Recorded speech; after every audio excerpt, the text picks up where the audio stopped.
Hello and welcome to Clay Pigeon Raceway in Dorset for round number 6 of the HWE BIM Services SuperOne Championship. Qualifying comes to a close on day number 2 here at Clay Pigeon. 2 full race days, and I am David Sullivan, looking forward to taking you through not only this race weekend but the rest of the 2026 season as well. We arrive at the shortest circuit on the calendar here at Clay with only 6 turns, but what it does, it keeps the field generally quite tightly packed together. Yesterday's day was a mix of weather conditions, wet throughout qualifying and the race day, until we got to the finals where it started to dry up. We had a changeable race for junior Rotax with some of our drivers out on slick tyres, some out on wet. Slick was the right call in the end. And then all of our seniors to end the race day were out on the slick tyre. Today, a complete reset. Qualifying this morning has just come to a close. So the first of our heats will start this morning with Might E, which is a Bambino class. Then we go to Inters and Might E Super Cadet, Iami M1, Coma C50, and then Micromax with Iami Water Swift with them as well. Honda Cadet race with Mighty Cadet for the heats. They'll all be split for the final. Junior Rotax and Senior Rotax before lunchtime. Another set of heats and the finals then here at round number 6, which will see the mid part of the 2026 season. Seniors are just coming in. Parents and helpers making their way out. So we head to the first race of the day then here. It's time for Mighty.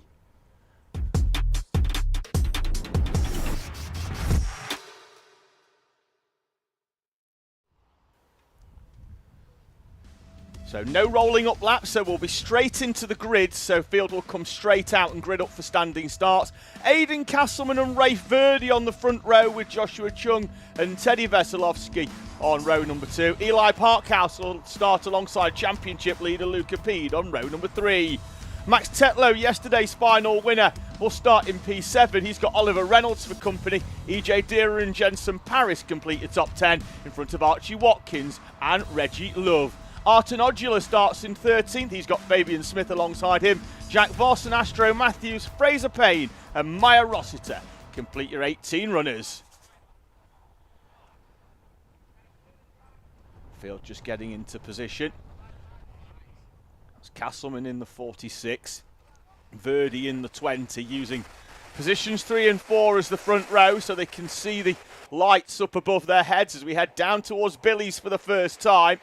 A little bit of side pod to side pod between 3rd and 4th, but the field through nice and cleanly thus far as they head up to the S's. As Luca Pede has made a good start, although he gets squeezed on the outside. A little bit of help, though, from Eli Parkhouse. Sees the both of them working together and both gaining places as they sweep round the outside into the S's and move up into 4th and 5th place, respectively. Pede having started in P6. They make their way through the right-hand bend up towards top bend, which is the pit bend corner, and then down and over the start-finish straight, which isn't straight.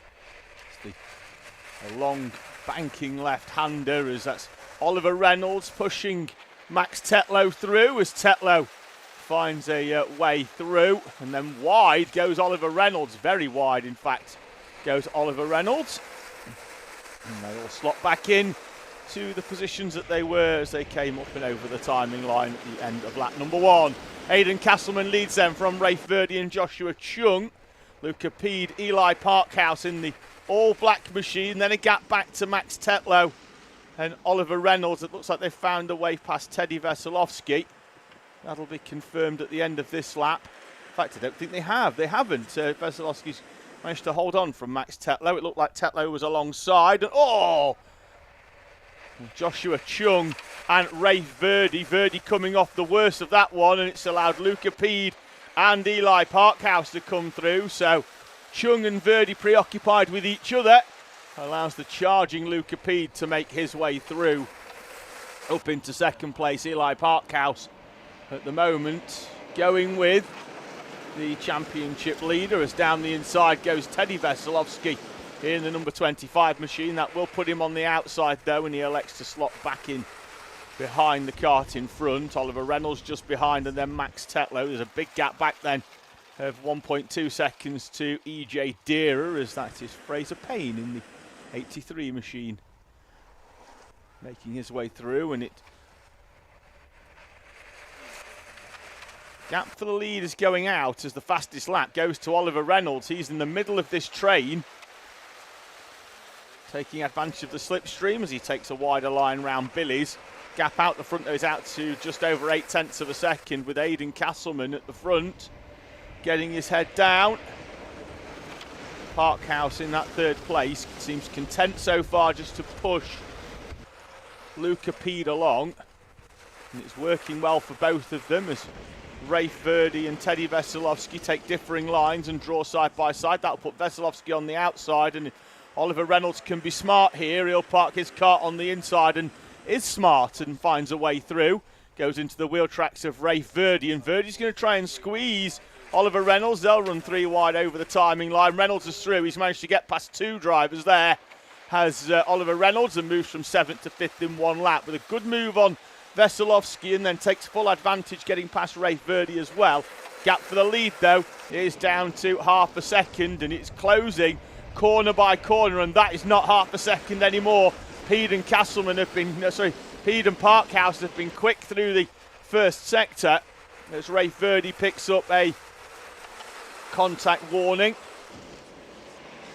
Again, he'll run side by side with Teddy Veselovsky, but in front of them now, Oliver Reynolds is starting to pull away. In that 5th place as he chases down Joshua Chung, as the lap traffic now will start to come into play for our leaders as they start to make their way through some of the newer runners in this class. And, 0.2 of a second was the gap. It's now about 2 millimetres as they come through the S's. And Luca Pede will move slightly to the inside. Castleman sees it coming and wards him off with a slight movement to that inside line. And he goes into a semi-defensive drive now for Aidan Castleman.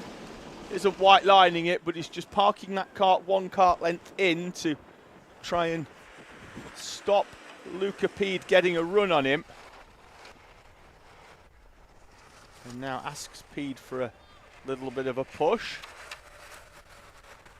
It's duly obliged until the first corner, as Pede had thought there of going down the inside of Castleman.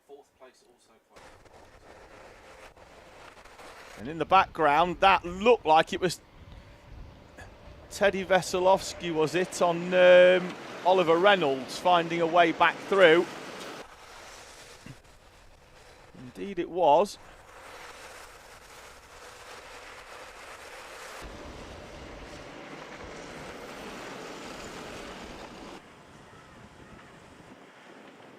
So leading trio as they were. Behind them it looks like, I'm trying to figure out if it's showing Joshua Chung as a lap down, but I still think he's in that battle, and I think he is actually in 4th place in front of Oliver Reynolds. As Castleman again takes that defensive line, and that may well send him slightly wide for the S's. And Luca Pede is down the inside. Castleman's not going to give it up, but then gives Luca Pede a kart width, and that's going to be enough, I think, for Luca Pede to take track position. It's going to be Parkhouse with the double! Parkhouse with the double! Saw it coming into the hairpin, and Eli Parkhouse had that scouted from the moment they left the S's. He knew what he was going to do, sends it down the inside, and as soon as Luca Pede was leading, he's back into 2nd place. All changed then inside the top 3. Parkhouse into the lead from 3rd place. Castleman down into 3rd from 1st. Luca Pede as he was over the timing line. 2 laps to go in Mighty.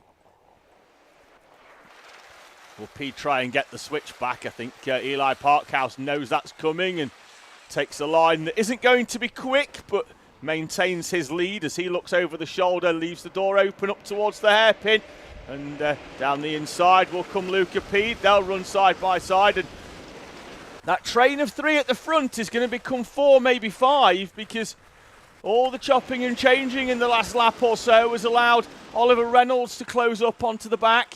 And I think he's going to take Joshua Chung with him as well in 5th place. Gap back then to Max Tetlow. Teddy Veselovsky's back behind Ray Ferdy for 7th place. As Luca Pede will have the inside. Castleman's going to push him. And 2 goes faster than 1. He's going to go round the outside. Is he into Billy's? Yes, he is. Aidan Castleman back up into 2nd place. Trainer 4 for the lead. Joshua Chung in a watching position of P5. Lap traffic in front to contend with. Half a lap to go then. In heat number 1 for Mighty, and wide goes Eli Parkhouse. And the lap traffic is going to play into the hands here again of Parkhouse. He thought he'd lost that 3rd place, but Oliver Reynolds has to go round the outside. Parkhouse gives the steering wheel a bit of a G up. So they head up towards the final corner. Looks like this is going to go the way of Luca Pede. As drawing alongside, though, it's going to be Aidan Castleman. Contact between them all. Castleman's going to take it at the line from Oliver Reynolds, Luca Pede and Eli Parkhouse, with Joshua Chung and Max Tetlow, Teddy Veselovsky, Ray Ferdy, Fabian Smith. And then EJ Deera completing your top 10 in what was a chaotic final 80 metres or so, as Aidan Castleman got the run on Luca Pede. As they headed towards the timing line. Oliver Reynolds, the real beneficiary of that, as he jumped from 4th place up into 2nd, but they were running 4 wide out of the final corner, and it looked like Aidan Castleman was going to get the run anyway. He did indeed find a way past, but it was all change beyond that. I think we're going to get another look at that final run towards the timing line.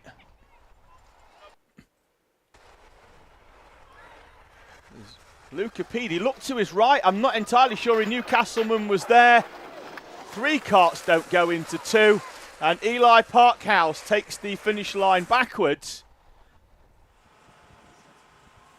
But the results as they cross the line: Aidan Castleman from Oliver Reynolds, Luca Pede and Eli Parkhouse, Joshua Chung, Max Tetlow, Teddy Veselovsky, Ray Verdi in front of Fabian Smith and EJ Deera. The remaining runners: Jensen Paris, Arton Odula and Reggie Love, Archie Watkins, Jack Voss, Fraser Payne and Astro Matthews showing as a non-starter. So we move on to our next race. It's an amalgamated grid of Intermax and Mighty Super Cadet.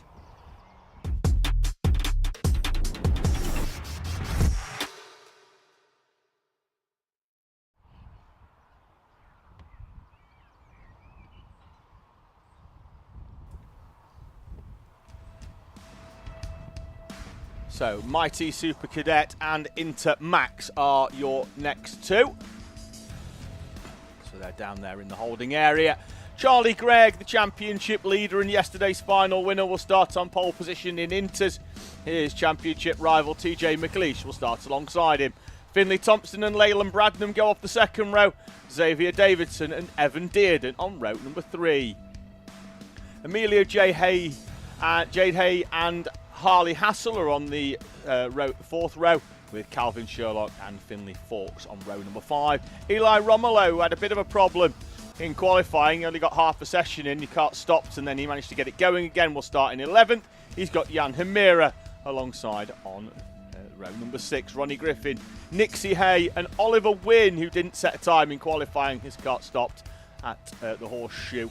He starts in P15. Then we move into our Mighty Super Cadets. Ansel Murray and Will Beattie in front of Harry Stinson and Casey Baker on the 2nd row for Super Cadet. Logan Jackson and Jacob Hutchinson are in front of Jaden Bond and Zachary Parr.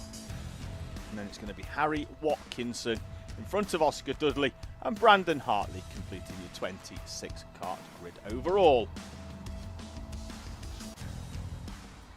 Thank you to those of you that got in touch via the live chat. Stephen Hay was the first one in this morning, saying good luck to the Hay sisters today, both racing in this next race in Intermax. So we'll look forward to them both making their debut SuperOne race weekend this weekend. The 21 of Amelia Jade Hay and the 23 of Nixie Hay. Keep an eye out for them as they get to grips racing in the HWE BIM Services SuperOne Championship. Good morning as well to Sonia Train in the live chat saying good luck to River, cheering on from Sydney. And Pam Wilmington as well, one of our Slipstream pass holders, saying good luck to River. Chase and Jax Wilmington are cheering you on. AFF Motorsport, good evening. 8 p.m. over there in Bathurst. Thank you very much for taking the time to join us. Alex Owen saying good morning. How's the weather there today? Not too bad actually compared to yesterday. Wet for most of the day yesterday, drying up. It's not particularly warm today, but not expecting any untoward weather this weekend beyond for this race day. So looks like we are okay. So I say no sunshine, the odd bit of blue sky here and there, but yeah, it's not too bad at all really. A little bit disappointing. Anything south of Wilton Mill, I do demand sunshine. It's part of my rider. You know, the usual stuff that goes on a rider: pint pot of brown M&Ms and sunshine. I'm not big time or anything like that, but you know, I do expect the basics. Good luck as well to EJ Deera from Pam Wilmington. DM Racing say, yeah, Aidan, you've got this, and good luck to all the TDR drivers from Youngie. I'm guessing that's either Aidan Young or his dad. I hope you sampled some of the legendary cakes on offer in the awning.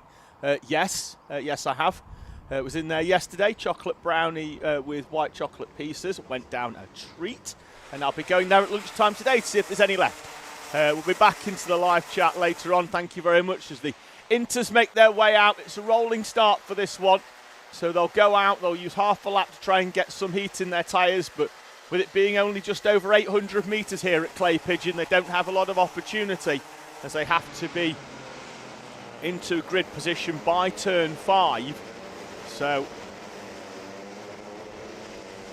by the time they've done Billies and the S's, they are starting to form up now, with the board being shown to grid up the field. There's your Mighty Super Cadets. As always, we'll try and keep as best a track we can on that class, albeit with a mixed grid format and limited transponder issue. We do have to keep dipping in and out and trying and hoping the best. So Charlie Gregg there on the left-hand side, racing with Joe Weaver Racing, but in the colours of Ben Folland, gets us going as we head up towards the first corner for the first time. Round Billy's and all the way round the outside. It looks like it's TJ McLeish challenging for the lead. Has to slot back in though, not quite alongside far enough. So he'll then take the wider line and hope for a little bit of a switch back. Rest of the field making their way round the hairpin as in the bottom right-hand corner you can see the start of the race for our Mighty Super Cadets. We now cut to it. It's a good start by Ansel Murray, as he's going to go down the inside, all the way round the outside though. Will go Will Beattie to try and hold on to the lead, and similar to Intermax, he couldn't do what TJ McLeish tried, as round goes the 177. Oscar Dudley struggling with a rear end grip coming out of the S's, back to the Intermax at the front as we see the 77 of the debuting Jan Hamira making his way through. Racing under the Polish flag is Jan in his first weekend here in Super 1. Currently runs in P13. Charlie Gregg then will lead us over the line. He had a tenth of a second on the previous lap. It's out to 3/10 as TJ McLeish comes under pressure from Finlay Thompson. We've already got a cart off on the outside retiring. It looks like that's the 14 of Calvin Sherlock with the yellow numbers indicating he is in Intermax. So, but green flag as that was something coming off a cart. It looked like either a Nassau bracket or something that holds the exhaust on the rear end. We'll keep an eye out on what that was potentially. And if anybody gets a mechanical flag, we certainly know where they can go to collect the bits of that were coming off their cart. We've got a camera up down there as well. Got himself a little souvenir. Up towards the hairpin they go again, as wide and getting a little bit of snap oversteers the 144 of Zachary Parr in the Mighty Super Cadets. We're back to the front of that, and it looks like Will Beattie has found his way to the front in the 191, in front of the O-plate of Ansel Murray, being pursued by Harry Stinson, and Beattie goes wide, and Ansel Murray tried to go down the inside, but then remembered there was a yellow flag being waved. That cart has now been cleared, but there's another cart off on the right-hand side. Down the inside goes Harry Stinson on Ansel Murray. They were side by side, and it was a late move. I don't know how far alongside he was by the time we managed to cut to the inside, but Will Beattie is now clear at the front of Mighty Super Cadet from Harry Stinson. Logan Jackson now up into that third place and has managed to close in. The Inters will be closing up very, very shortly. Charlie Gregg, I'm trying to...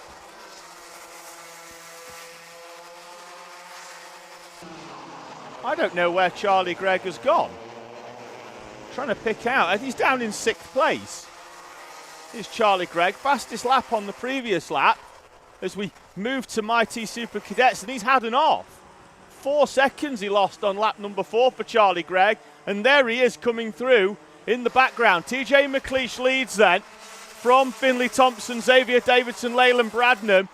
Amelia Jade Hay, debut weekend, is running in the front pack in the number 21. There she is on the back in the Momentum Motorsport colours. And then it's championship leader Charlie Gregg, and they're coming up to some lap traffic now of the Mighty Super Cadet runners on this split grid. And they've got to find their way through, but they've got to find their way through as cleanly as possible without losing any time. And it also may well play into the hands, because it could split the field as they come through side by side between Finley Thompson and TJ McLeish, and McLeish is going to squeeze him, but Thompson's going to come down the inside, and McLeish is going to get shuffled backwards here behind Xavier Davidson. TJ McLeish down into 3rd place, and Charlie Gregg has caught up onto the back, and we're now 6 deep for the lead into Max. And these drivers racing these heats so far like it's the final. No trophies at the end of this one, but you wouldn't guess it. 2 minutes to go as Finley Thompson and TJ McLeish both get a contact warning for their final corner indiscretion on the previous lap. And at the moment, Xavier Davidson on a bit of a push job, trying to push Finley Thompson away from the rest of the field. Then they can have a 2-kart battle over the lead at the end of this race. Charlie Gregg is down the inside of Amelia Jade Hay. And they've got to be careful, because if they get a drop down going through some of the traffic in front, it's non-appealable. So they're still going to have to incur that. And it's 5 places here in Super 1 rather than 5 seconds. So they've got to be careful finding their way through the traffic. And the top 3 have managed to navigate and move through. Charlie Gregg is down the inside of Leyland Bradnam, and Bradnam then slots back in. Thought he was going to get squeezed wide, but down the inside of Xavier Davidson goes TJ McLeish. Finley Thompson at the front of this one is taking full advantage of them battling over 2nd place.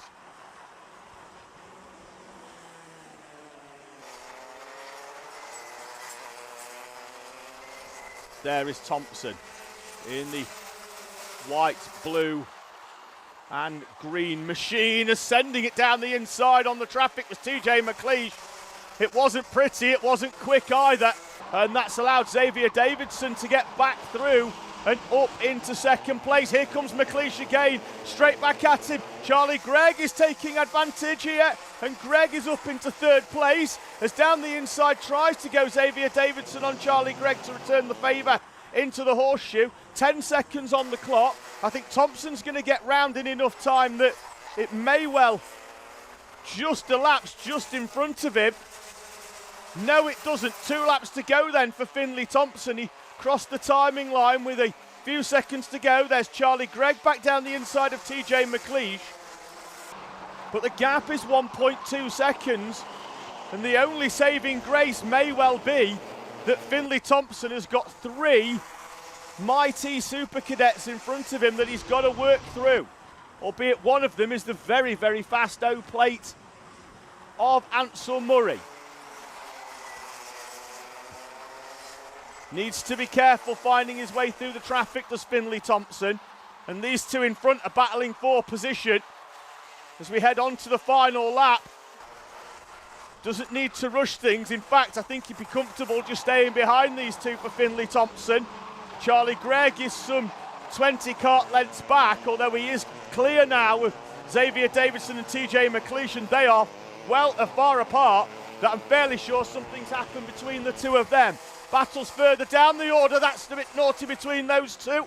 But out of the final corner will come Finlay Thompson in the colours of Jack's Motorsport to win heat number 1 in Intermax from the championship leader Charlie Gregg, Leyland Bradman, and then TJ McLeish, Xavier Davidson. It's going to be Evan Deard and Eli Romolo with Finlay Fawkes, Ronnie Griffin, and I think Jan Hamira completes your top 10. Keep an eye out in Mighty Super as we see who's coming up to the timing line in a few moments. In all the excitement, it looks like one of the mechanics has dropped something over the wall there. He's being held by somebody as he fishes it. Crossing the line there, that's Will Beattie taking the victory in Mighty Super Cadet from Logan Jackson. I think they were the only 2 Mighty Super Cadets who were on the lead lap when they actually came through, as the recovery operation of Calvin Sherlock's kart and Harry Hassel as well, or Harley Hassel's kart, which is the 46, being recovered as well.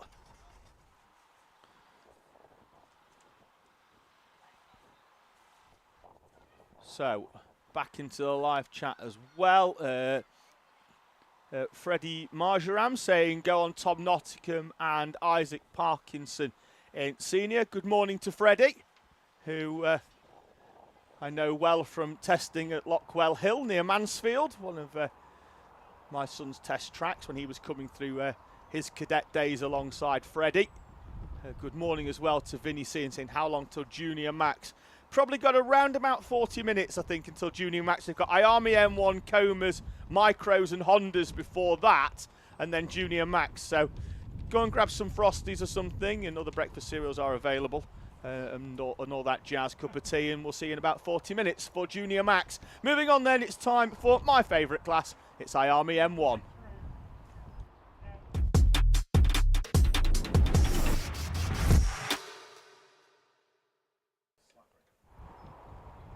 Why is it my favourite class, you might ask? Well, because it's action from start to finish, not normally in Iami M1.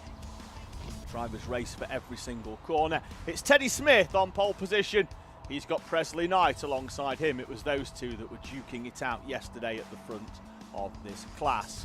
Oakley Rudman and Jack Rossi Minot are on row number 2. Jules Nash and George Miller on row number 3. Vinnie Wright starts alongside Henry Exton, with Shay Downey and Stanley Thurston on row 5 in front of Frank Tingle and Nicholas Anser. Briella Stevens will start in P13, Esme Barrett alongside Gabriel Chew and Timothy Robinson in front of Shay Anagomi and Zach James Talbot on row number 9. 18 runners. So 46 of Harley Hassel being recovered back into pit lane. We've got our Iami M1s heading out in a few moments. Teddy Smith yesterday battling for the win, but then a mechanical brought him into pit lane early. Presley Knight, our highest returning driver in this class, was your winner yesterday. And that almost certainly gives him the overnight championship lead. We came into this weekend ahead of yesterday's race day with Jack Rossi Minot holding a 1-point lead from Presley Knight, who in turn had a 1-point advantage in front of Teddy Smith. 2 points splitting all 3 drivers at the front of this championship. It's going to be tight because all 3 of them very capable pedallers. Standing start once again, hence why you see more high-vis vests than the M1 at midnight. They're not heading out to fill in any potholes, they're waiting for their drivers. So once they're all into position, the drivers will be sent forwards to grid up. Clay Pigeon. Correct, it is Clay Pigeon. We're at Clay Pigeon right now. And next round is fullback. And he's going. He's going to be so great. So yeah.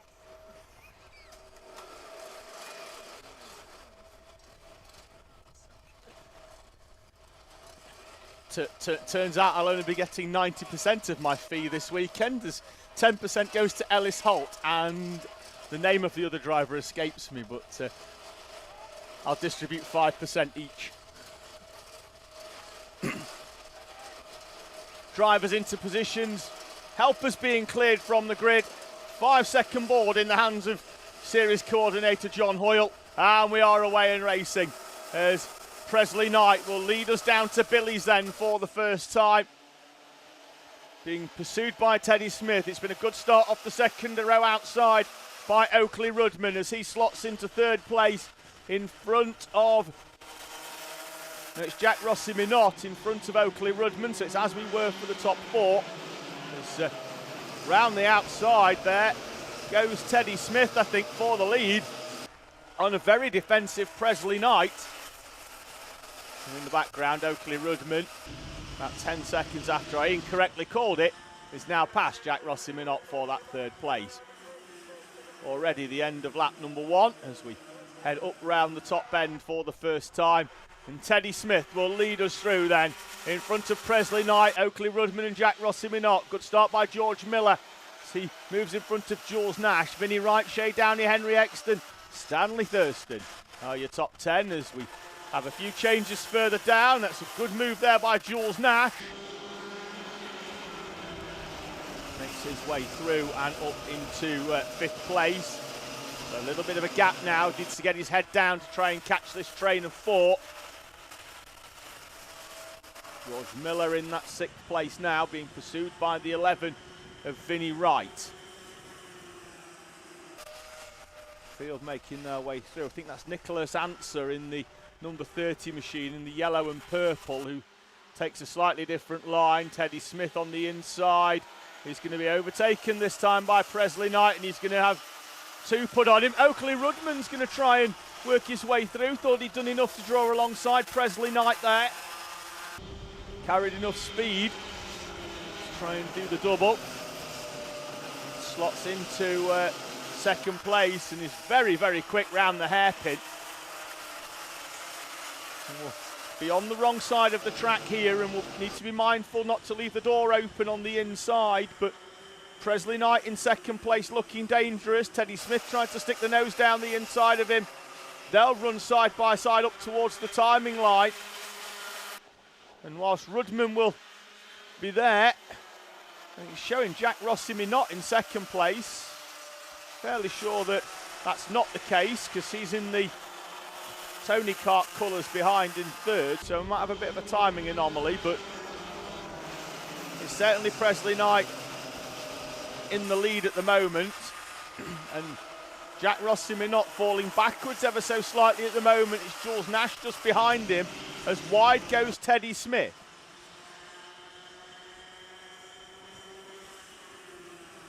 Knight, Rudman in that 3rd place, as now it looks like Teddy Smith looks like he's happier to push Presley Knight. They've obviously been given the calm down as Jack Rossi Minot alongside Jules Nash. Nash is going to go wide, and behind them we've got George Miller, Vinnie Wright, and they've not seen Shay Downey, and he's going to go down the inside with a really, really good move into the horseshoe. They'll be 4 wide on the exit, and they'll sort themselves back into a single file by the time they get towards the left-hander of the horseshoe.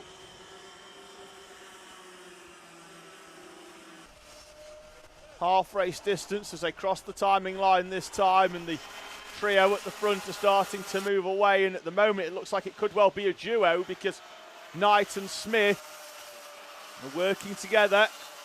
Can Oakley-Rudman stick with them? Although he is quick down at the hairpin. Jules Nash is now in front of Jack Rossi Minot, although Minot is straight back down the inside at the hairpin. And the short nature of this track, again proving that it does keep the field nicely bunched together.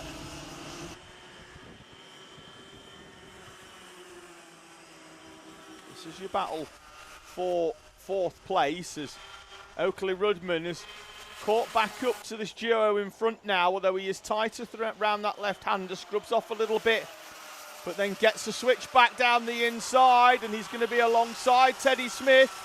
And through goes Oakley-Rudman for second place. 2 minutes and 20 on the clock. Still plenty of time for him to challenge Presley Knight at the front here. And he takes a much tighter line round that hairpin, and it's working for him at the moment for Oakley-Rudman.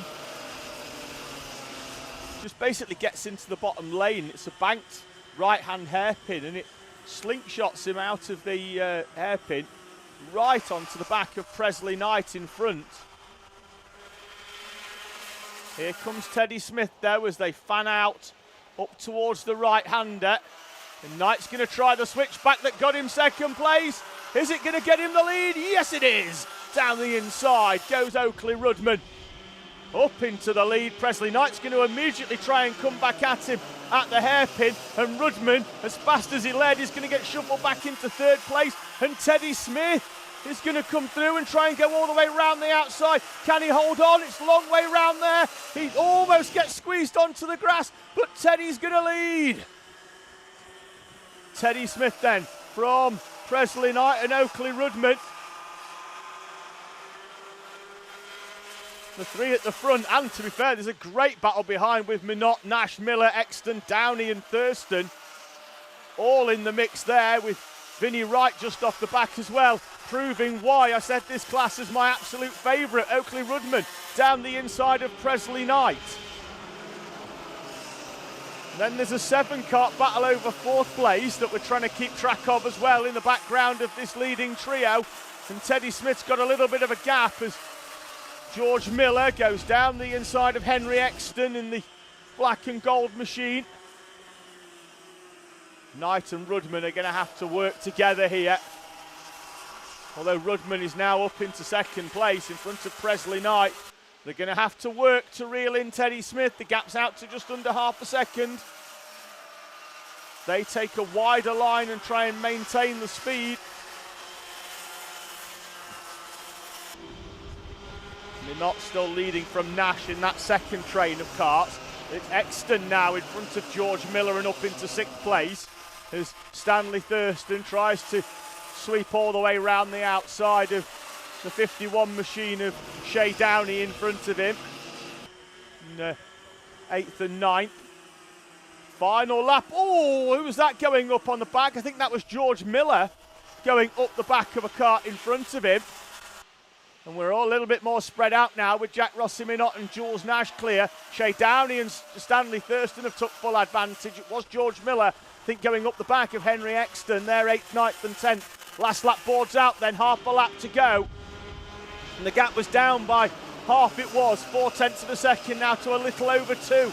Big chunk of curb there by the 16 of Presley Knight. And Oakley-Rudman in second place. I don't think either of them are going to have enough in the final corner to get a run on Teddy Smith. All three of them have had a go at leading this opening heat. It's going to be Teddy Smith though. It's anybody's game for second. Presley Knight's coming down the inside. Knight snatches it at the line from Oakley-Rudman. Knight got the run. Rudman didn't defend the inside and Knight was down the inside. Teddy Smith, Presley Knight, Oakley-Rudman. And then it's going to be Jack Rossi Minot, Jules Nash, Henry Exton, Shea Downey, Stanley Thurston, George Miller and Vinnie Wright. Your top 10 split by 4.6 seconds. The remaining field, Nicholas Anser, Frank Tingle, Esme Barrett and Briella Stevens.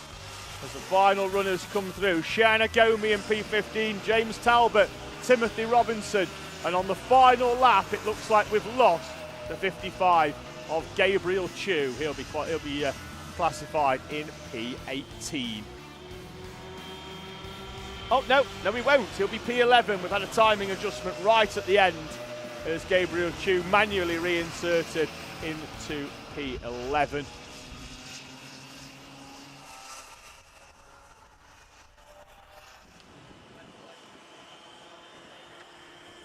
So, all action as expected from Iami M1.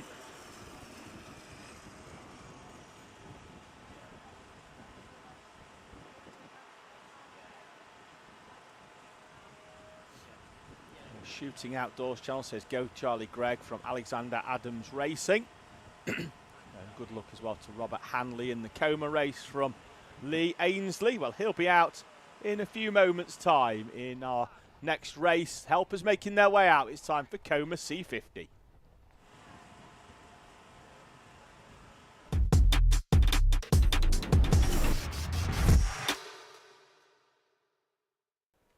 Get your grid up on screen in a moment. Good luck as well coming into Calvin Sherlock from Brenda Sherlock at the same time as good luck Harry from Royston Stinson for Harry Stinson. And then George saying what age are these? I think that was during the inter race, so that had been drivers between 10 and 13. So here we go then. It's Matthew Pearson and Jays Hannon, the championship front runners on the front row. River Di Giorgio Miller and Noah Gallagher, who finished second yesterday on the second row. Reggie Rhodes and Logan Grassi in front of Regan Abercrombie and Dalton Dyke Whitfield. Aidan Hughes, Ayrton Edward Jones and Jude Campbell in front of Robert Hanley. And then it's going to be Tristan Begley, Jacob Hayward White and Henry Isles on row number 8. Grid cleared, all eyes on the lights. And we're away and racing in Coma C50. Good start of the front row. Pearson's got further to go than Hannon, but he's going to have potentially track position as they head up towards Billy's Bend for the first time. Will it be the white cart with red? Yes, it will. And off the outside of the front row, Matthew Pearson sweeps round the outside of Jace Hannon to lead this race. Towards the right-hand hairpin, these are our younger runners. Coma C50. Drivers 5 to 8, the same as our Might E Bambino class. So at the younger end of the scale, Jace Hannon will set off in pursuit of Matthew Pearson. Noah Gallagher, River Giorgio Miller, Reggie Rhodes, your top 5. Although it's all changed as we've got a little spin, that's Reggie Rhodes going round in the E-plate. Looks like there was contact between himself and the 28 of Logan Grassi. There was about 3 or 4 drivers all sort of changing lines at that first corner. We saw it yesterday in Coma, where we had a driver, I think, in 3rd place yesterday spun, and there was about 6 of them had to take evasive action, and we had drivers in the tyres and a few drivers perched upon the back of each other. So, a little train of 3, although second are battling. As Noah Gallagher is going to try and go all the way around the outside. It's a long run around there unless you're fully alongside by the start line. And nose to tail, the carts go light when you're running as a 2. And when you're buried into the rear bumper of the cart in front, trying to benefit from the slipstream, and it's caught both Hannon and Gallagher out. And Matthew Pearson is going to be the beneficiary of that, as is the 82 of River Di Giorgio Miller in 4th place. Behind them, Regan Abercrombie with a good start, having started 7th, runs P5. Dalton Dyke Whitfield there in the 14, under pressure from the 28 of Logan Grassi.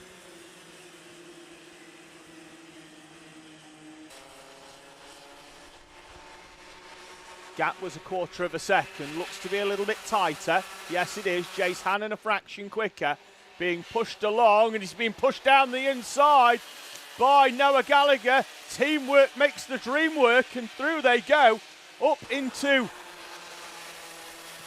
1st, 2nd, and it's 3rd for River Di Giorgio Miller, who went through the same gap, and Pearson, who led over the line, is in 4th place. Hannon and Gallagher, not teammates off the track, but certainly were for about 10 seconds of lap number 4.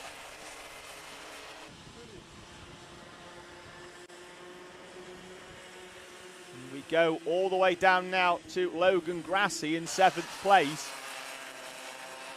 And this train at the front has started to come together once again as Grassi sets the fastest lap and 9/10 of a second splits first to 7th. Down the inside's going to go Pearson on DiGiorgio Miller. That could well give Dalton Dyke Whitfield a good run. Can't draw alongside as Logan Grassi's going to try and get the switch back. He'll be on the outside, which will then see him cut down the inside, but doesn't really work in a coma. They're not going in enough speed to send them wide on a tighter line. It just scrubs off a tiny little bit of speed, but they're running an all-weather tyre, so it remains treaded, so they don't slide wide like you would on a slick. Here comes Gallagher again, trying to draw alongside Pearson. Could do with staying in the slipstream a little bit longer and then pulling out as they head up towards the first corner. We're swapping lines again. Pearson's back down the inside. Pearson's up into 2nd place. There's both Hannon and across the grass goes Dalton Dyke Whitfield in the 14. Falls behind Regan Abercrombie and Logan Grassi. And we're a 4 and a 3 now.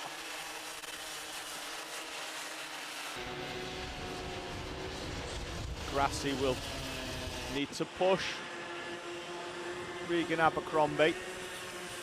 I hope that those in front commence their battle once again. Jace Hannon, helmet tap. I'm not sure if he knows it's his championship rival right behind him or whether he thinks it's still Noah Gallagher, but he certainly knows he's going to have to defend into the first corner. Gets it stopped to prevent the little switch back round Billy's, which is about the only corner that does send you wide in a coma.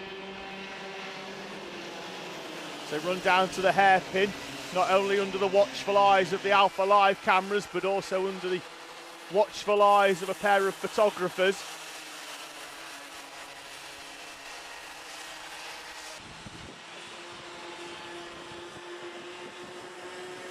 Three laps to go at the end of this one. Drivers lapping in the 49s.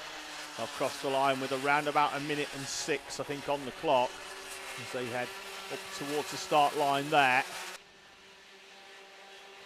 Again, Logan Grassi in the background with good pace. We might have a change for the lead here. Indeed we do. And Matthew Pearson 1st to 4th and back to 1st for the 45. And back to 2nd because Jace Hannon is back down the inside in the 75.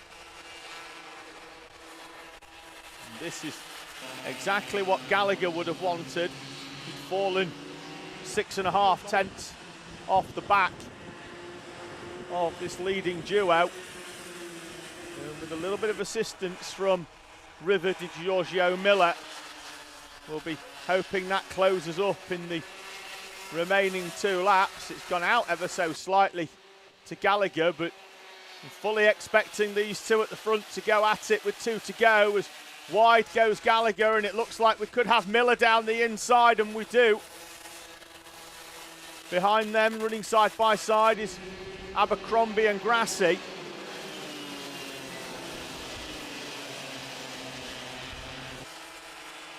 Dalton Dyke Whitfield, after that trip across the grass earlier, is still in the mix as well. It's a train of 5 now. Waved yellows at the final corner. Looks like we've got a stationary cart. Indeed we do. It's Henry Isles, and he's off the racing line, but not by a lot in coma. So we head up towards Billy's for the final time, and Pearson's going to go down the inside. Gets it done nicely before the S's, and we've got River DiGiorgio Miller going backwards in the middle of the corner. Didn't quite see the cause of it. Running in 4th place was DiGiorgio Miller. Logan Grassi up into 3rd place, although that was at the timing line. Pearson will defend. Hannon's going to try and get the switch back. Have we still got yellows? No, we don't. We're green and clear to race up towards the final corner. Pearson's going to white line it the best he can. Hannon's going to try and go round the outside. Can he get a good run? He switches to the opposite side of the track. He's going to try and go the long way around. Pearson looks left. It's the right where the danger's at, but it's not dangerous enough. And Matthew Pearson wins heat number 1 in Coma C50 from Jace Hannon and Logan Grassi. Noah Gallagher, Regan Abercrombie and Dalton Dyke Whitfield. Reggie Rhodes, River Di Giorgio Miller recovers after the final lap spin to finish in P8 in front of Aidan Hughes. And then it's Jacob Hayward White, Jude Campbell, Ayrton Edward Jones and Robert Hanley, with Tristan Begley and the retiree at the end, the 67, Henry Isles' car, rolled to a halt, heading towards the timing line as the last lap board came out.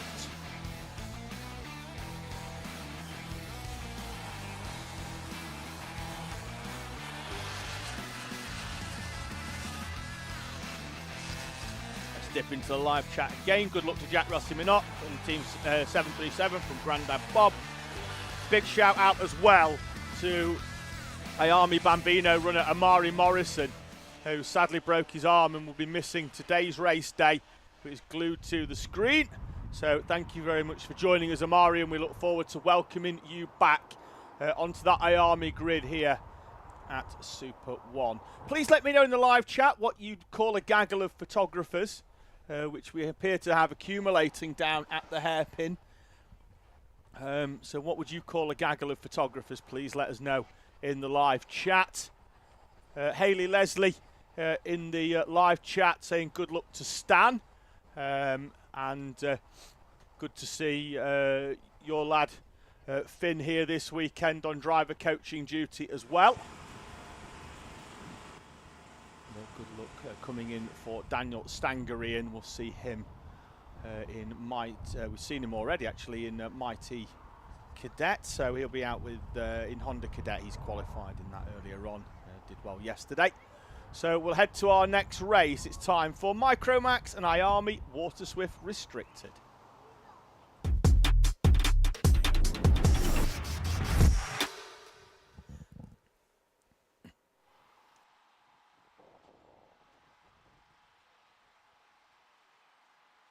ChatGPT suggests that we call them a flash of photographers or a snap of photographers.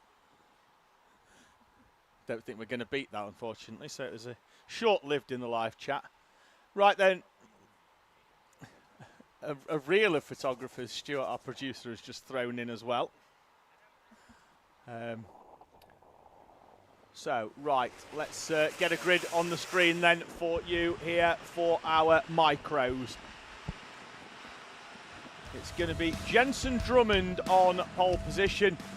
He's got Turkish superstar Zayn Sofawoglu alongside him. Ralph Ewer and Hugh Riley in front of the 32 of Cooper Galloway. And 21, yesterday's final runaway winner, Logan Edwards. Then it's Alfie Ward and Buster Scott, the championship leader coming into this race weekend. Leo Hunt and Tommy Delaney, Max Stone and Charlie Cale are in front of Ellis Holt and Eleanor Shelby Parsonage on row 7. Jensen O'Connor and James Hudson, Jackson Foots and Matty Smith on row number 9. Row 10, Alfie Mullet and Daniel Thompson, Alexander Radjakovici and Ralph Dempsey, with Daniel DeBrio and William Ewer, who didn't set a time in qualifying earlier on. His car rolled to a halt. AJ Hill, Ezra Robinson Matthews, and then your two runners in Ayami Water Swift Restricted, Santo Amico and Archie Ashwood.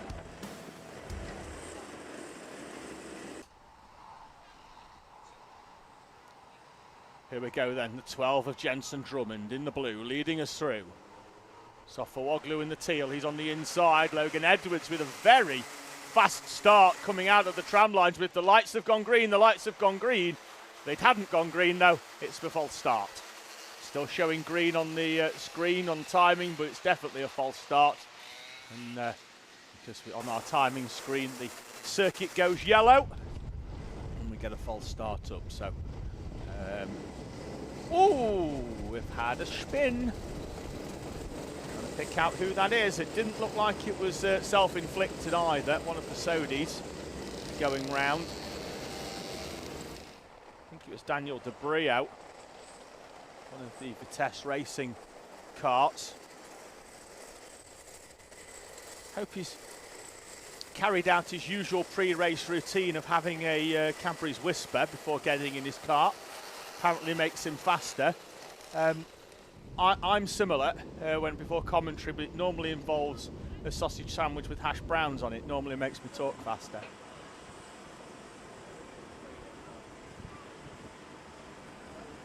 Right, let's see if we can have a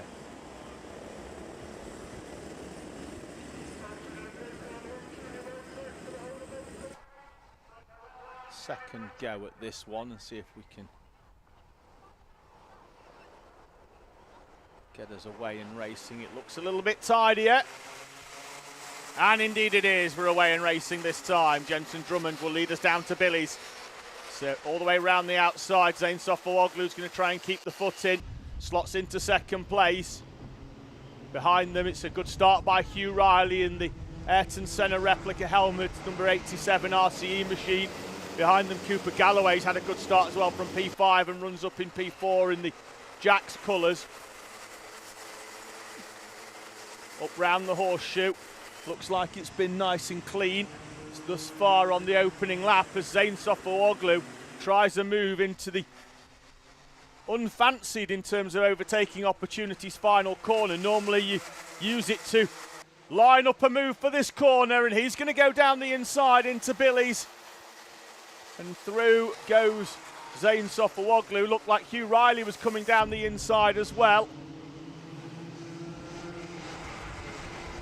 Riley then is on the outside now as Cooper Galloway tries to join in that fourth place and slots in just behind them Ralph Ewer in the 53 machine. A mechanical for the 21 of Logan Edwards, yesterday's final winner. The day will start poorly for Logan Edwards, trying to pick out if he's still in the mix there or whether he's all the way, he's already coming in. Here's Logan Edwards.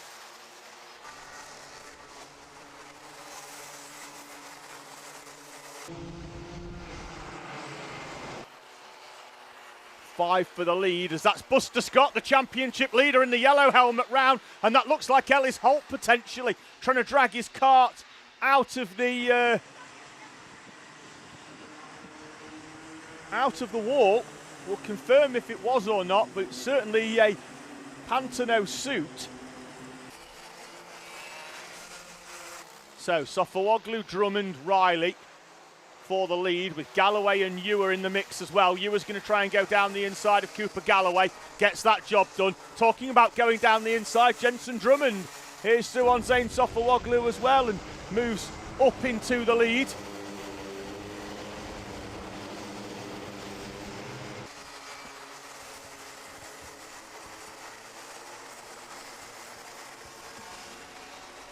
Four minutes and 25 on the clock. Jensen Drummond leads them from Zane Sofooglu with that good move down at the first complex of corners. It was trying to pick out who else it was. It was Buster Scott who was off earlier on. It was Ellis Holt as well, and the two leaders come together as Zane Sofooglu and Jensen Drummond side by side. And from third place, Ralph Ewer comes through to lead this race. Hugh Riley up into second place, although Sofooglu straight back at him down the inside, switched back by Hugh Riley. And Ralph Ewer taking full advantage. Zane Sofooglu still slots into second place then. Hugh Riley, contact warning for Sofooglu. Jensen Drummond, Cooper Galloway, and that's Alfie Ward, the young driver from South Yorkshire in his debut season in micro, moving through and up into sixth place and on the back of this train. Little bit of a gap back then to Charlie Cale. Jensen O'Connor, who's come through from P15 to run in 8th place, with Eleanor Shelby Parsonage and Leo Hunt. Sofooglu back down the inside of Hugh Riley. Ralph Ewer is disappearing off at the front of this race at the moment. He's going to have a gap of, I think, nearly a second by the end of this lap. It was 4 tenths. I think he could well be up into almost untouchable territory for Ralph Ewer. 9/10 of a second almost is the gap. There is some lap traffic in front for them to contend with. As Hugh Riley goes side by side with Jensen Drummond. He's up into third place. Sofawoglu with a semi-defensive line, but drivers behind not quite close enough as Alfie Ward tries to get a switch back. He really has inserted himself into the mix now as Alfie Ward, as he inserts himself through and up into P5 down the inside of the unsuspecting Cooper Galloway, who on the previous lap set the fastest lap and on this lap loses a place and falls down to P6. Look over the shoulder from Hugh Riley as we head down towards the 2-minute mark.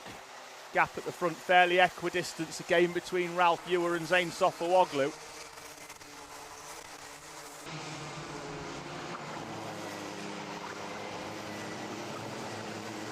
Galloway tries a move down the inside.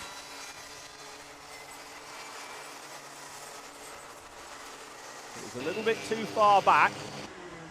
Doesn't lose a huge amount of time though. Alfie Ward holds on to that 5th place. Gap at the front was just over 8/10 of a second. Now it's just under 1 as Ralph Ewer turns the screw at the front of this race. Changes further down the order. Keep an eye out on Santo Amico. He has to come through from the back all the time. He's in an iArmy Waterswift restricted car, so they always start behind the micros. So whilst there isn't many of them, he has loads of fun coming through, but also has to be very careful that because there's less than 5 of them, if he gets a front fairing penalty, it automatically takes the win away from him, and he always falls down into 2nd place. So Ward and Galloway side by side. Behind them, Leo Hunt, Jensen O'Connor and Eleanor Shelby Parsonage in the number 37 machine, who enjoys her 9th birthday today for Eleanor Shelby Parsonage. Happy birthday to Eleanor. And going well at the moment inside the top 10 there. She is in the number 39 machine for Tom Day Racing in the yellow and black colours. Currently just pushing along with Leo Hunt and Jensen O'Connor. 20 seconds on the clock. Leaders already making their way up towards the first corner. Gap comes down slightly, but not enough. But Ralph Ewer's got to be careful here because that's Ellis Holt, who was off in the early part of this race. So has got good pace. We know Holt can run easily inside the top 10. And Ralph Ewer has managed to put some traffic between him and the chasing pack of Sofawoglu. Riley Drummond, who set the fastest lap on the previous lap, was 1/10 of a second faster than the leader. Blue flags being shown just as a advisory. There is Santo Amico in that 119 machine, the iArmy Waterswift restricted engine. Final lap then for Ralph Ewer. The gap's down to half a second, but that's because he had to find a way through the traffic, and I think that'll go out now as the rest of the traffic has also found a way through. But all he's got to do is keep it on the black stuff and facing forwards. Ralph Ewer, 2 corners from home. Up towards the final corner. Took full advantage of Sofawoglu and Drummond. Just got his head down beyond that, drove off into the distance, and Ralph Ewer wins heat number 1 from Zane Sofawoglu, Hugh Riley, Jensen Drummond and Cooper Galloway, Alfie Ward, Leo Hunt, Jensen O'Connor, Eleanor Shelby Parsonage and Tommy Delaney complete your top 10.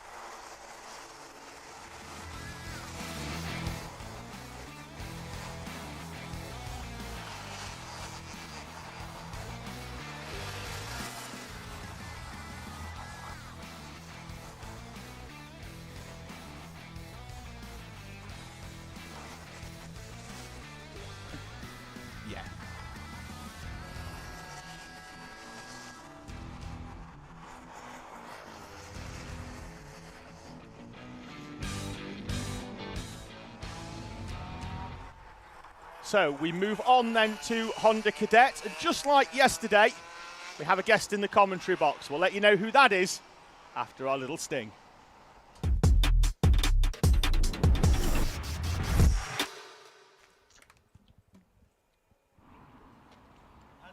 So yesterday we had Riley Price from Team 17.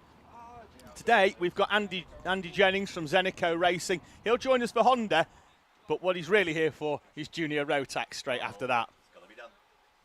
So this has been an arrangement that's been a long time coming between myself and Andy to get Andy into the commentary box. It's been really good. Obviously your background is obviously your lad races in Junior Rotax, but yeah, but you're also quite big on the YouTube. Yes, we do like a little bit of YouTubing. So Honda Cadet, I think, is a great little class. We get a lot of kids. You know, I've seen a lot more kids really like in the Bambinos now, but I think Honda Cadet is that stable area where they come in and they start feeling their base car. It's a great little class. It's pretty and it's affordable as well. I really like it. My son came through the same class as well. Having raced it pretty much since he was 7, year of his 8th birthday. And we were straight in.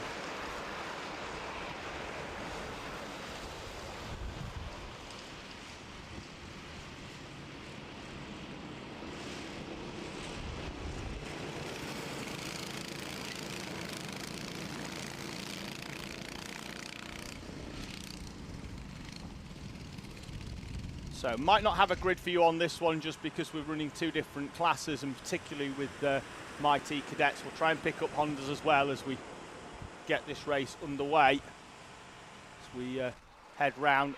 Mighty Super Cadets are going to make the start. So Mighty Cadets make the start. It looks like it's a good one for the leading duo, although we've got a few off in the background as the O-plate of Harry Voss and the 75 of Frank Pearson go off. Hondas, it's a good start for the pole sitter Aubrey Harrington Evans, but wide they go, and we've got Zach Service going round as well. The first corner, it's a good start though by Phoebe Shelton. Shelton's got a good gap. Yesterday's final win, Henry Colborne, who won by nearly 9 seconds yesterday, has managed to move up from what was to be a fairly poor qualifying by his standards in 5th place in that class to already move up into 2nd place already at the start of this race. Right, I'm back now, Dave. So Andy Jennings joining us in the commentary box for Honda's Mighty Cadet and for Junior Rotax as well, which we look forward to. Henry Colborne already starting to make inroads as down the inside there goes to 77 of Nico Veselowski. Yeah, but look at Shelton, fast slap. Waved yellow. Trying to pick out why. That's why we've got a Mighty Cadet on the right-hand side of the circuit. Look at Shelton. He had a fast slap on that last one. He's going to make his way through. Well, she's going to make her way through. Fast by Shelton, being pursued then by Henry Colborne, yesterday's final winner. This is Mighty Cadet on screen at the moment. It was Daniel Stangarian in the 22, trying to pursue Junior Wright in the 11, who won the final yesterday with Freddie Dye, who finished 2nd yesterday as Daniel Stangarian had a spin in the final whilst running a very comfortable 2nd. Freddie Dye's going to try and go round the outside. They've got the toe, the 3 of them. They're going to gap. They're already gapping. Dye with the move down the inside. Daniel Stangarian sees it coming, and Freddie Dye then up into 2nd place. And the slipstream is so important in these electric carts. As off and missing a wheel is Frankie Cridge in the no, it's not. It's Gianluca Hudson, sorry. In the Mighty Cadet. We've got 17 in Mighty and 17 in Honda. And Gianluca Hudson,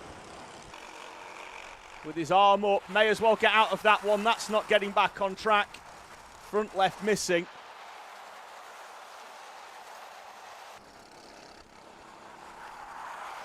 So no overtaking up towards the final corner, although it's not really a heavy overtaking spot anyway. It's more of a line it up and try and get a good run. Colvin's taken Shelton. In fact, there we are on camera, Henry Colborne in the BRK colours, leading from Phoebe Shelton. Phoebe's got that toe.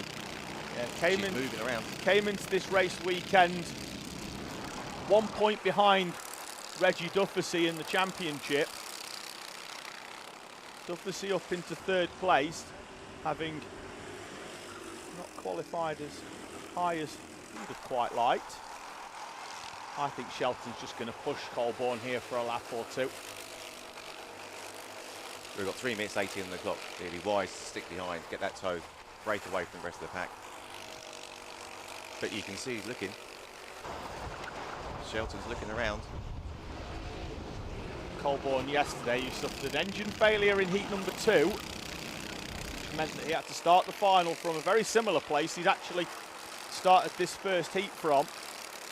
Start where you qualify for both of the heats rather than qualify and then start where you finish. So he's going to have to do the same in the second heat as well.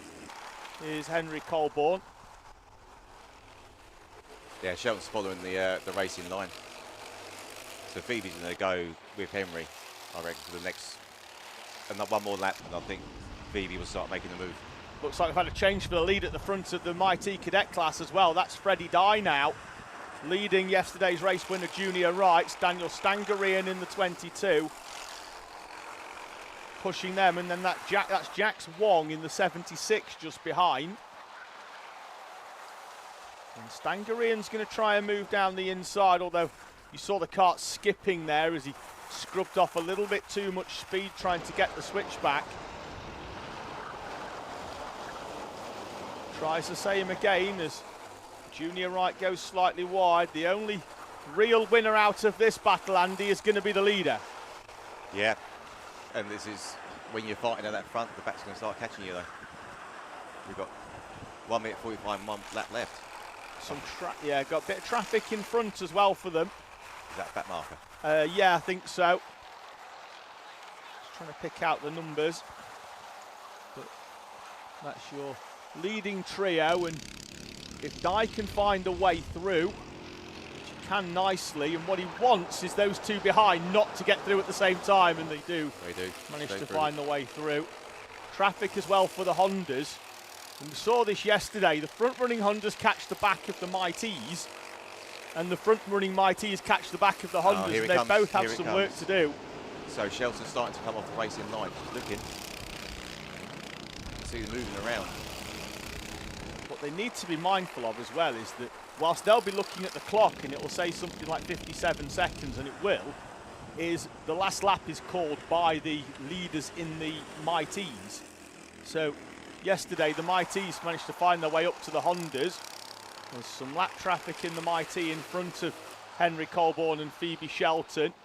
Colborne has just pulled a bit of a gap there, but yeah, Shelton's back on. Had to go tighter than expected into that first corner, and it scrubbed off a little bit of speed.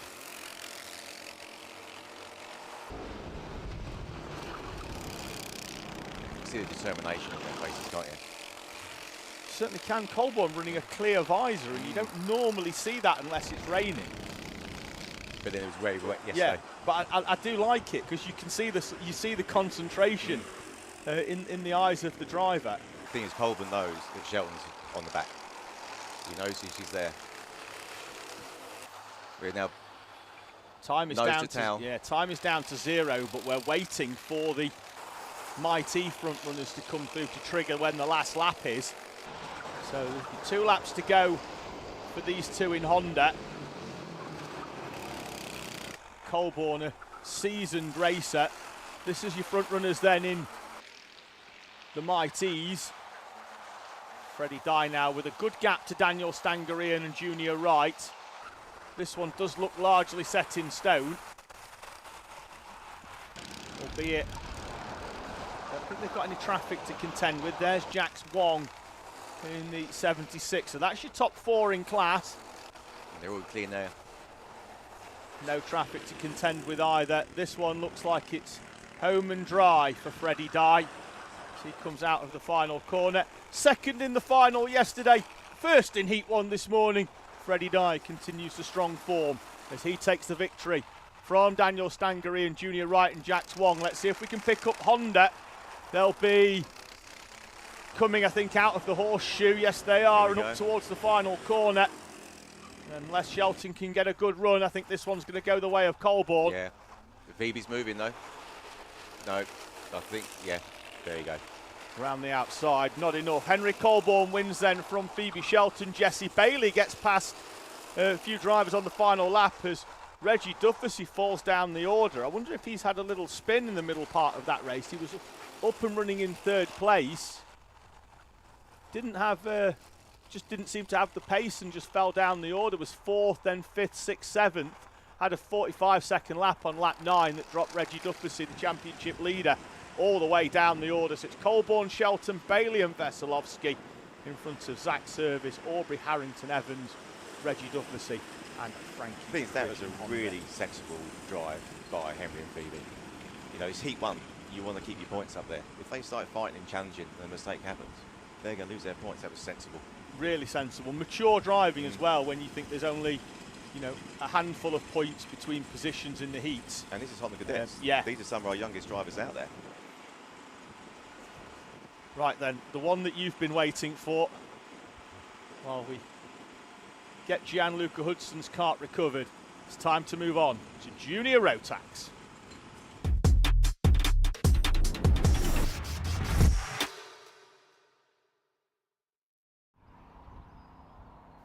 So just have a quick look in the live chat whilst we get a grid up on the screen. Lots of love coming in for Omari Morrison. Lots of people saying get well soon. Good luck for Buster Scott as well from Joshua Sharples, and good luck for Billy Edgecombe and all at Team Momentum. He'll be out in Senior Max in a few moments' time.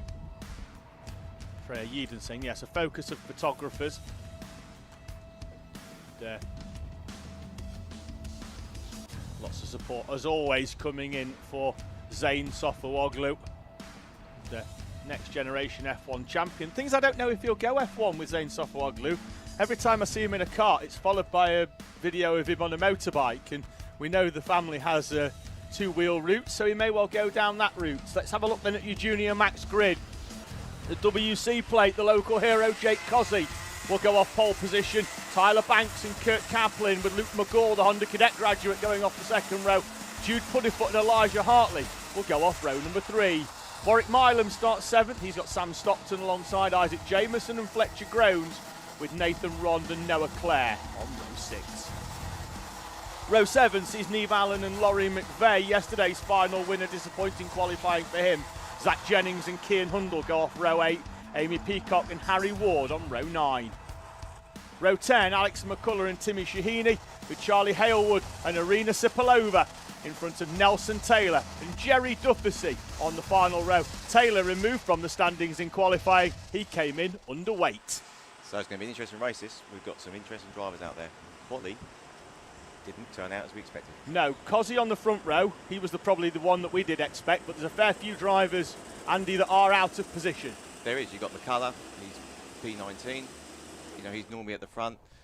Where you've got, you know, this is Cozzi's local track. I've got no doubt he's going to be on his own, racing his own. Well, led the final yesterday until he had a drivetrain issue yesterday. It looks like we're racing. We're away and racing at the first time, and it looks like Cozzi's been jumped at the start. Indeed, he has. We've got some drivers going wide there. I think Tyler Banks is going to lead us through. Yeah. And who's that in the Carlos Sainz colours? It's the 88 of Kurt Kaplan moving up into second place. Here comes Cozzi, though, down the inside and back up to second. He knows his track. It's his local track. Cozzi knows where the overtakes are.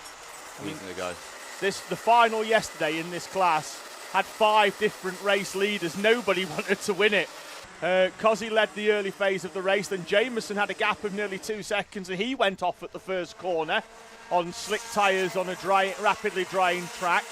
In the end, it went the way of Laurie McVeigh, but not before Nathan Rond had led some laps as well. We've got some challenges there, mid-pack as well, coming up. You've got Hartley is moving around. He's looking to move forward. Rond with a good opening lap. There we go. Hartley's moving. He's gone through on that dive.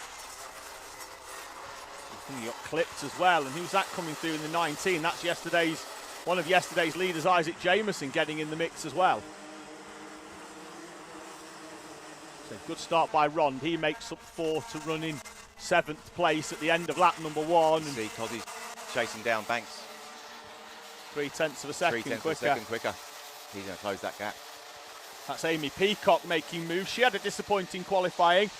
It was provisional pole for a small period of time, sat inside the top 6, but then the kart stopped for some reason up at the top bend. She was sat there for 4 or 5 laps, got 2 or 3 laps in at the end, but didn't go any quicker. Also, the drop nose, see the penalty, Yeah. the drops to 5 places down. Oh no, fastest lap, Yeah, I'm deleted. trying to figure out, I don't know whether she just went off at the final corner, was just sort of sat there for a little while, but the kart seemed to be running fine when she got back on track. And started P17. Here we go, fastest lap time, Jake Cozzy. Gaps down to 0.3, Yeah. and we're almost in sort of slipstream range now for Cozzy. We've got Puddlefoot, Jude Puddlefoot is behind, but 2 seconds behind. I think your leaders, unless there's any changes, going to be Banks and Cozzy. That's where the change is going to come. I would expect Cozzy to be right on the back of Tyler Banks as they come up towards the timing line this time. 0.3 of a second was the gap. It's not quite, I expected a little bit more out of Cozzy that lap, but it's still down ever so slightly. Moves again, Amy Peacock, the only one inside the top 10. Moves up into 8th place this time. And we are back with the leaders, and Cozzy is indeed a little bit closer than he was when he came over the timing line. And we've got a very distinctive second pack there, haven't we? Goes all the way down. Is that Laurie McVeigh now? Who is it in the? I think it could have, it's Noah Clare actually in the Project One colours. Another Honda Cadet graduate of last season, Noah Clare, moved up in the mid part of last season. There we go. There's our 2 leaders there, race of their own. Tyler Banks with the fastest lap. Credit where it's due. Amy Peacock's moved up. Yeah, and again, the Tyler Banks is holding off Jake Cozzy, who does not look particularly happy for some reason. Bit of a shake of the head. I think he was expecting an easier run of things with Jake Cozzy in this one. I think Banks is challenging Cozzy here. There's a bit more of a gap than there was previously, and so Cozzy looked comfortable at the front yesterday until he ended up parked on the grass there on the outside. And Banks was slightly quicker that last lap, but literally only by 1/10 of a second. wonder if they've gone long on tyre pressures for Jake Cozzy. It's always difficult in these senior and junior Rotax classes to make the tyre last the entire race. And this track is quite abrasive. So we know that all the juniors here are running very low pressures for this track. I would, I mean, even on days like this, I imagine we're looking low double figures, maybe high singles in terms of tyre pressures. I think the tyre pressures are around like 5, 6 out Yeah. there. They're really, really low. And it's not cold, it's like the weather's moved warm. Or mechanical flag for Isaac Jameson. This happened before. 3 wide round there. That's Pudderfoot. That's your battle for third place. Pudderfoot, McCall and Kaplan on the grass. They were 3 wide. Didn't quite catch what caused it. When we cut to it, they were 3 wide. And that's going to allow, is that Amy Peacock joining in the mix? Yeah. She is, and she's down the inside of Hartley. Lap. This is some drive from Peacock from 17th. I think she's coming over the line here in black flag for Isaac Jameson. He's obviously not. Missed his mechanical. Well, he's had 2. He's had 2. Shows up on our timing. Juice dropping down. Puddlefoot dropping down the Here list. comes Peacock. She doesn't back out of moves like that. That was a good challenge. That was good. And Luke McGall, another driver Tyler with the Banks Ayrton Senna helmet. Well, we're starting to get a spread now of the pack. We've got our 2 front runners are off on the race of their own. Then you've got mid-pack, and then you've got a selection of drivers off that mid. Yeah, they've been having a really good battle out over that 3rd place. It's been intense, hasn't it? Peacock's up into P4. Luke McGall, Elijah Hartley, that's Nathan Rond. We've got some changes as well there. We've got Fletcher Grounds. He's moved up into 8th position. Noah Clare just behind him. Puddlefoot's down to 12th now. Yeah, behind the championship leader, Laurie McVeigh, who came into this weekend with a 2-point lead. Looked like he'd lost the championship lead in the heats yesterday. Big Jake Cozzy's form, but then Cozzy's retirement in the final gave the lead back to Laurie McVeigh. Minute on the clock, 3 laps to go. Tyler Banks still pulling those fastest laps. But Cozzy's very, very close. You're literally not even a 1/10 of a second between them. Luke McGall, that kart is looking like it's got a very loose rear end at the moment, and it's losing positions at the moment. You've got Fletcher Grounds going for a dive.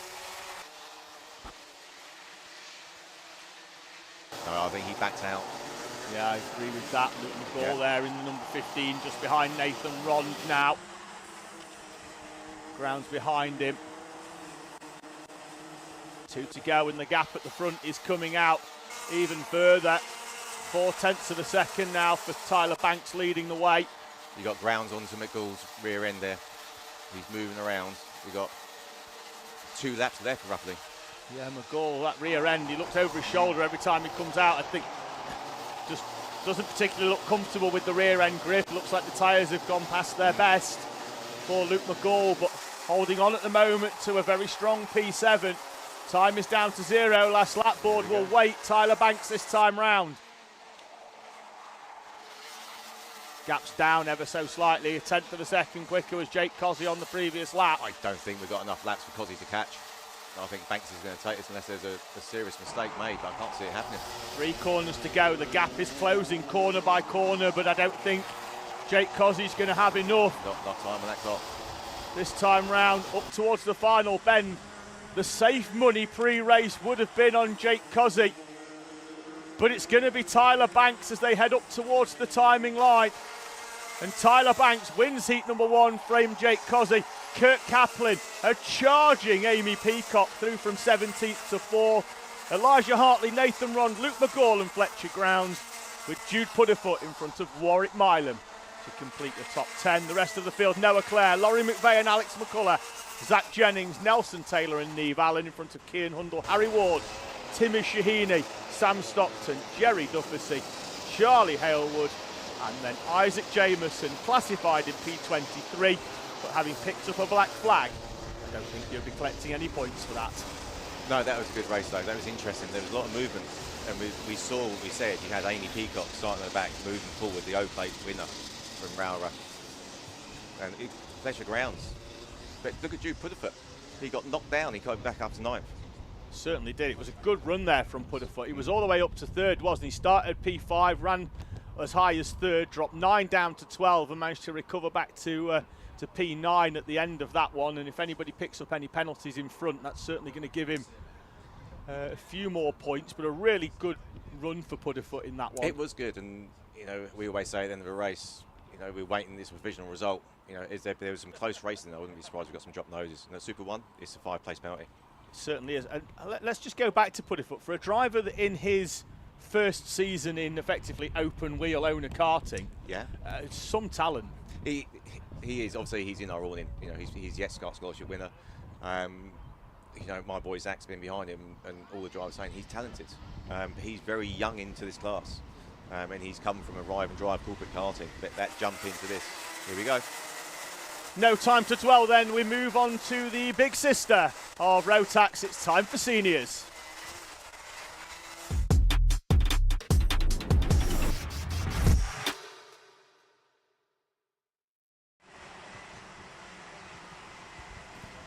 Let's try and get a grid up on the screen really quickly then, and they'll slow it down up at turn 5. Jarek Metters, yesterday's final winner, starts on pole. 3rd seed Morgan Hudson-Brown alongside him. Max Chown and Caden Welch. Izzy Lawton, with her best qualifying of the season, goes off P5 with Noah Hadley for company on the outside of row 3. Ronnie Smith and George Cole in front of Rory Hinckley and Billy Edgecombe. George Daniels and Jacob Barron are on row 6. Lewis Holt and Emma Stoner in front of Max Davis and Harry Gill, Lucas Steele and Raoul Foliano on row number 9. Jay Pearson, Shaquille Joseph, Isaac Parkinson and Tom Williams in front of Tom Nottingham, Robin Braid with Tom Taylor, Miles Lorna-Bennett, Lucas Olofsson and Alex Moore, your 28 senior Rotax runners. Metters has them slow at a walking pace. Morgan Hudson-Brown focused on the driver to his right-hand side, left on the camera. He's looking for when he powers down so he can go with him, and go with him he does. Morgan Hudson-Brown looks like he's managed to get a good start, and certainly has, round the outside, and leads us round Billy's Bend and up towards the S's. In front of Jarek Metters, Max Chown slots into 3rd place in front of Caden Welch. Oh, we've got 3 or 4 drivers climbing over each other down at the hairpin. They're all going to have to sort themselves out. There'll be a few winners and losers at the end of lap number 1. Morgan Hudson-Brown, though, the big winner thus far. And falling down the order is going to be Emma Stoner in the 34, out of the race. Driver from Maidenhead in Kent is out on lap number 1. Morgan Hudson-Brown, though, leaves Jarek Metters and Max Chown, Caden Welch, Izzy Lawton and Noah Hadley, with George Cole in front of Ronnie Smith, George Daniels and Jacob Barran, your top 10. Tough opening lap for Rory Hinckley. He goes down to 15th from 9th.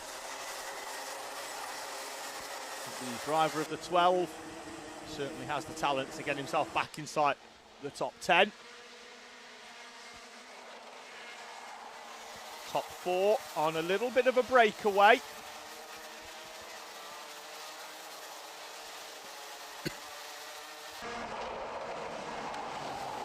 Field behind, trying to pick out who that is still in 5th place. Is it still Izzy Lawton? Let you know at the end of this lap. Metters with the fastest lap on the previous.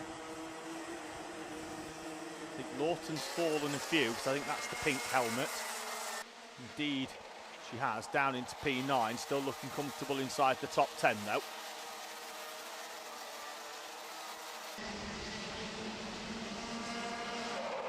Morgan Hudson-Brown, Jarek Metters, Max Chown, Caden Welch. Chown with a much tighter line again, using, we saw that earlier on, and those drivers just getting it in the inside groove, and it slingshots them out, gets them a good drive up towards the horseshoe. Looks like Ronnie Smith now could potentially have moved up into still 7th. George Cole, the fastest driver on track at the moment, on the previous lap was only a fraction quicker than the car in front of him, which was Noah Hadley, but Hadley was 3/10 faster than Caden Welch, and this is going to be 6 for the lead in a few moments' time, I think.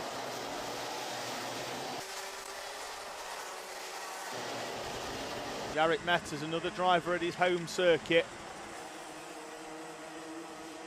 going well, won the final yesterday. This is your battle for 7th, with Smith, Daniels, Lawton, Baran being pursued by Lewis Holt. He's got 0.3 of a second to find to get himself up onto the back of carts in front.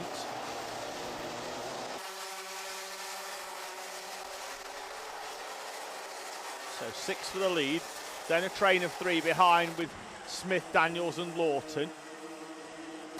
Baran with a bit of a gap, but he's getting reeled in by Lewis Holt. Contact warning for the 29 of Shaquille Daniels. Currently running outside the top 20.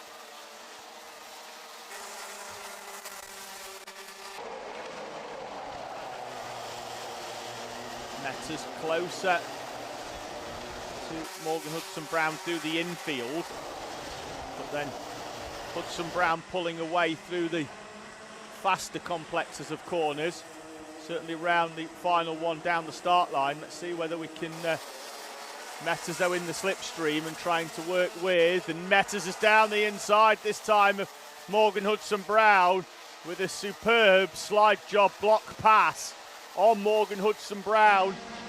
Very easy to carry too much speed down the inside and reopen the door for your rival. On that occasion, just stamped on the brakes and then stamped on them a little bit more to stop Morgan Hudson-Brown getting the run. Jarek Metters now will be hoping to build on yesterday's performance, and already has a little bit of a gap, 0.3 of a second. Jacob Baran falling down the order, and he's now outside the top 10 as Rory Hinckley makes up 2. I get the feeling Lewis Holt might have created a gap there down the inside of Jacob Baran, and Rory Hinckley has managed to find a way past them both, slipping through and up inside the top 10. And there's that train of 3 behind, Smith, Daniels and Lawton. A lot of southern-based drivers in this championship that I think do a fair bit round here. Lawton from Devon, this will be her nearest track on the calendar. second season in seniors, only 1 year of junior racing before that for Izzy Lawton. So joining karting rather late, but currently running very well inside the top 10 here at Clay. There she'll be on the back. There she is in the Momentum Motorsport colours with the pink helmet, as we could well have a change for third place. It's like Noah Hadley and Max Chown going at it.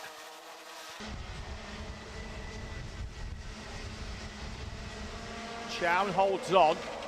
Hadley in the white, red and black number 40, but they're backing themselves into Caden Welch and championship leader George Cole.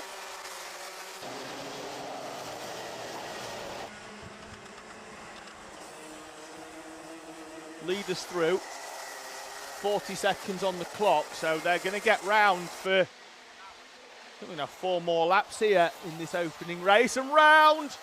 Is that Max Chown? Yes, it is. Round at the first corner, just caught the back end of that, although Hadley's got his arm up in the air, which is karting's version of an admission of guilt. One would imagine. We only saw the tail end of that, and it was Max Chown exiting stage right at the turn 1 camera. Metters, though, leads comfortably now from Morgan Hudson-Brown, Noah Hadley, George Cole, Caden Welch, George Daniels, Ronnie Smith, with Izzy Lawton, Rory Hinckley, Lewis Holtz and Max Chown. Outside the top 10, crossing the timing line in P15.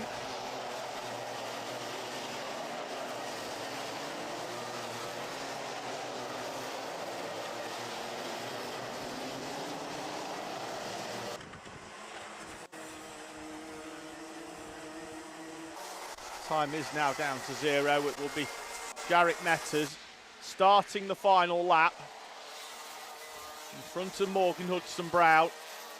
Hadley fastest on track on the lap number 5. We're currently lap 13 now. He was faster than Morgan Hudson-Brown, but I think he's going to struggle to get close enough. Rory Hinckley has found a way past Izzy Lawton, I think, for P8. Looked like Hinckley's bright yellow helmet was in front of a cart there. So Jarek Metters coming up and round the final corner. Wins heat number 1 in commanding style, having found a way past Morgan Hudson-Brown mid-race.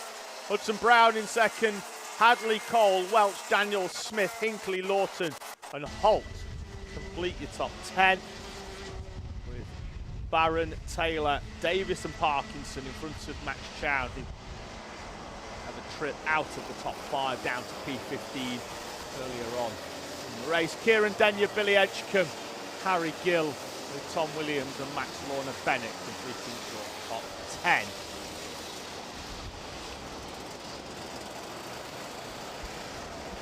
So Sandra Wilshaw saying good luck to my boy Harry Holland.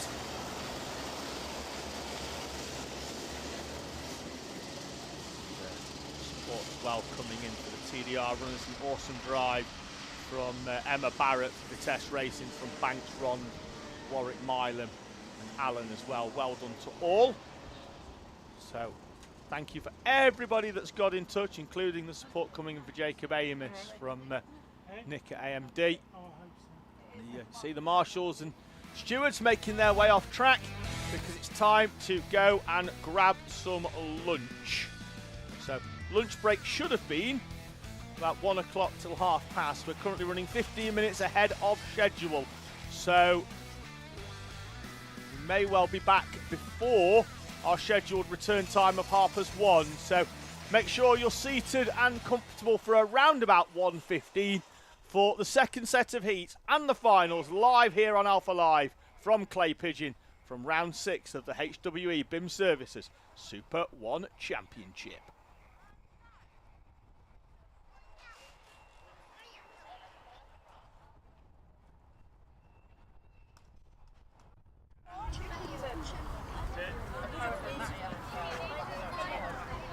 Big move.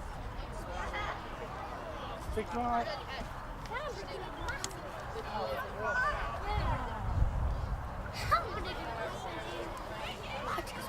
Go away, move that way. Don't you name it. Move that way. Are you going to go stand on hold or not? I mean, Patty.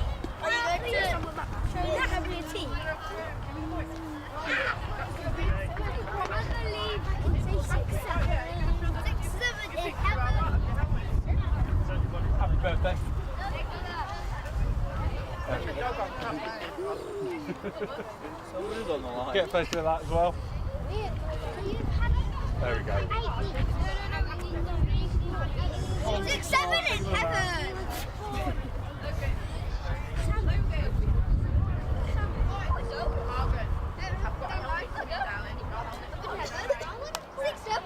Come on, I think you say marathon.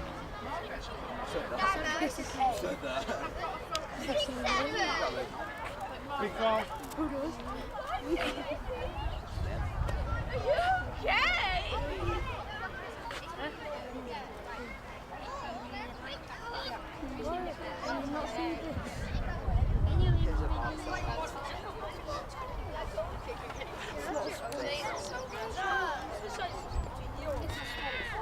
Big balls, come on,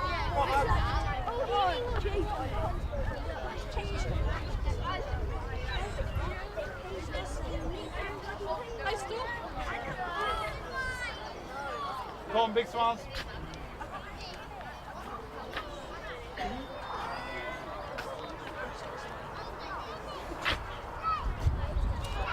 That's so tall. I don't like this.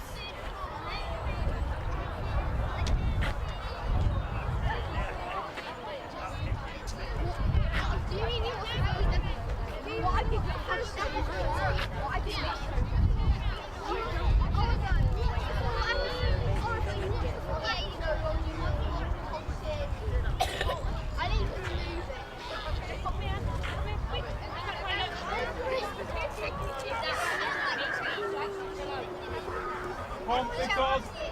Come on. Look at the speaker. Come on, big swans. I wish I could integrate it.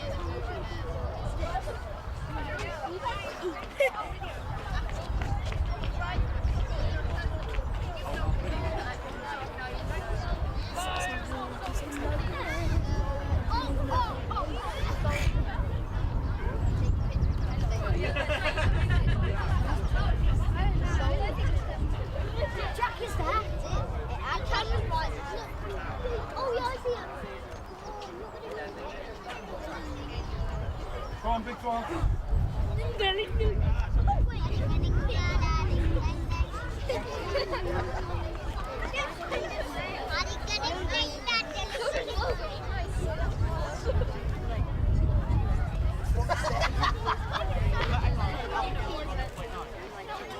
Big swan. Close enough. I'll make you jump. Can you teach him how to smile?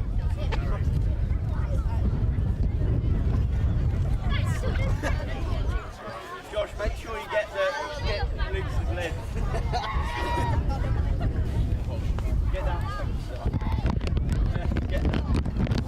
Make sure you get his lid.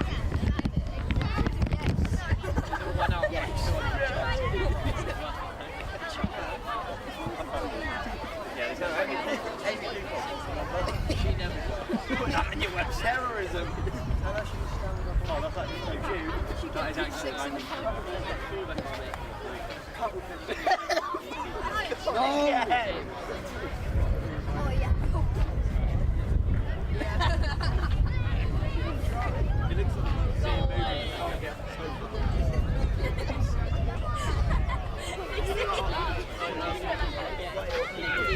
I hurry, everyone looks at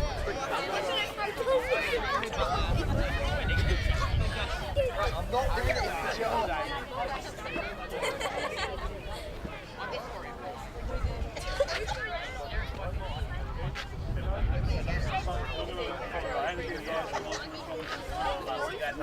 Come on, big swan.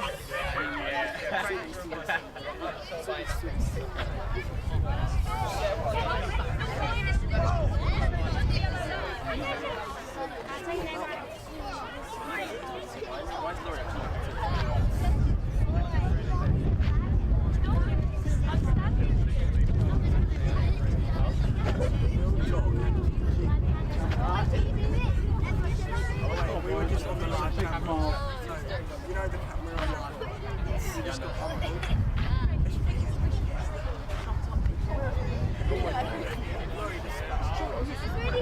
Let's do a road. Come on, Alex.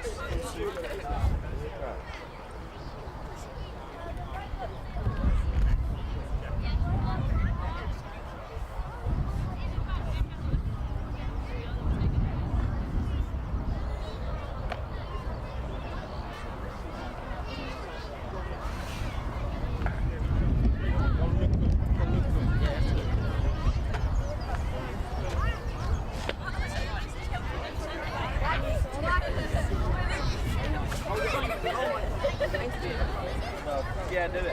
Oi.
I'm dancing at the camera. Oh, I can't. Mighty, mighty, mighty.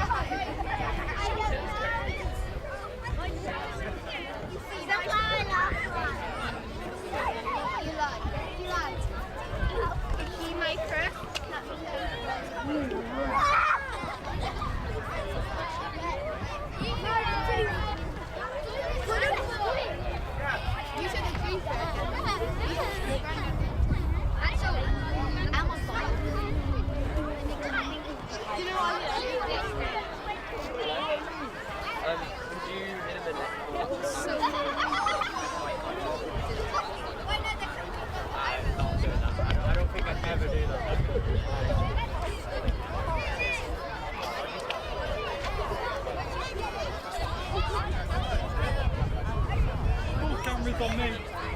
You'll break the lens like that.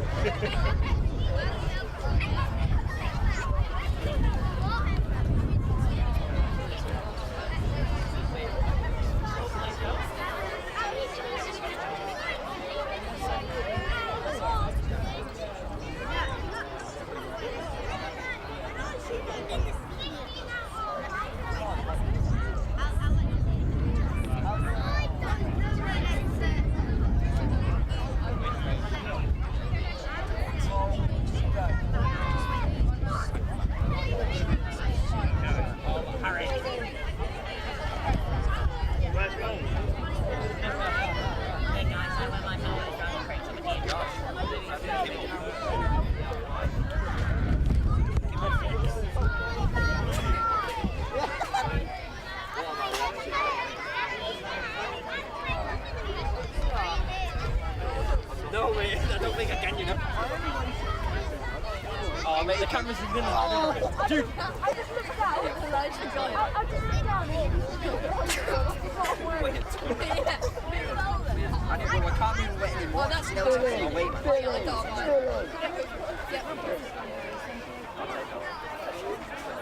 Walk in now. Well, we don't got to see full lens. You're not with two. With the mic. I should have brought it.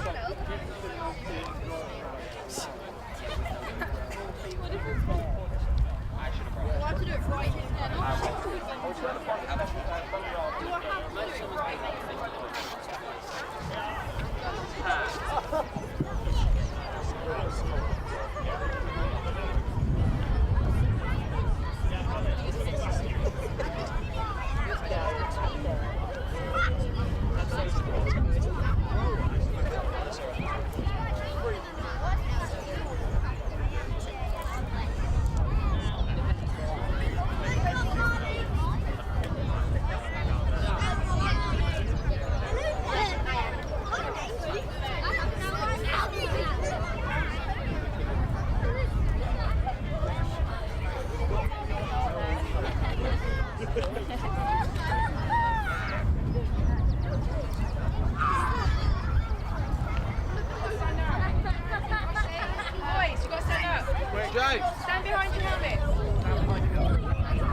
Will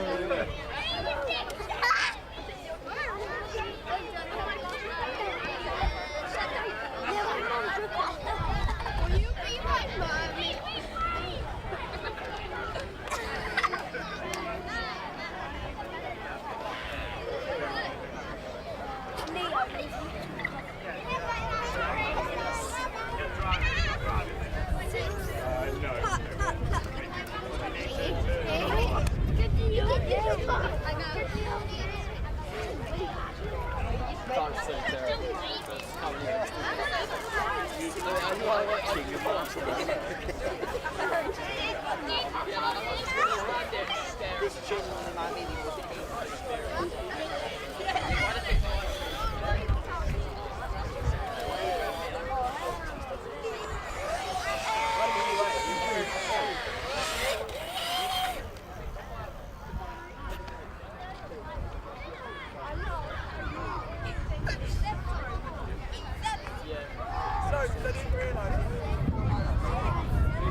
Okay guys, thank you for all getting here nice and early. Okay, so it's somebody's birthday today, so if we could wish a happy birthday to Eleanor Parsonage. So you ready? Happy birthday to you! Happy birthday to you! Happy birthday to you! And we've got a little birthday present, so she'll talk to Amelia and get that.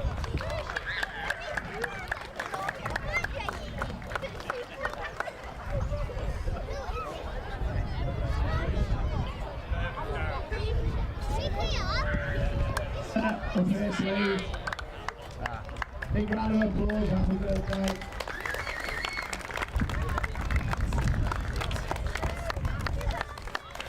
She wanted a trophy, but she's got to earn that later.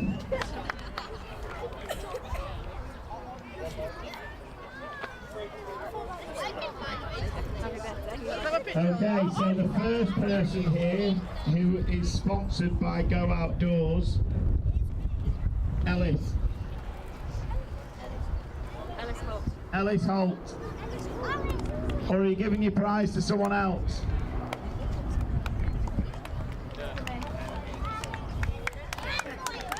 Ellis was here at 6:30 this morning, sponsored by Go Outdoors Tents.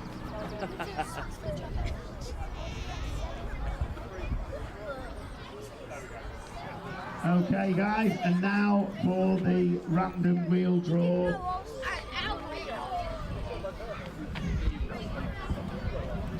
You've got to be here to win it.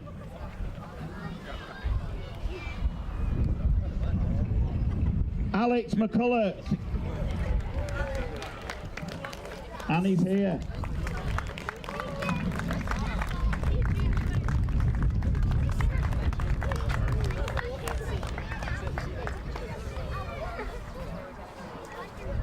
Okay guys, if we could just wait about, and then once this photograph's taken, if you could all gather, and then Josh is going to take a picture from the balcony. So all crowd round where Amelia is, please be careful with your helmets.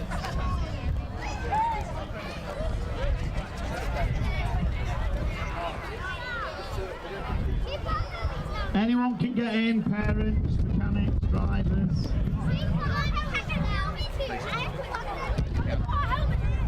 Yeah, you put your helmets on the floor or hold on to them. You might have to hold them up in a minute. Okay guys, get in, make it deep here.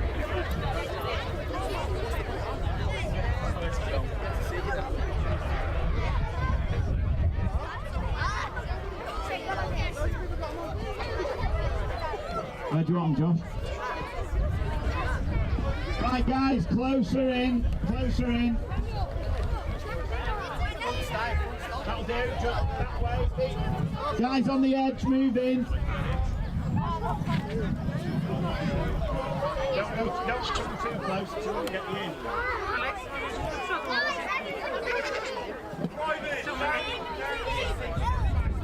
Right, take a step back, guys, there. Go on, back a bit. Guys, back. Back is that way.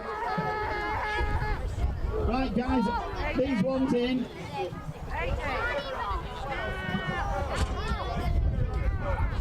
All the parents round the back, next side, be shy. Come on guys, all in round the back. You guys on the edge at the back. Come on. If you're on the grass, that way. We need a new one.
welcome back to heat number 2 for Might E, and we've gone a little bit earlier than we'd expected to come back from lunch, and because of that it has caught out 1 or 2.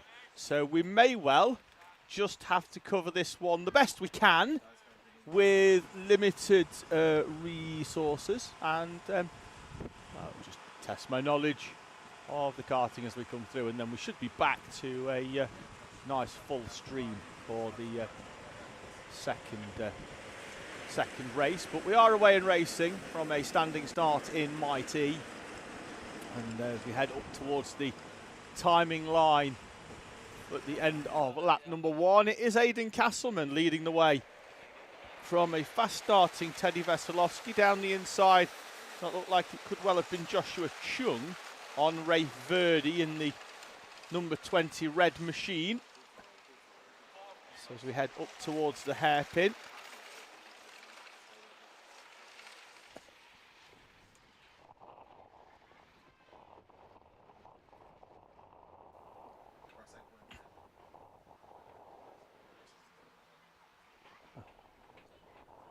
so field making their way through up towards the last corner. It's still Aidan Castleman with a good gap, but we go all the way down to Arten Odula in 11th place with a strong field. And we are back.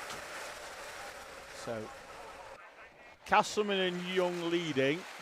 Looks like Luca Pede is being shown in 4th place, but is certainly now in 3rd. In front of Eli Parkhouse, by the look of things. It is in the all-black machine. Teddy Veselovsky down into P5. Rafe Verdi in front of Oliver Reynolds, there 6th and 7th.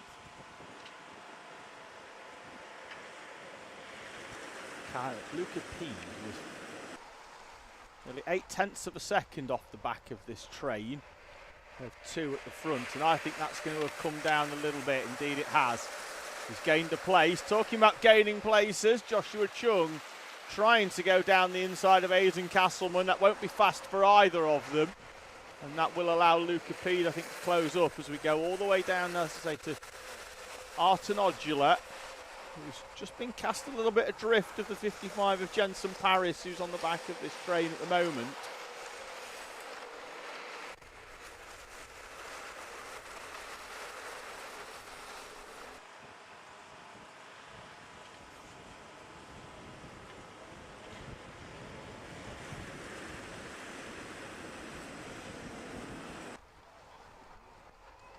Here comes Luca Pede, trying to go all the way around the outside of Joshua Chung.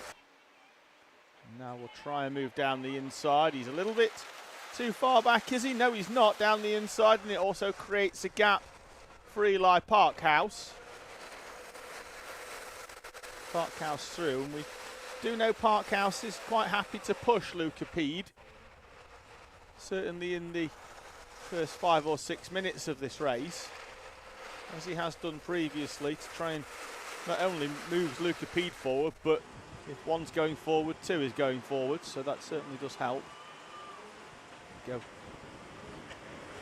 down to 10th now in this train. Odula cast adrift in 11th place. Pede's going to try and go around the outside. He might get a push job here, and I think he's going to get through, and it's going to allow again Eli Parkhouse, and then Parkhouse is going to do them both again. He did this in heat 1. He's going to do it again in heat 2. Eli Parkhouse goes through from 3rd up into the lead.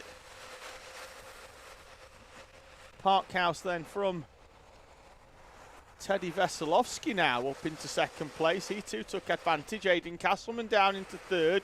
Luca Pede's back through then up into that 3rd place, and Oliver Reynolds is going to try and move all the way round the outside and see whether he can take advantage of that, although he needs to get back onto the inside as they head up towards the timing line. And they'll run side by side. Parkhouse leading then, lap traffic, and they go either side of the lap traffic. Shades of Spa 1998, with Hakkinen and Schumacher going either side of Ricardo Zonta, and Luca Pede is on the grass. rejoins, but it's not going to be fast, and I think he may well lose a few places. Rafe Verdi's coming down the inside, and the championship leader, after a trip on the grass, is going to get shuffled back and may well come out of this in about 6th place. Parkhouse and Teddy Veselovsky pushing away at the front. The gap will be nearly a second, I think, at the end of this lap as Max Tetlow goes down the inside into the final corner.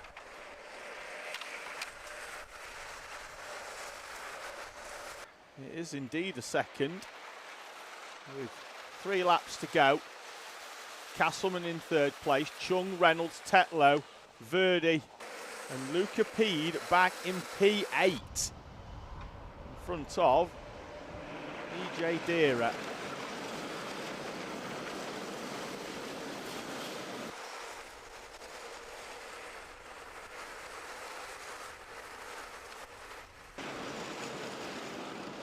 The leading duo had that gap of a second, but Eli Parkhouse has gone very defensive, and that is going to back them both up.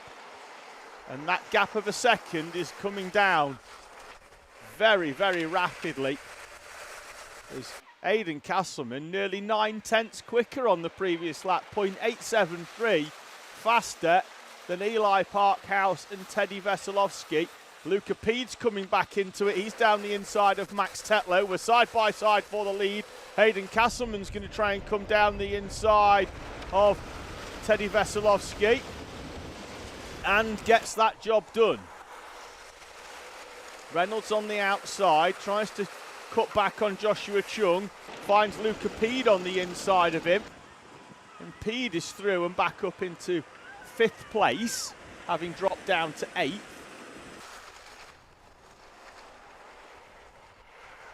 Parkhouse and Castleman side by side, not for the first time today.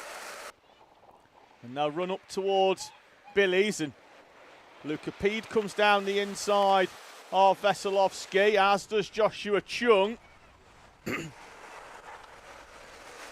Anybody's game with 4 corners to go. Parkhouse heads back out to the outside to open the corner up, but then scrubs off a little bit of speed.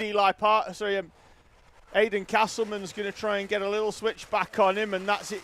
Chung 3 wide as Oliver Reynolds tries to draw alongside. Eli Parkhouse will come to the inside again. Luca Pede's going to go down the inside of Aidan Castleman. And then they will be 3 wide up towards the timing line, I think. It's certainly going to be 2. Castleman's not going to be close enough. Parkhouse wins it from Castleman, Pede and Chung, with Max Tetlow, Teddy Veselovsky and EJ Deera in front of Oliver Reynolds. The top 8 split by 1.8 seconds. Jensen Paris, Arton Odula and Rafe Verdi. Verdi's fallen down the order and well adrift as well. Had a 58-second lap number 8 for Rafe Verdi that drops him down into P11, having started on the front row in 2nd place. Fabian Smith, Archie Watkins and Reggie Love finish in front of Astro Matthews, Jack Voss and Fraser Hayne. Number 83 machine.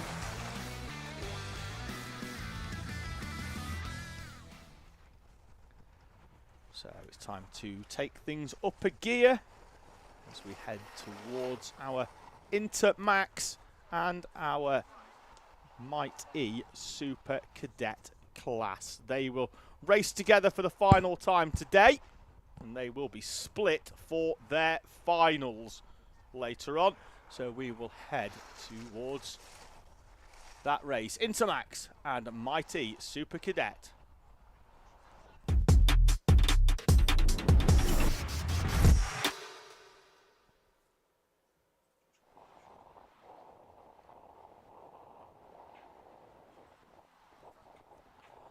So rolling start, let's get a grid up on the screen then as we head towards the live chat. Support coming in for Pierce Gauntlet and for Jarek Metters as well from Jack Dobson all the way over in Thailand. Charlie Gregg then will be on pole position as they head out onto track. TJ McLeish with Finley Thompson and Leyland Bradnam. Xavier Davidson and Evan Dearden, your top 6. Amelia Jade Hay Harley Hassel, let's see if he can see the checkered flag this time after retiring in Heat 1. Calvin Sherlock and Finley Fawkes complete your top 10. Eli Romalo and Jan Hamira in front of Ronnie Griffin. Nixie Hay and Oliver Wynn. Then we move into our mighty super cadets. Ansel Murray, Will Beattie and Harry Stinson, your top 3. In front of Casey Baker, Logan Jackson and Jacob Hutchinson. Jaden Bond, Zachary Parr, Harry Watkinson.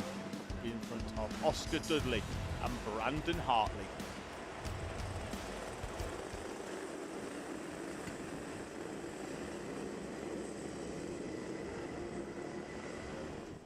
Into the tram lines they come then, they accelerate up towards the start. It's a fast one, but we are away and racing with TJ McLeish finding a way past Charlie Gregg on lap number 1.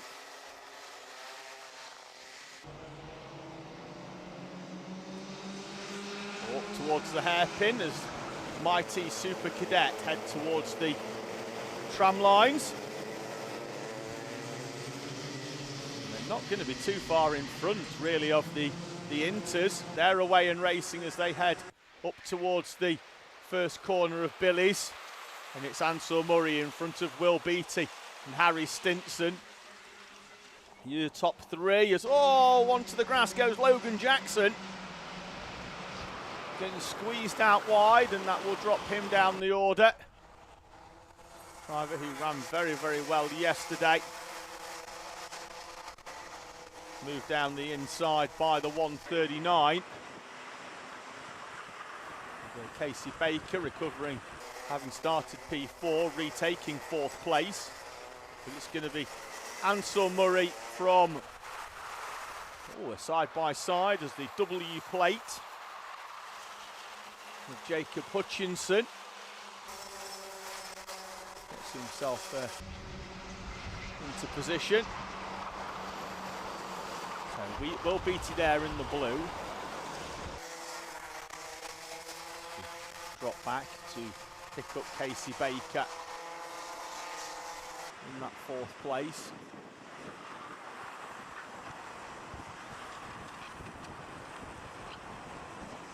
So field making their way through. As coming up there, onto the back of them nearly already, is the Intermax grid. Charlie Gregg back into the lead with TJ McLeish. Xavier Davidson also making up a spot as Will Beattie down the inside of Ansel Murray for the lead in mighty Super Cadet.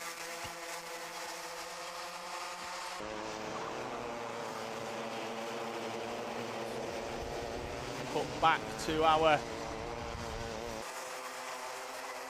Inters, and Charlie Gregg is off into the distance there. He is leading by 1.3 seconds from McLeish, Davidson, Thompson and Bradnam.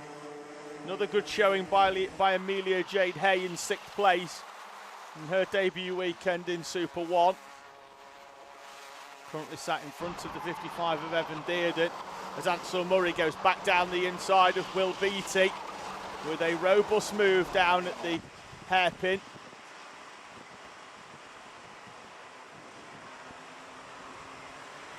Top 3 breaking away from Casey Baker.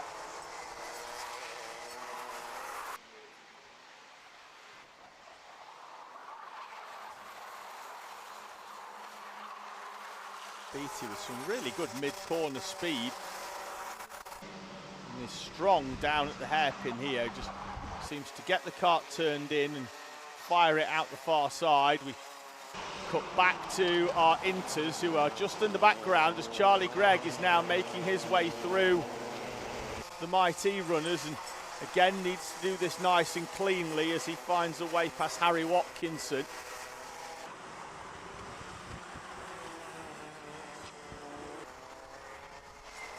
And there is Charlie Gregg, let's say, working his way through. And needs to be careful, as do the rest of the Inters. Oh, down the inside. Bang, bang, bang, skittled. And on the outside, we had a very unfortunate kart that, to be honest, didn't even know what was happening behind them.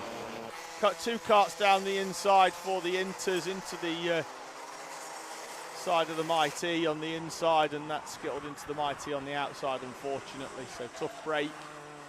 As the field make their way through. Greg has largely found his way through now, but we're going to have some changes. Amelia Jade Hay up into fourth place. Xavier Davidson falling all the way down the order in the number 20 machine.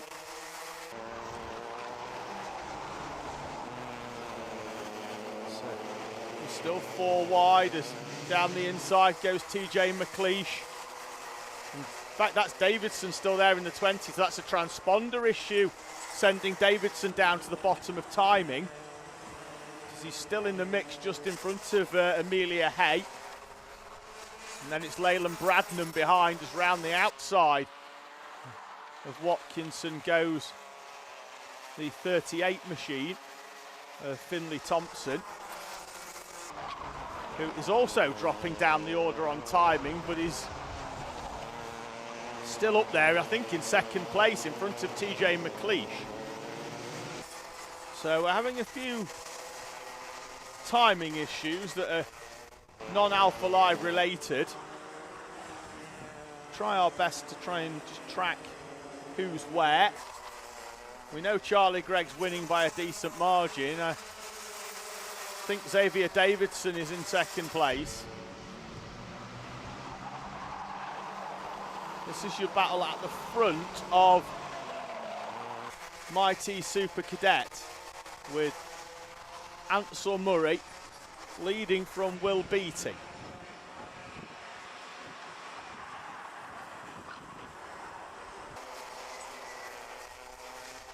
Look over the shoulder from Murray. Thompson reinserted up in the timing in second place, which is where we expected the 38 Jacks Motorsport kart to be.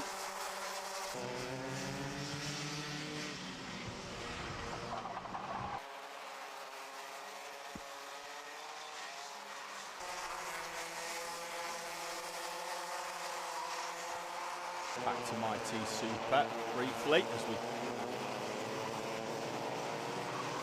pick up the 46 of Harley Hassel, making his way through. Leyland Bradnam there on the back of Amelia Jade Hay, who's showing us 1 lap down but is still in the mix.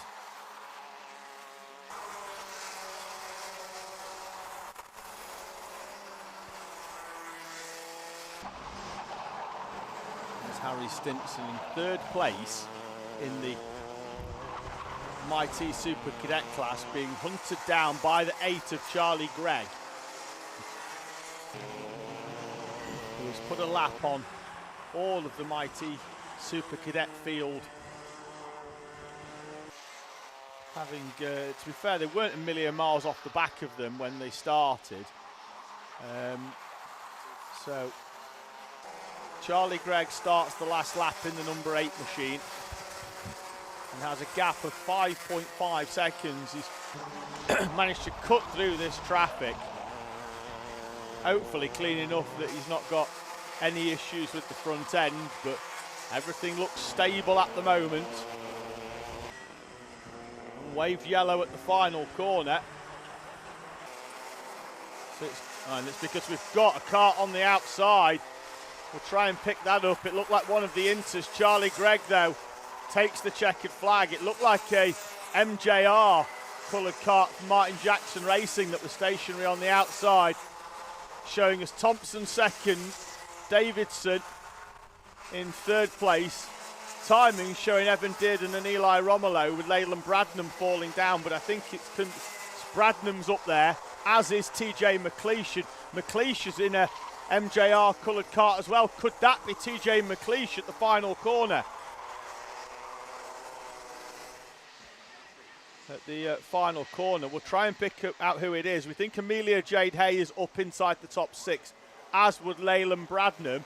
But I've got the feeling that that 74 kart is TJ McLeish, who was running inside the top 3, and indeed it is TJ McLeish on the final lap.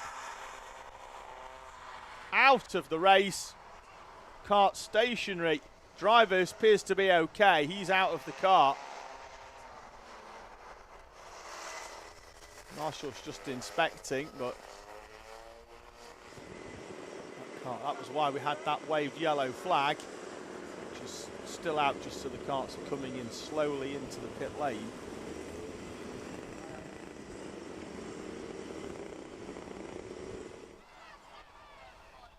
And there is TJ McLeish, again looking okay, but arms out to the side, almost just saying to his mechanic, I've no idea what happened there, but it wasn't doing what I was expecting it to do.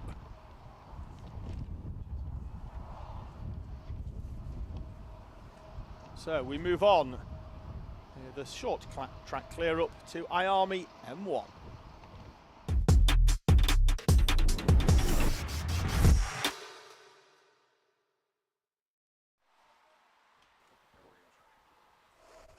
We are already heading out, which means we'll have to rattle through a grid fairly quickly.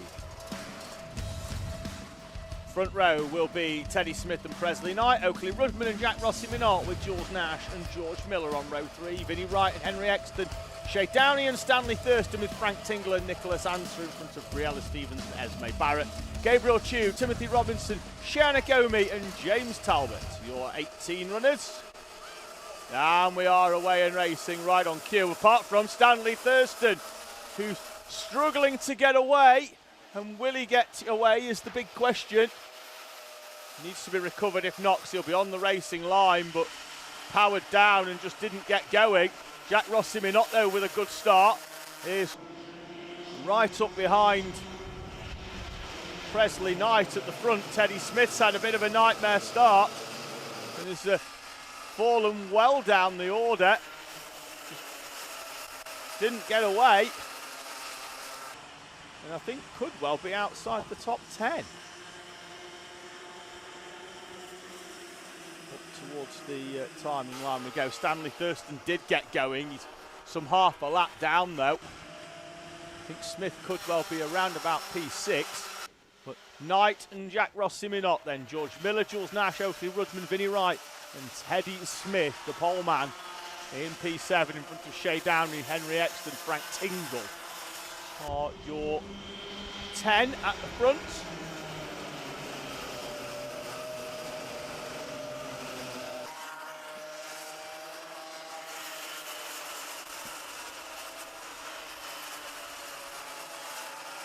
Wide goes the 30 of Nicholas Answer.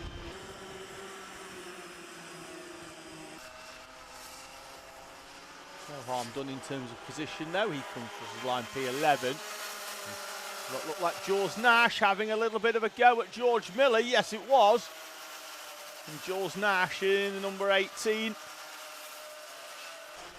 Son of former British and World Touring Car race winner James Nash moves himself up into third place.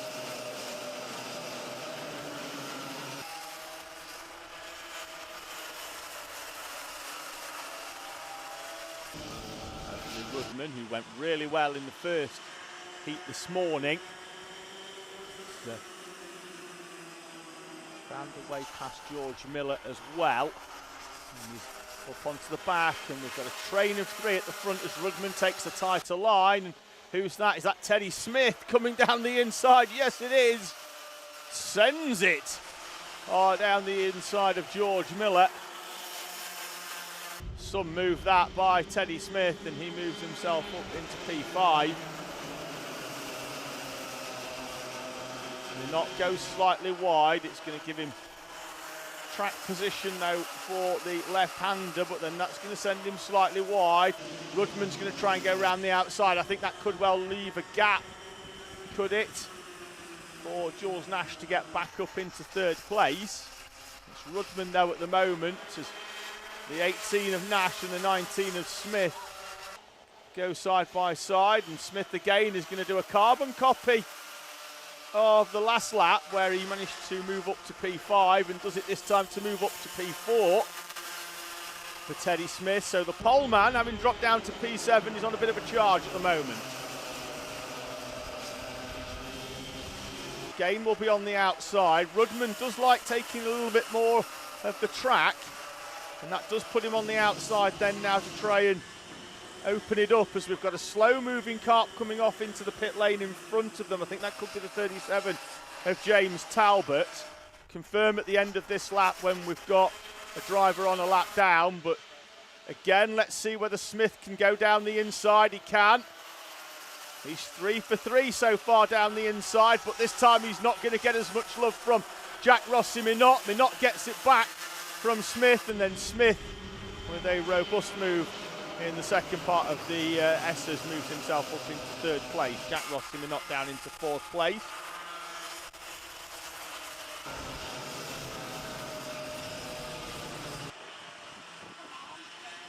Two minutes and 40 on the clock. Presley Knight still leading then at the moment.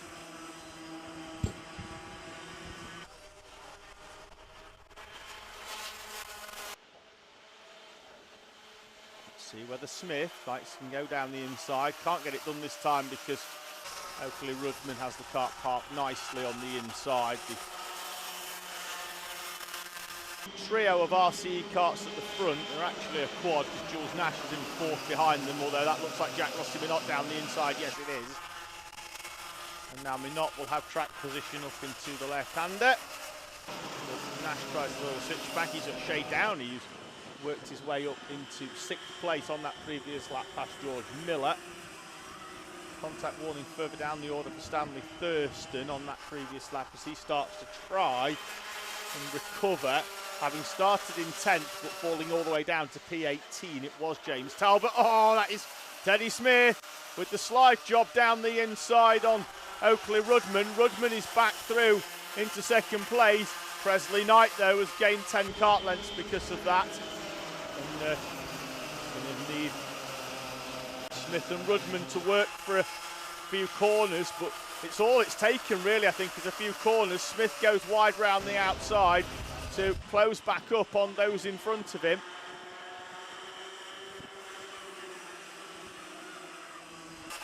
Now, 3 laps to go at the end of this one. The gap was 10 kart lengths a few corners ago, and it's already back up to 10 centimetres. Here comes Teddy Smith again, down the inside. Wasn't quite close enough, and it's bringing the rest of the field back into play. It was a clear 3, and now it goes Minot, Nash, Downey, Miller, and Vinnie Wright as well in the 11 is on the back of that train. 8 karts split by 1.5 seconds at the front of Miami M1. Presley Knight, who's been the long-time leader in this class, hasn't really been challenged so far, despite the close proximity of his rivals. Has moved into a semi-defensive mode as Teddy Smith, his ascension forward has slowed somewhat by those karts in front, and he's actually lost the place to Jack Rossi Minot in the O-plate. And came into this race weekend with a slender championship lead of a single point to your current race leader Presley Knight. Although, is that Rudman now in front of Knight? Yes, it is. So for the first time since lap number 1, Presley Knight loses the lead, and it's at the right time for Oakley Rudman.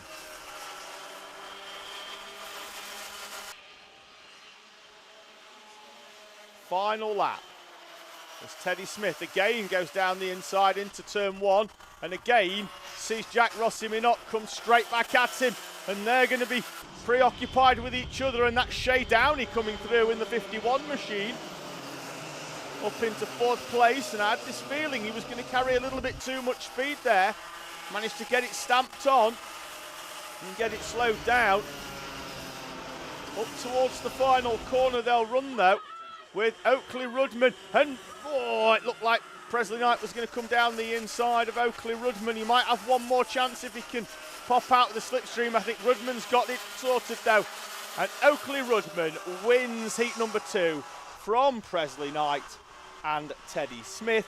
George Miller, Shea Downey and Jules Nash, with Jack Rossi Minot, Vinnie Wright, Nicholas Answer and Frank Tingle in front of Henry Exton, Briella Stevens and Esme Barrett. Gabriel Chu, a recovering Stanley Thurston, who was around about half a lap, which would have been around about 20 seconds off the lead, in fact, at the start, and he finished a very similar distance away when he crossed the line. So still some good pace there from Thurston, despite the fact he was nearly half a lap down at the start of that. He finishes P15.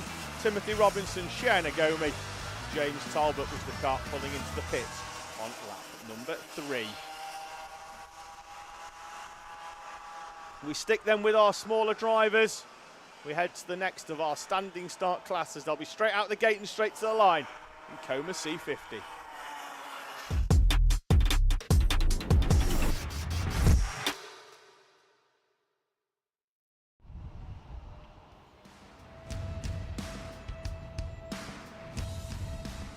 Poleman will be Matthew Pearson. He's alongside Jace Hannon, River DiGiorgio Miller, with Noah Gallagher, Reggie Rhodes and Logan Grassi on row number 3. Regan Abercrombie, Dalton Dyke Whitfield and Aidan Hughes, with Ayrton Edward Jones completing the top 10. Jude Campbell and Robert Hanley are on row 6. Row 7, Tristan Begley and Jacob Haywood-White, with Henry Isles on row number 8. Bob Spence showing support for Jack Rossi-Minot. Laughs and stuff, saying well done to Oliver from Mum, Grandad and Auntie Amanda. I'm so proud.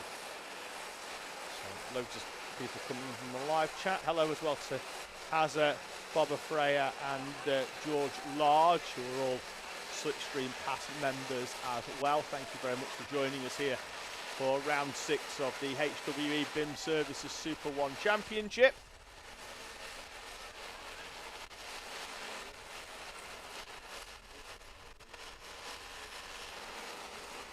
And we're away, and last time out in heat number 1 it was Matthew Pearson from the outside of the front row who swept all the way around the outside, and he's going to do it again on Jace Hannon into the first corner at Billy's Bend. And through goes Matthew Pearson. Already he's got quite a good run. Opened up a little bit of a gap as Noah Gallagher comes under pressure from Giorgio Miller. Reggie Rhodes this time trying to recover from a tough heat number 1 where he was tipped into a spin down at Billy's Blind. First corner here. And the leader out in front, and that is Rhodes coming down the inside. And Jace Hannon getting swallowed up. Will go from second. He was third over the line, but he's going to be 7th by the time we come out of the S's. As Gallagher is up into second place. Reggie Rhodes in third. That's River DiGiorgio Miller in front of Logan Grassi and Dalton Dyke Whitfield. And then Jace Hannon down in 7th. Pearson is away at the front of this race.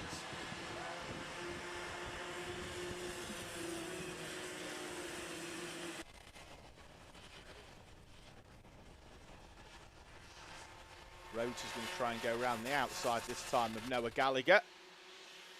Gap is 1.4 to the lead. He's been running in close proximity, and Jace Hannon is having a tough time of things, falling away off this train of 5 karts in front. And that perched up is the 48 machine. Is it? Can't find a 48. Yes, I can. It's Regan Abercrombie, who was a late entry. And we've also got a stationary yellow, but that'll be because it precedes the waved yellow down at turn 1. Although that was very quickly withdrawn. Gap's 1.4 at the front, goes down to 1.1 as River DiGiorgio Miller tries to draw alongside Reggie Rhodes.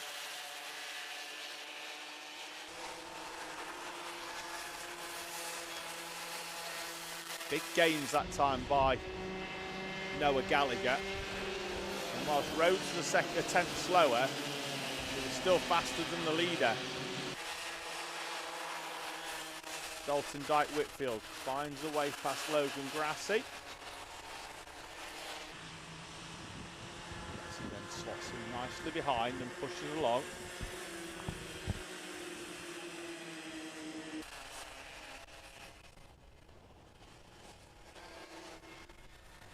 .1 the gap previously, down to 0.8 of a second as Reggie Rhodes sets the fastest lap. They're working as a 5 at the moment to reel in Matthew Pearson.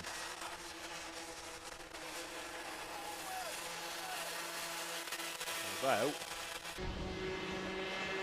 Reggie Rhodes was going to try and go around the outside of Noah Gallagher that time, and this time it's Dalton Dyke Whitfield scrubbing off a little bit too much speed into the bank right-hand hairpin, and Logan Grassi moves through nicely to retake the 5th place that he lost a few laps ago.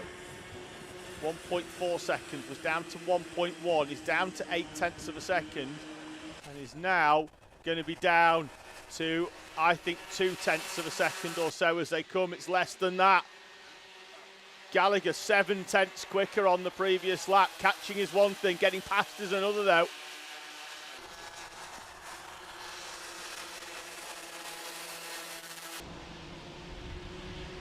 So run up towards the hairpin. Pearson with a look left, look right.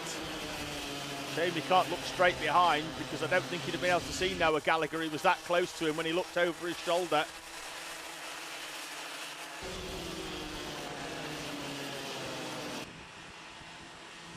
Towards the final corner they go.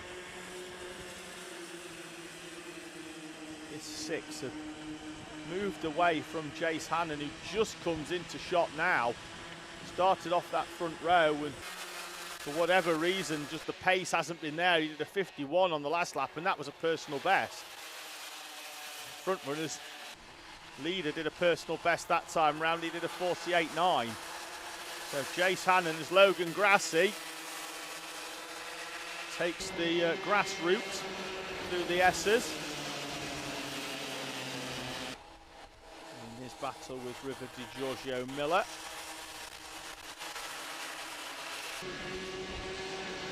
Slightly wide goes Matthew Pearson. I don't think that's going to be the fastest route. He's not going to lose track position, that's for sure.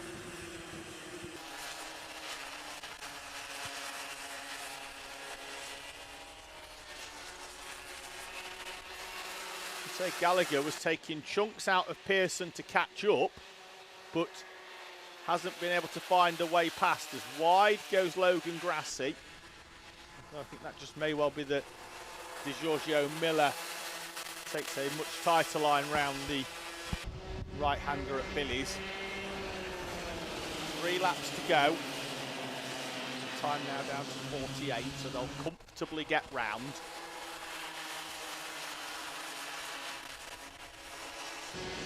We are back to a 6. It was a train of 3. And we're now down to closed up between Grassi, Miller and Dalton Dyke Whitfield. Miller there in the 82 is leading that second train of 3, but it's now just a train of 6. 2 laps to go as Pearson looks over his shoulder. And again, Logan Grassi carries the speed in, and this time does lose a place to Dalton Dyke Whitfield. Pearson with a line that's defensive on the inside, trying to stop them getting a run on him, and he's going to do the same up towards the left-hander of the horseshoe. Reggie Rhodes gets the momentum. Sure, he's going to have to draw alongside towards the final corner, and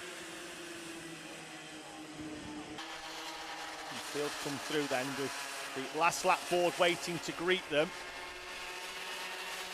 Pearson, Gallagher, Rhodes. Miller, Whitfield, Grassi. That's Miller down the inside. Whitfield, sorry, down the inside of Miller.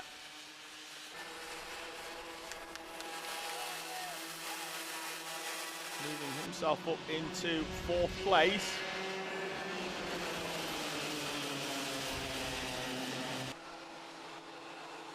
Horseshoe then for the final time. Pearson from Gallagher. This was your top two yesterday, and Pearson goes very, very wide, but we know that doesn't really hamper the Coma too much. He goes then tight. It's all about momentum and all about the exit. And can Noah Gallagher get the exit? I think he can. Noah Gallagher's going to drive all the way around the outside here. He's celebrating. He's celebrating. He's celebrated too early. 1,000. That'll go down to the camera. That will go down to the camera. But as it stands on the screen, Matthew Pearson by 1,000th of a second from Noah Gallagher, which must be the tightest finish in Super One history. Matthew Pearson, Noah Gallagher, you couldn't split it. Dalton Dyke Whitfield in third, Reggie Rhodes, River Giorgio Miller, Logan Grassi, six, split by 0.6 of a second. Jacob Hayward, White Jace Hannon, Ayrton Edward Jones and Jude Campbell, the top 10. Right, let's see if we can figure out who won this final, or second heat. Celebrating as they come to the line.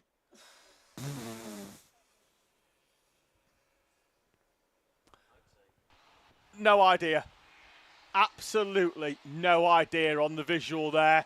So close. The timing with the transponders on the back of the seat say it went the way of Matthew Pearson. We do have a camera here at Super One on the line. And I will leave that for timekeeping to try and figure out who has won that race.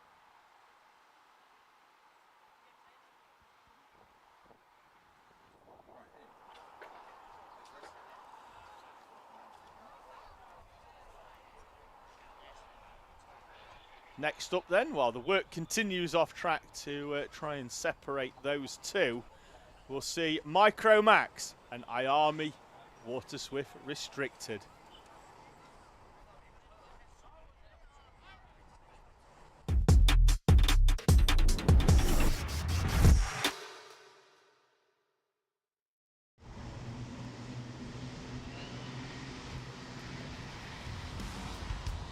Micros making their way out then. The 12 of Jensen Drummond will lead in Zane Sofawoglu with Ralph Ewer and Hugh Riley in front of Cooper Galloway and Logan Edwards.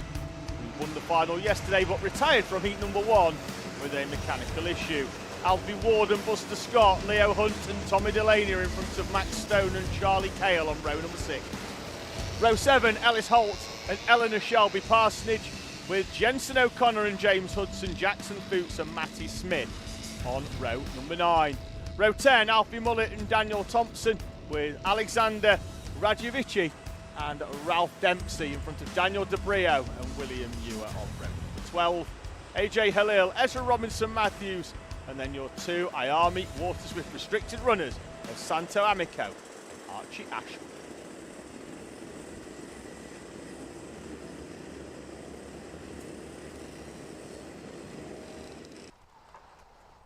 Up towards the timing line they come then, nice and slow by Jensen Drummond as he dictates the pace. Powers down from the left-hand side of your screen, but it looks like it's going to be Zane Sofawoglu who will lead us up towards Billy's at the first time of asking through the field. Come nicely, Sofawoglu then from Drummond, Hugh Riley, as we've got a few across the grass on the left-hand side. Looks like one of them was Alfie Ward, who finished inside the top 6. Oh, we've got a little bit into the rear, and who's that? That's the 53 with Ralph Ewer getting a little bit of help down at the hairpin. Saw a little bit of tyre smoke. There was a lock-up behind Ewer. I think it could well have been the 32 of Cooper Galloway, trying to turn his rear tyres into the 50Ps.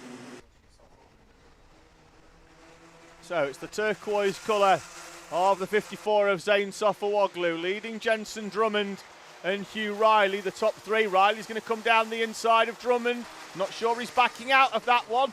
That's a negative, and through he comes into second place for Hugh Riley. Jensen Drummond slots in. They're being pursued by Cooper Galloway. Behind them, it looks like we've got Logan Edwards now in the 21. Although He's got a little bit of work to do.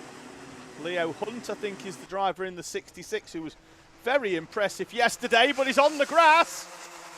And he's still on the grass and remonstrating heavily is Leo Hunt. And with that early in this race, it's dropped him down to P18. He ran side by side, I think, with Logan Edwards. As Galloway and Drummond trip each other up a little bit. Buster Scott there in the Lando Norris-esque helmet in the number 85 machine. Trying to find a way past Charlie Cale for 7th place. Sofawoglu's extending the gap at the front to nearly 4 tenths with the fastest lap. Immediately eclipsed though by the 53 of Ralph Ewer, who won the opening heat.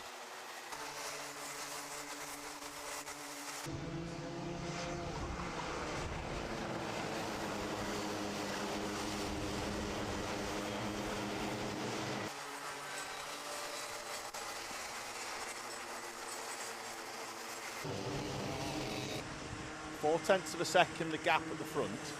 Looks to be fairly equidistant between Sofawoglu and Riley this time round.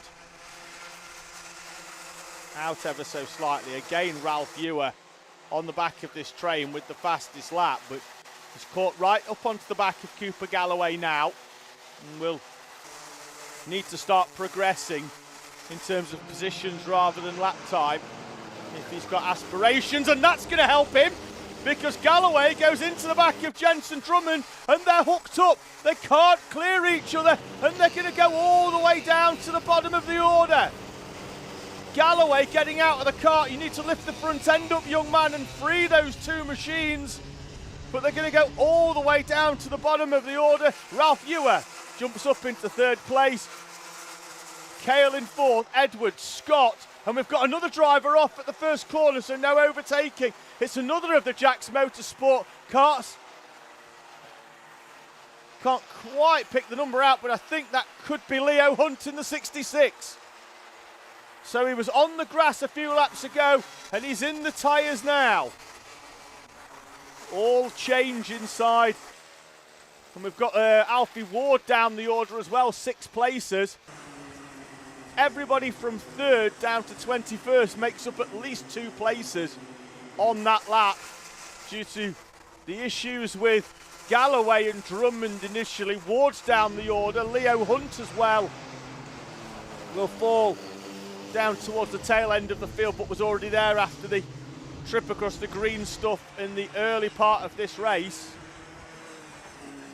Gap is starting to fall at the front, and indeed is down to less than 2 tenths of a second. And Ralph Ewer here is the danger for me.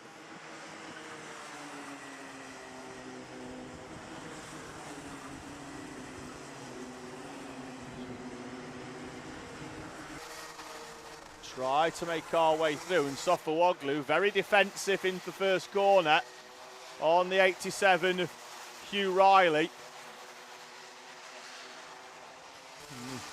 Holds the white line. It's very early in this race to be going defensive.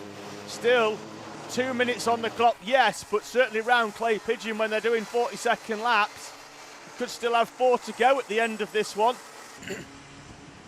40 seconds, 1 minute 20 is the cut-off, and they'll easily get round before that. 4 laps to go, and we've already pressed the defensive button as Zane Sofawoglu. And that's allowed Ralph Ewer, I think, to try and get down the inside of Hugh Riley.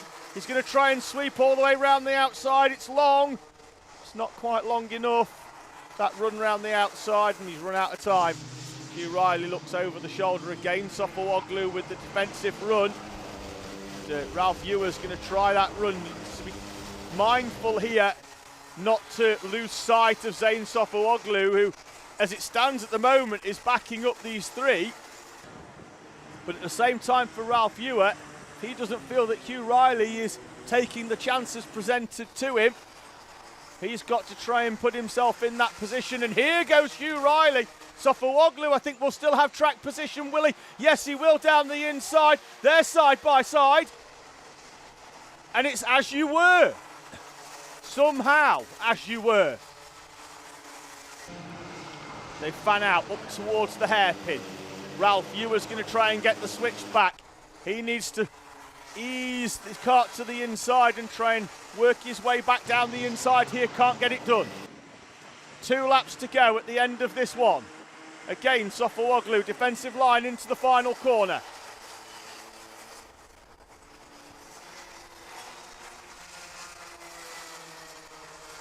Again, Sofawoglu defensive there, and then he gets on the brakes to stop the switchback. Ewer's down the inside though of Hugh Riley. Can Ewer get it done? They're both on the grass. They've handed it to Sofawoglu, and round goes Hugh Riley, and he's got to sit and wait. He's got to wait.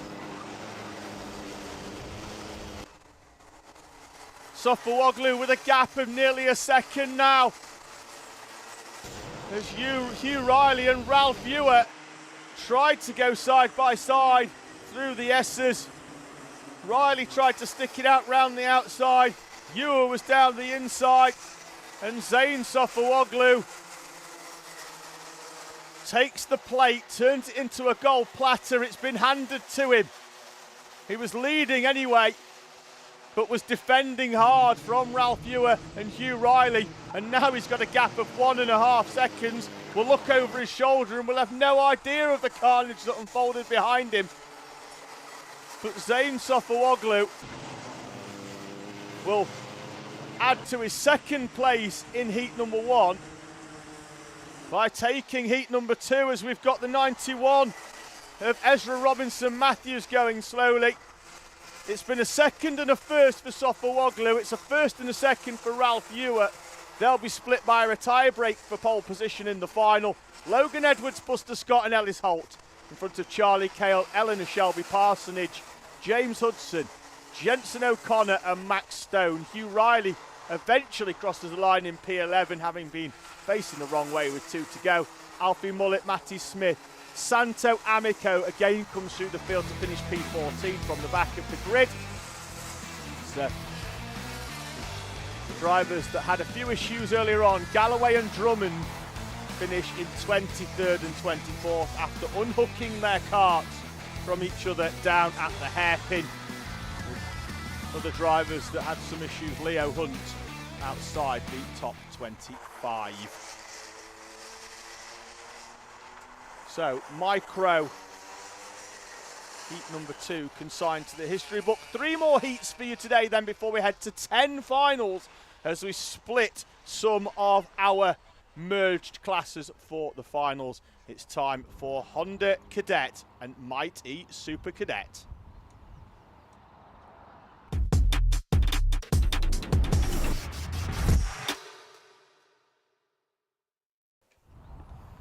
Back into the commentary box alongside myself, David Sullivan. Here's Andy Jennings for Honda Mighty Super Cadets and Junior Rotax. It's good to be back. Now, last race was interesting here. We had some really 2 front runners that were driving really sensibly, but they're going to change on this one. This is heat 2. They're going to be fighting for those points to get that P1 start. Shelton and Henry Colborne, the 2 drivers being mentioned there in Hondas. Got a few eager spectators there down in the paddock. They're watching on the inside of the left-hander. So, bring you our grid then for Mighty Cadet.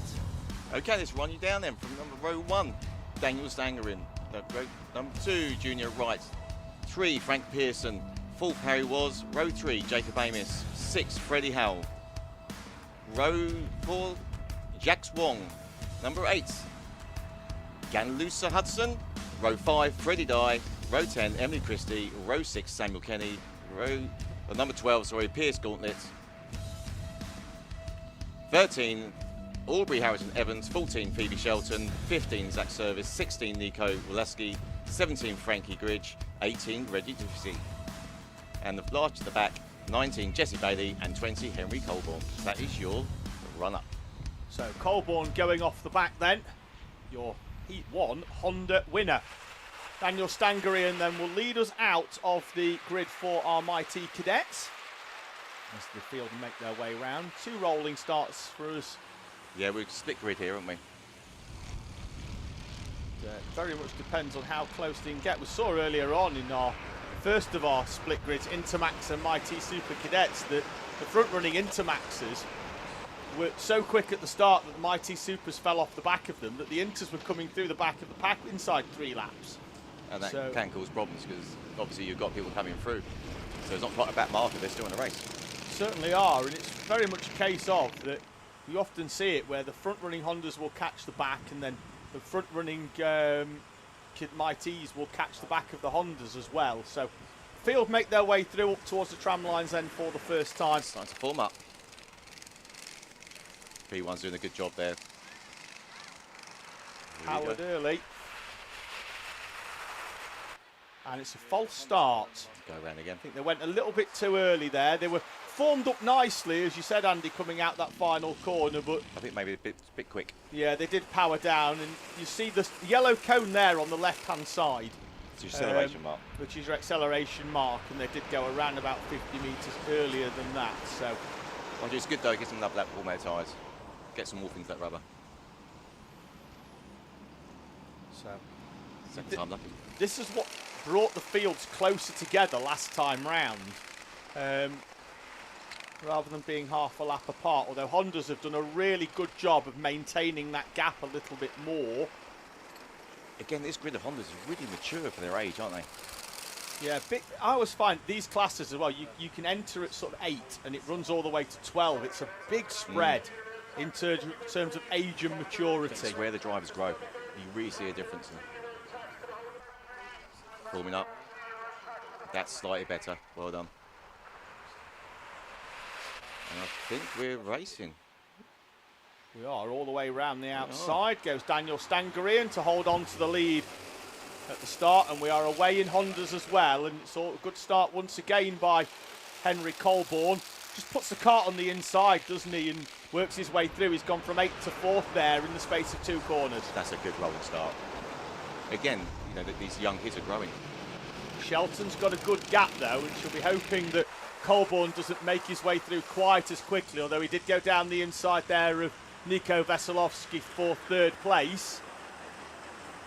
And they will come into shot now, and Colborne onto the back of Aubrey Harrington Evans, but still in 3rd place. Leaders then come through in the Mighty Cadet class, and it's Daniel Stangarian leading the way at the moment from Junior Wright.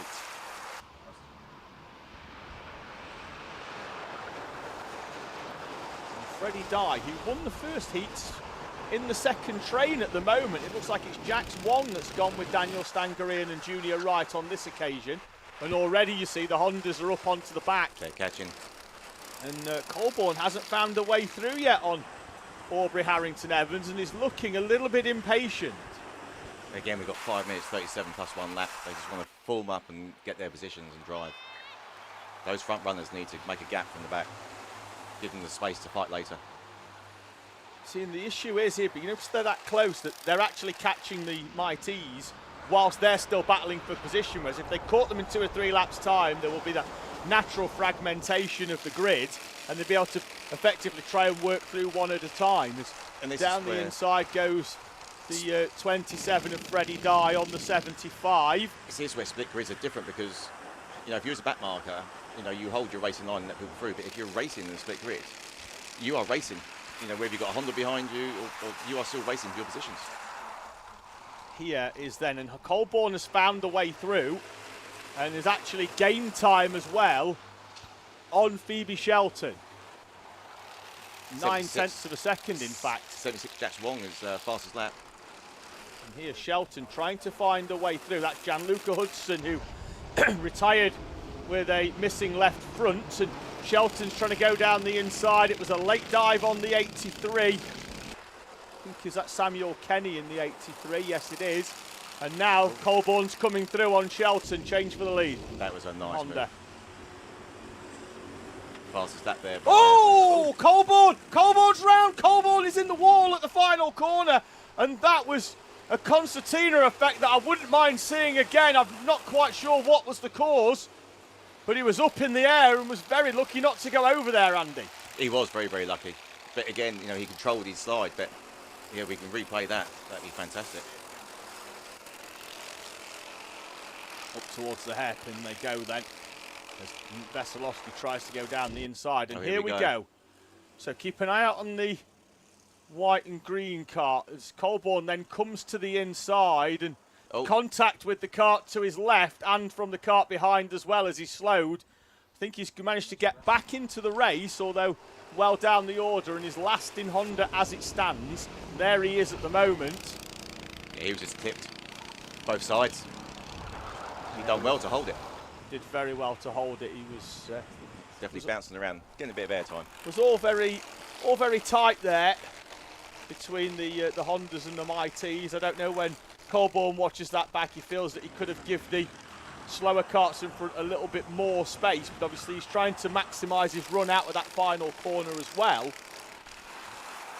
And this first corner here is a classic overtake area. You know, if you get that speed right and you get out of that corner right and you apex it perfectly, you've got the overtake. So, I mean, that final corner, it's not really an overtaking spot, is it? But it's probably the most important corner on the track. Yeah, you've got to get in there right. You've got to get your speed out. Talking of right, we've got Junior Wright at the front of Mighty Cadet now, in front of Daniel Stangery and Jax Wong, and Freddie Dye has closed up right onto the back of this train of three. We are now 4 for the lead with 2 minutes and 20 on the clock.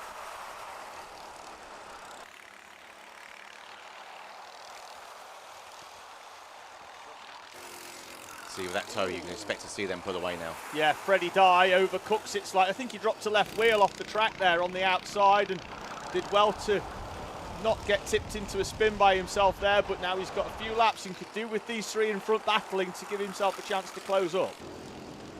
Yeah, are they going to fight? It's 1 minute 49 and 1 lap. Is it too early to go? I think most other tracks, 2 minutes is almost the green light to have a battle, isn't it? But round Clay Pigeon, the shortest track in terms of lap time on the calendar, that can be 4 or 5 laps depending on when you trip the timing line. I mean, Junior Wright's doing 38.9, so 1 minute and 19 for 2 laps. 2 minutes is 3 laps, so depending on where they cut through. At the front, though, that looks like we've got Reggie Duffy now in front of Phoebe Shelton. Is this a repeat of the Heat 1? Indeed we do. Well, Duffy came through, didn't he? And it was Colborne and Shelton. This time it's Duffy who's come through to try and take advantage, although Shelton looks comfortable through the midsection. She can get a good run out of here, but 2 second places is going to be enough, I think, for pole position in the final for Phoebe Shelton. Behind that, you've got Jesse Bailey, who's come through from the back row, and Zach Service in the purple and white liveried machine. See, now we're going to start seeing them moving off their lines. They're going to start looking for those overtakes. But I think the front two are going to pull away. I think this is where we're going to finish. Shelton, under the stewardship of Team 17 coaching with Riley Price, has played a really smart game in both of the heats so far. Just tucked in behind and is picking up maximum points. Came into this with a 1 point deficit behind Reggie Duffy in the championship, as Henry Colborne very aware that he's not going to go forward. The leader's spun itself. Yes. Junior Wright spins himself. He held it, he's got back in though. Yeah, he's slotted into second place though. Daniel Stangery leads, but Henry Colborne had pointed them through and preoccupied potentially by passing the traffic. Junior Wright tips himself into a spin and Daniel Stangery will lead us over the line. Things I have we got a drop nose from that. Seems to be tangled. Yeah, I think he's closed up well though in the first half of the lap. So there's Duffy goes in a defensive line and Shelton's going to take the lead into the S's on the final lap.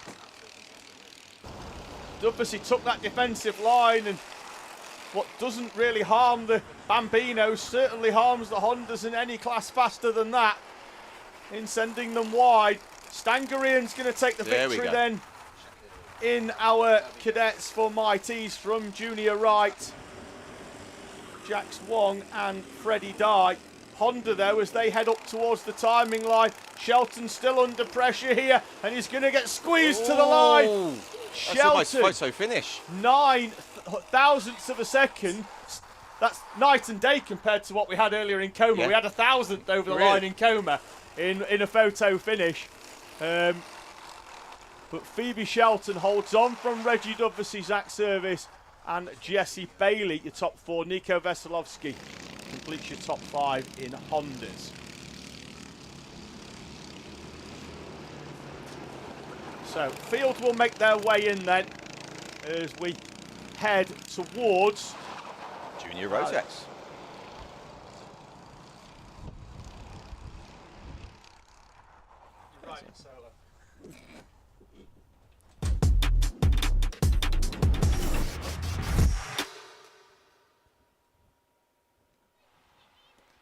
So up next, we've got Junior Rotex. We had an interesting one on the previous heat one. We saw some of our back runners working their way forward through the pack. This is going to be a good race. It's heat 2. We're looking to get maximum points here. We want to sit. And here's our starting grid. Row 1, no surprise, is Jake Cossey. For the next 2, Tyler Banks. Row 2, Kurt Kaplan, next to Luke McGool. We've got Jude Pudderfoot in row 3 and Elijah Hartley in P6. P7, Warwick Milam. P8, Sam Stockham. P9, Isaac Jameson. And 10, Fletcher Grounds. 11, Nathan Rond. 12, Noah Clare. Down to row 7, 13, Neve Allen. 14, Laurie McVeigh. Row 8, 15, my boy, Zach Jennings. 16, Kane Hundle. 17, Amy Peacock. 18, Harry Ward. 19, Alex McCullough. 20, Timmy Shanee. 21, Charlie Howard. 22, Arena Siklova. 23, Nelson Taylor. 24, Joey Duxey. That is our grid. Now, Mr. Sullivan's gone for a little break, shall we say? So, mic's mine. Here we go. We're starting to slow down and form up. Such an important rolling start this for juniors. You can make up so many spaces if you get this right, but if it goes wrong, the carnage. So they're warming up their tyres and swerving. Here we go. We're slowing them down. So Coddy's going to control the speed here. Oh, we're going to go racing. That's a well controlled. And here we go. Engines up. And I think we're racing into the first corner. Oh, we got some movement at the front there. I don't know where everyone is. How everybody's made it through there. I thought know. we were 5 wide at one point heading towards the first corner. They've got through though. Jake Cossey then leads us up with Jude Pudderfoot in second place. And I think Luke McGall has come out of that in third, having started in P5. Then they've got a little bit of a gap. So this front 4 are going to break away, you can see. Yeah, is that Nathan Rond who's made potentially a good start up into, I think Tyler Banks, Warwick Milam up into Here we go, start to come across place. the line now. As Pudderfoot went down the inside of Cossey. Cossey's back at him. Oh, we've got some movement here. This is where if you put 3 carts in these corners too wide, you are going to end up tipping, you're going to end spinning off. So Pudderfoot under pressure, and that's allowed a bit of gap there for Warwick Milam to come down the inside of Luke McGall. And Switchback was there. It's going to split them though, isn't it? We're going to go from 4 to two groups of 2. And they're still side by side as the work for B sign comes. Let's go. He's saying to behind. Let's go. Let's go and catch those front leaders. well, they've lost nearly a second, haven't they? And they need this battle. I think at this stage in the race, I think Pudderfoot's got a bit on Cossey here. Whether he's gone a little bit higher on tyre pressure to try and go early on the back of Jake Cossey, but the top 2. Well, all through Friday practice, it was Pudderfoot and Cossey. They were up there. So I'm not surprised to see these 2 at the front again. Tyler Banks with the fastest lap, the Heat 1 winner, fell down to 3rd place, having started in 2nd at the start of this race. There we go. As said, yeah, the front 2 are starting to move. We've got a second group where we've got 4 carts behind them. There we go. So we've got Milam, McCall, Banks and Jameson. Jameson's pulled the fastest lap. He's going to catch that pack quickly. If those 4 work together, they could catch the front 2. Heat 1 retirement for Isaac Jameson. I think it was an exhaust issue. It did. He still came off. Brought out the mechanical flag for Isaac Jameson. There's a gap of 1.5 seconds that back to Elijah Hartley. Fletcher Grounds, with Zach Jennings and Amy Peacock both moving inside the top 10, having started in, well, Jennings was 10th anyway, he's up to 9th. Peacock, another strong showing, 15th to 10th this time round. Peacock moved up yesterday, or earlier in Heat 1, didn't she? She went straight through that grid. So, hoping that another top 10 finish for Peacock to go with the top 5 finish in Heat number 1 will give her a decent chance of a trophy in the final. But it's all to play for now, because these drivers are fighting to get their podium start. They want to be on those top 5 of that rolling start, because if you're 10 back, it's where the accidents happen, it's where the carnage is. You know, you've really got to push through. This is all about points now. This is where you start on that final. Generally see the top 6 can normally get round that first corner. Absolutely. And then after that you sometimes are sitting duck for anything that's happening behind, aren't you? You sometimes get pinball. So Milam holding off Luke McGall in the number 15 machine. There we go, we've got fastest black there from he's purple, Cossey's purple on that lead. Pulling away from Jude Pudderfoot at the moment, and at the same time Pudderfoot was still a little bit quicker than this battle over 3rd place. Maybe he went high on pressures. You know, maybe Cossey's pressures now are just coming on. But you've got the 3 behind. It was 4, wasn't it? Jameson still there. Only needs one real overtaking opportunity, doesn't he, to give himself a chance to get back in the mix here. Then there's a... He does, but these 3 are going to start fighting soon. You know, Jameson will catch up. If they start fighting, Jameson will move on. Yeah, there's a good battle going on, I think, behind this as well, with Hartley, Grounds, Peacock, Jennings. Well, there it is. Peacock's gone past Jennings now. And to be fair, Jennings is under pressure a bit as well from Ron McCullough coming through after a poor qualifying. Hundle and Laurie McVeigh as well in the mix of things.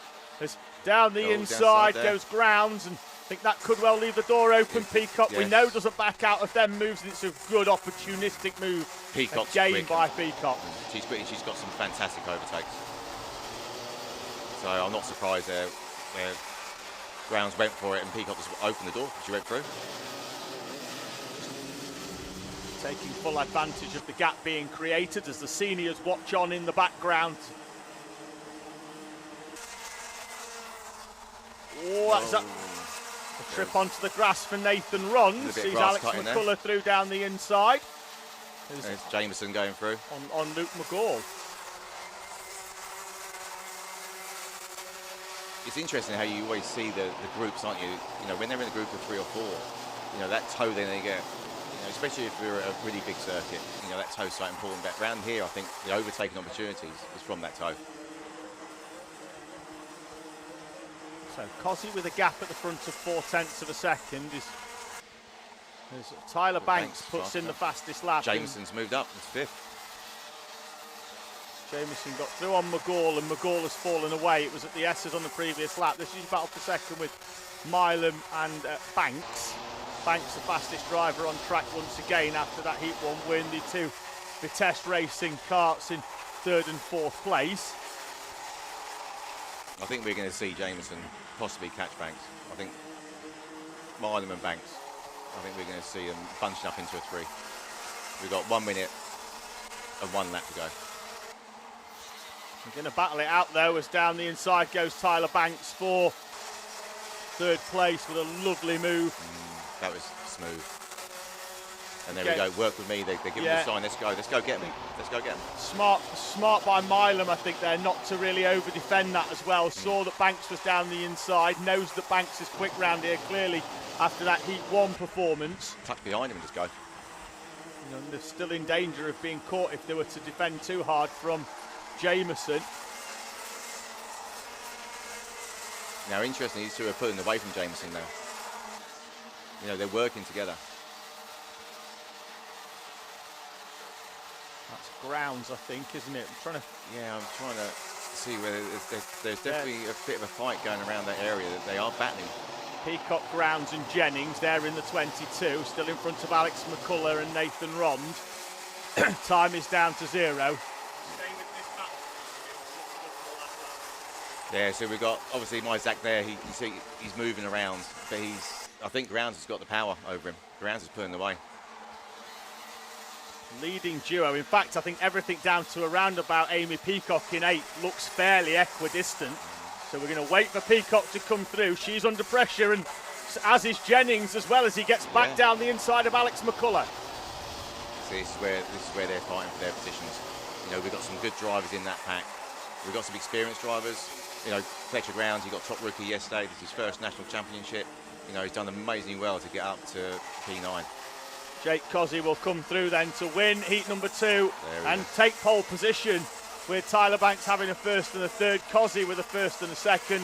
Pudderfoot performs well again, within half a second of Cozzy at the front there, 1.5 sec clear of Banks. Milam, Jameson, McGall, Hartley, Peacock, Grounds and Zach Jennings complete your top 10. That was a nice clean race. Again, I think juniors today have been really, really good. Heat number 1, I mean, They have. juniors sometimes gets a bit of a bad rap for being quite a robust class, and I think they've drove beautifully so far today. They're young, you know, a lot of these drivers have moved up from cadet into junior. You know, some of these drivers, their first championship race, but yeah, I completely agree. You know, yesterday was a washout, it was so wet, whereas today it's dry. You know, they're out there, they're learning their lines. You know, some of these drivers never driven this track before, but you got, you know, Jake Cozzy, this is his home track. You know, he's going to be on the racing his own. So Cozzy with a victory that should put him on pole position for the final, all being well. Of course, results provisional until post-race checks have taken place. Cozzy, Pudderfoot and Banks, your top 3. Big movers again. Amy Peacock makes up 9 to finish in P8. I think she gives herself a chance in the final. Banks with the fastest lap time there. You know, 34.97, that's good. Good effort there by Tyler Banks. We move on then to the final one of our heats before we go to the first of 10 finals. It's time for senior Rotax. And I'll see you back for junior final.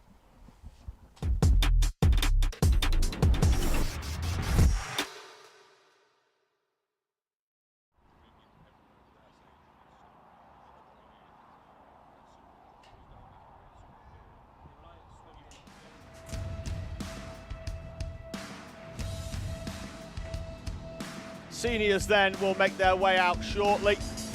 Didn't have any retirements in juniors, and right on cue they head out onto circuit. Jarek Metters from Morgan Hudson Brown with Max Chown and Caden Welch, with Izzy Lawton and Noah Hadley on row 3. Ronnie Smith and George Cole are in front of Rory Hinckley and Billy Edgecombe, with George Daniels and Jacob Barrow on row 6. Lewis Holt stops 13th, Emma Stoner with Max Davis and Harry Gill, Lucas Steele and Raul Foliano on row 9. Jay Pearson, Shaquille Joseph and Isaac Parkinson, with Tom Williams, Tom Nottingham and Robin Brain on row 12. Row 13, Tom Taylor, Max Lorna Bennett, Lucas Olofsson and Franklin Rasma, with Alex Moore, Kieran Denyer, Aaron Knight, Hannah Lowe.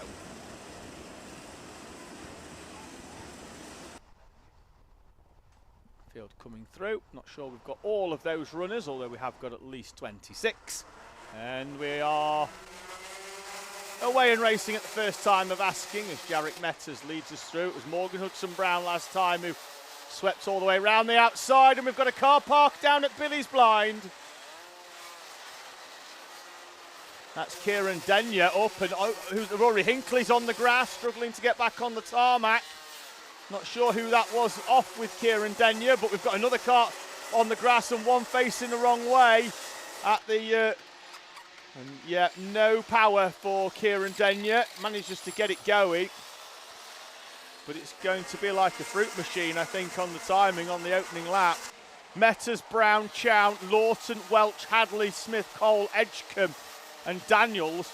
Max Davis, Lewis Holt, Isaac Parkinson, Tom Taylor, Emma Stoner. Further down, it was Lucas Olofsson was off. Max Lorna Bennett was the 28 who was in contact with Kieran Denyer. Jacob Barran falls all the way down the order as well. He crosses the line in 28th place. So the battle is on for 4th place at the moment. The top 3 have broken away. Izzy Lawton is holding on, or was holding on to 4th place, but Noah Hadley's found a way through. Moves himself up into 4th. Lawton P5. Down the inside, coming in, I think that was Billy Edgecombe. Trying to find a way past in a battle, I think, with George Daniels. Now set his sights on George Cole in front. Radiator adjustment for Ronnie Smith. His kart clearly up to power. As talking of power, that was a power slide down the inside by George Cole. Came in a little bit too hot and went wide as well, and that allowed Billy Edgecombe to take advantage and move through in the Momentum Motorsport colours, the 8th seed here in Super 1.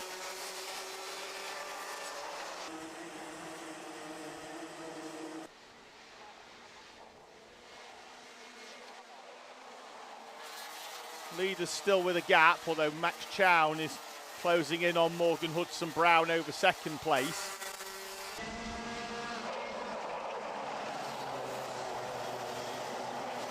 The battle really is the one over 6th place, as there it is behind Izzy Lawton. You've got Billy Edgecombe now in front of Ronnie Smith and George Cole, with George Daniels and Caden Welch.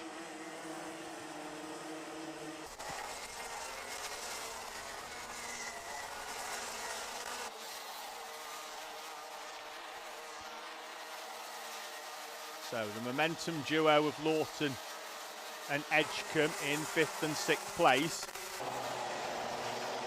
Caden Welch in the number 95 liveried machine, looks like Lightning McQueen. Behind them, Ronnie Smith is under pressure from George Daniels, but George Cole's getting shuffled back out of 8th place. Looks like he could well be down into P9 now, potentially for George Cole. It's 10, in fact, he's behind Caden Welch as Billy Edgecombe goes down the inside of Izzy Lawton. Lawton thought about sticking it round the outside of Edgecombe.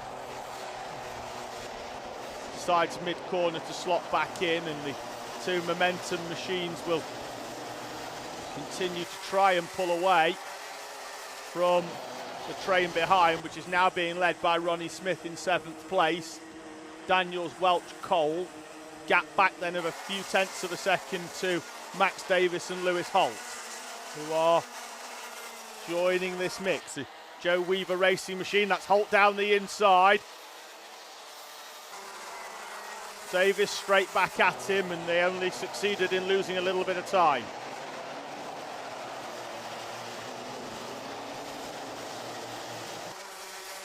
Two and a half minutes on the clock. That's probably around about 5 laps still.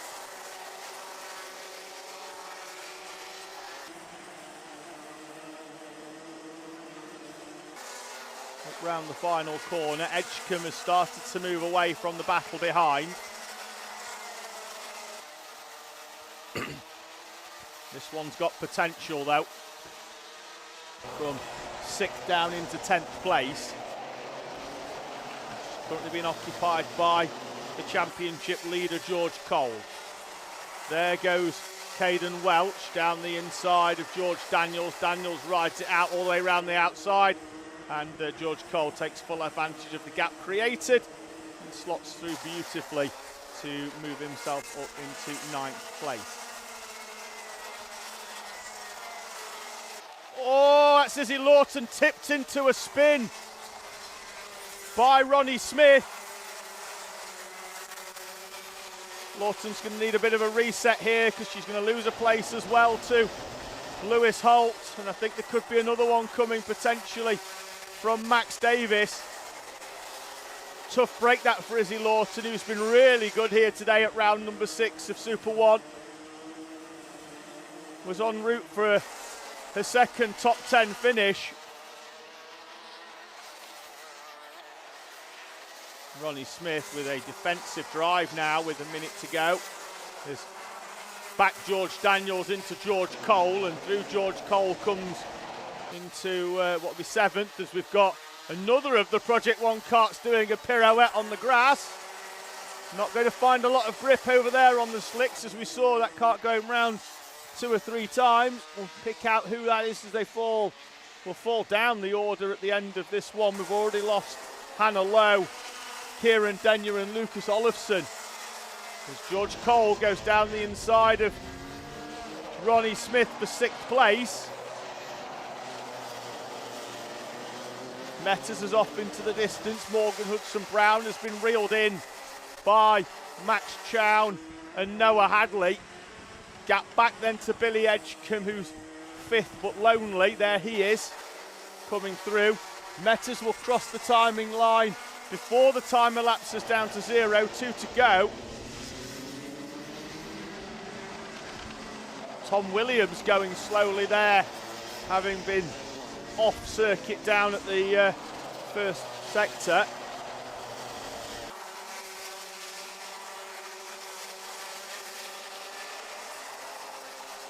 Metters will lead us up towards the timing line then as the last lap board comes out. Support coming in for Noah Hadley in the live chat. Currently runs 4th, but within touching distance of 2nd place, with Morgan Hudson-Brown and Max Chown just in front.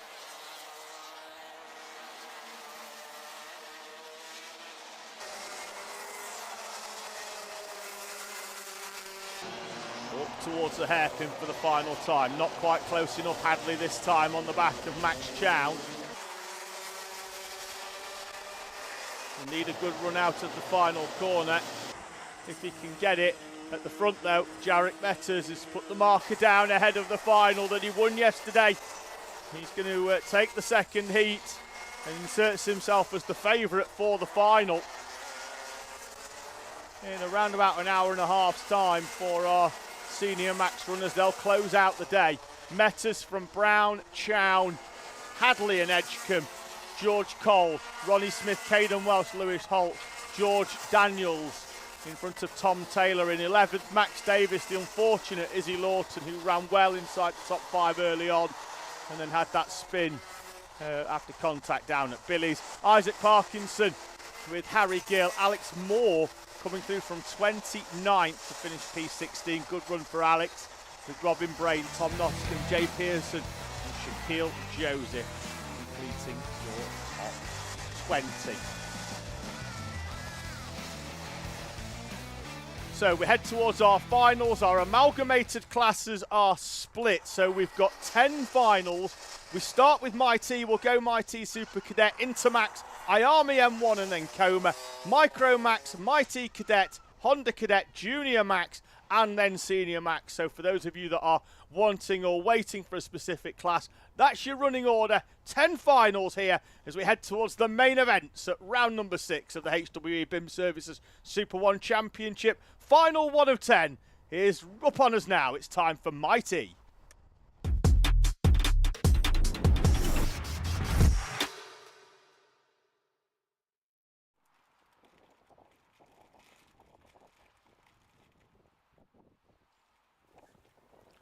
The viewing gantry here then at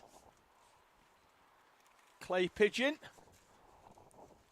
which they've created perfectly in that you have to go through the cafe to get to the viewing gantry.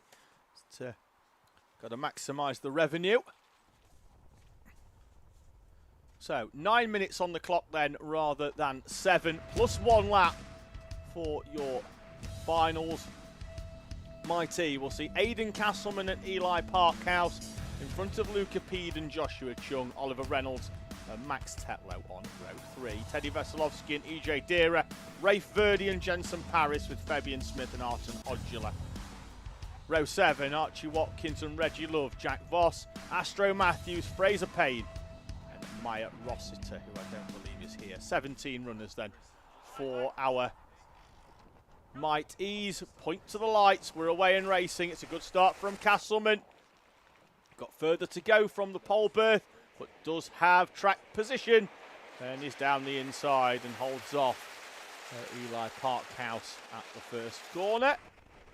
Moving through nicely as the rest of the field slot into single file through the S's. And Castleman will defend on lap number 1. Got one going wide and a few drivers tripping over each other in the mid-pack. Managed to sort themselves out, but has allowed 7 carts to break away. Castleman already very defensive in the run-up round the top bend.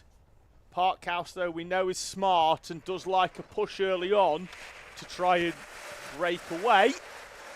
On this occasion, he's slotted in nicely into second place, although that could well be third, because down the inside comes the O-plate of Luca Peed. Peed, who came into this weekend with a 24-point lead to Oliver Reynolds in the championship.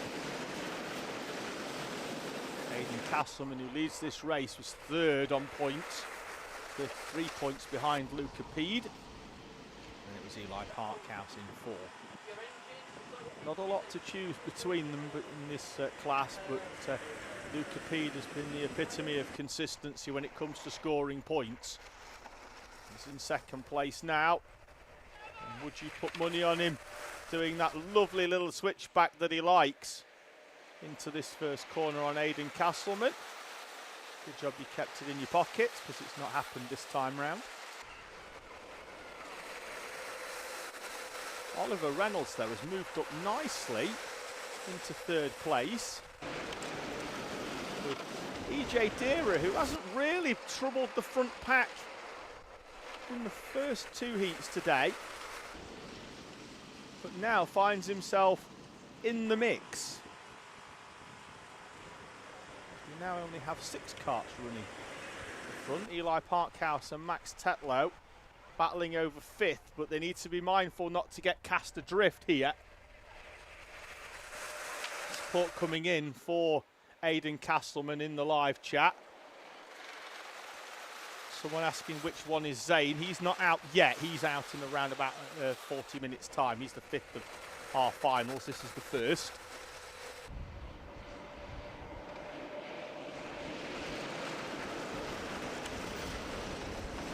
So 4 at the front with a little bit of a gap back then to Eli Parkhouse and Max Tetlow in 5th and 6th respectively. Aidan Castleman at the moment being pushed along ably by Luca Peed.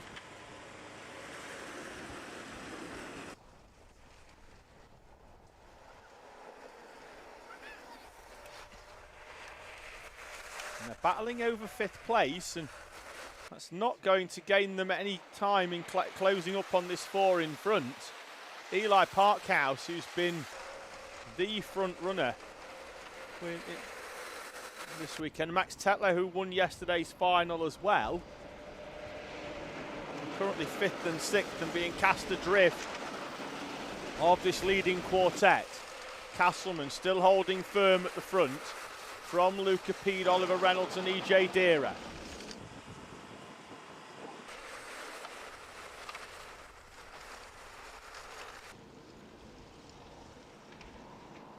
See the 79 of Astro Matthews there.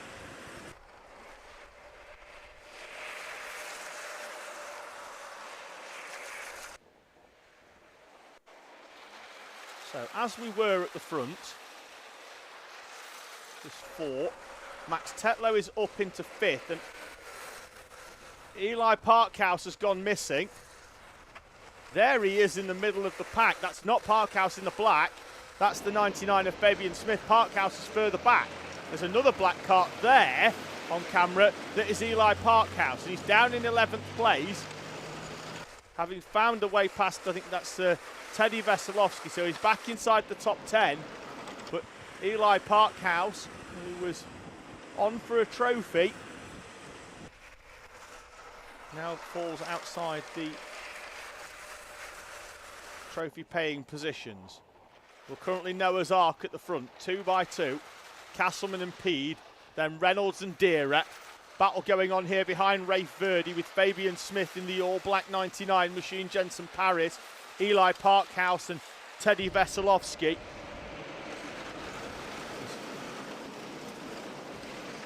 The leaders still nose to tail.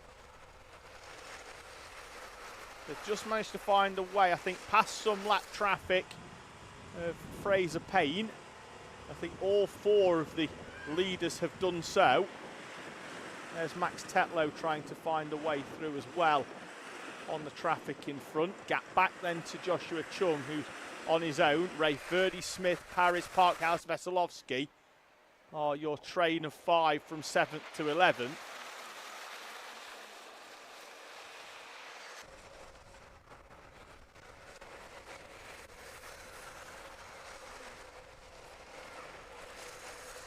towards the S as we go. And that's Verdi still leading from Smith, although I think that now Eli Parkhouse has found a way past Jensen Paris. And we'll try and do the same next to Fabian Smith. Needs to jump these two fairly quickly and get himself up towards that kart that's on its own there at the front, which is Joshua Chung, as Smith tries to go down the inside of Rafe Verdi. Parkhouse is going to be on the inside and will move through nicely for Eli Parkhouse. Behind them, Jensen Paris and Teddy Veselovsky. Veselovsky with a lovely little switchback on Paris, and he moves himself up inside the top 10. He goes 10th. Paris down to 11th as Rafe Verdi and Eli Parkhouse battle it out over 7th place. This is the battle for the lead, which has come back together as a fort as they head up towards the timing line. Castleman still leads from Luca Pede, Oliver Reynolds and EJ Dera, who were half a second adrift 2 laps ago, while we focused on that battle over 7th place, which does now see Eli Parkhouse in front of Rafe Verdi. See whether in a few laps' time he can catch up with Joshua Chung, but we're going to stay with this lead battle of 4. The trophy down to 6th, but they want to stand on that podium. And there goes Luca Pede down the inside of Aidan Castleman at a corner that I don't think Castleman expected Pede to come through at. And now Pede goes into that defensive position. They're parking the kart at the final corner. Can Castleman go round the outside with a little bit of assistance potentially there from Oliver Reynolds? He's going to retake it. And I don't think Pede can get back down the inside. Can he? He can. He's close enough. The door was closed, but then there was just that slither of light coming through. And that is all Luca Pede needed to come back down the inside of Aidan Castleman. And Castleman has shown his hand at that first corner, and I think we're going to see Luca Pede take a very different line in about 25 seconds time when it comes up towards Billy's this time round. Time is starting to head towards 0, but I think they're going to get through. I think we're going to get treated to 2 laps as they come up towards the line, and Castleman's going to go round the outside again as they up towards the first corner. Hit the brakes. Can he get it stopped? I think he's going to stop the switchback because Oliver Reynolds has done it for him. Reynolds up into 2nd place. Pete down into 3rd. EJ Dera still in the mix as well. Aidan Castleman back to the front. Round the horseshoe. Up they come up to this left-hander. Keep it tight as Pede goes back down the inside of Oliver Reynolds. There was a gap and Pede went through it. Castleman will defend, but I think he had 2 or 3 kart lengths and didn't need to. He's going to be the one on the inside this time. Where's he going to put the kart? Pede's going to go to the left-hand side of him. Castleman's going to squeeze him. They're going to be 3 wide. Reynolds is going to have track position. Reynolds is coming through. Reynolds is down the inside from 3rd place. Oliver Reynolds leads. From Aidan Castleman, Luca Pede and still EJ Dera. And Max Tetlow's getting closer and closer to try and pick up the pieces. Pede's coming down the inside on Aidan Castleman. EJ Dera's there as well. 3 wide in the mid-pack. Oliver Reynolds, though, has got a kart length. But we know that doesn't mean a lot. In this class, it's all about getting the run out of the final corner. Up towards top bend for the final time. Castleman's back down the inside of Pede. They're side by side. Are they too preoccupied with each other? It's Oliver Reynolds. Reynolds is going to take the win. Reynolds with the win. Castleman with 2nd. Luca Pede, EJ Dera. Action all the way to the line in Mighty. What a class. What a race. Oliver Reynolds wins it from Aidan Castleman, Luca Pede, EJ Dera, Max Tetlow. Joshua Chung takes the final trophy in P6 from Eli Parkhouse, Teddy Veselovsky, Rafe Verdi and Jensen Paris completing your top 10. Fabian Smith, Reggie Love, Arton Odula and Jack Voss with Archie Watkins, Astro Matthews and Fraser Payne. Final kart coming through on the lead lap. Oliver Reynolds then takes victory at round 6 of the HWE BIM Services SuperOne Championship with a fantastic calculated overtake on both Aidan Castleman and Luca Pede into the first corner. And Oliver Reynolds takes victory. He goes to the top step, joined on the podium by Castleman and Pede. Trophies for EJ Deera, Max Tetler and Joshua Chung.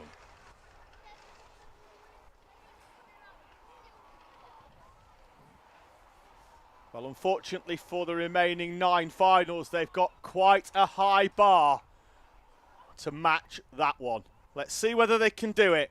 It's time for Mighty Super Cadet.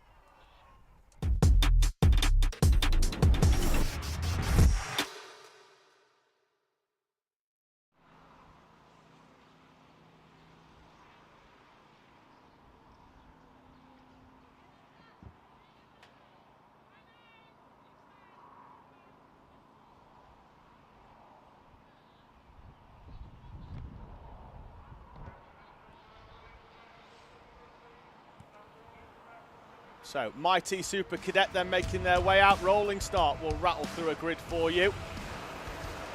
Will Beattie will start on pole position. Casey Baker with Logan Jackson and Ansel Murray with Harry Stinson.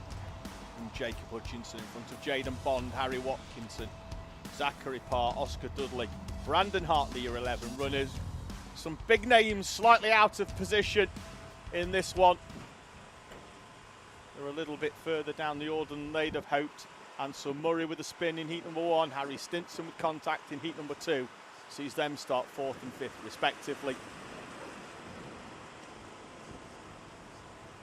Round the final corner, into the tram lines. They're keeping it nice and slow. Will Beattie looking after this one as a pole position man. He gets the power down and we're away and racing.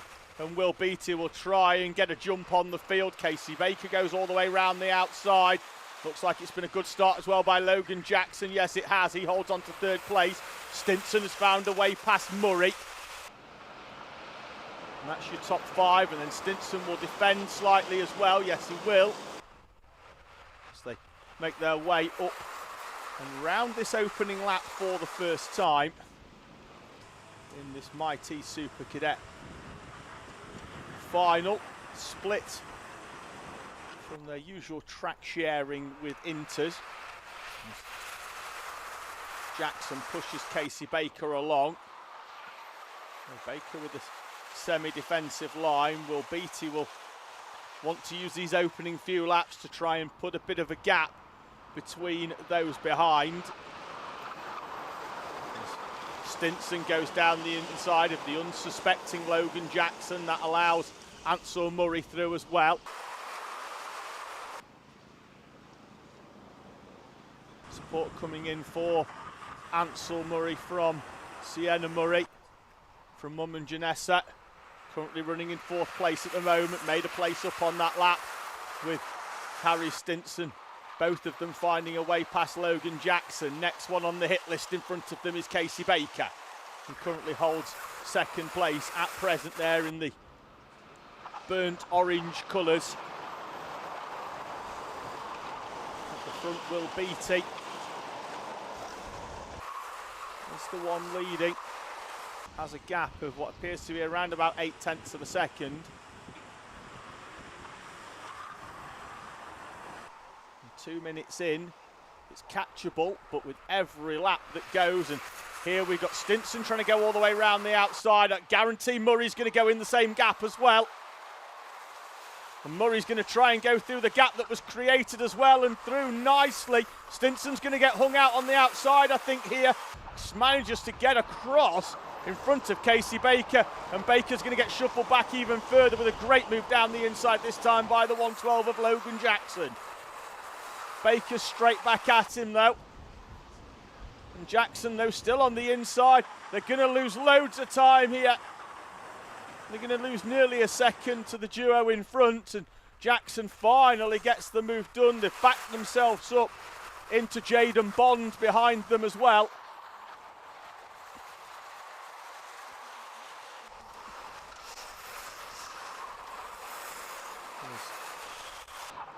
Murray and Stinson are really going to have to work hard to close up onto the back.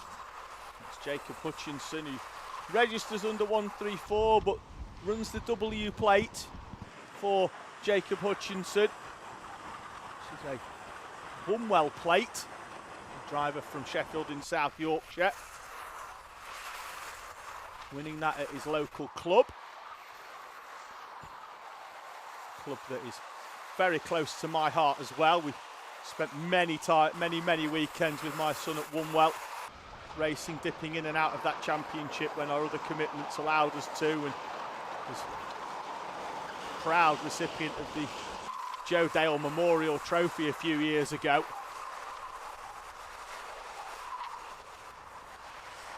Hutchinson there in the yellow suit with the W on the back of the cart.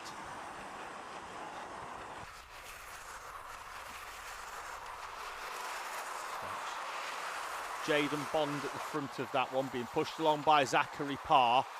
This is your battle for second place at the moment. Ansel Murray has managed to pull away slightly from Harry Stinson.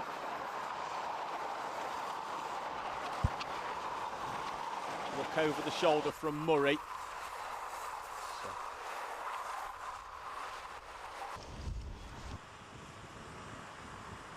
Towards the final corner. There's Jackson and Baker making their way through. Jaden Bond, Zachary Parr. Then it's going to be Jacob Hutchinson, I think, in front of, I think that's Oscar Dudley or Harry Watkinson in the 130, I think, is the driver in the battleship grey helmet behind there. And you've got Oscar Dudley, Brandon Hartley as well.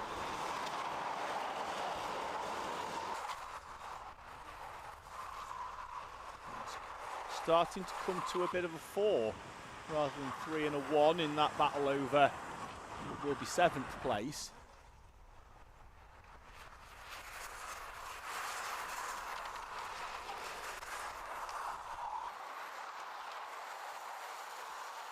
Visually, I think Murray is a little bit closer to Beattie, but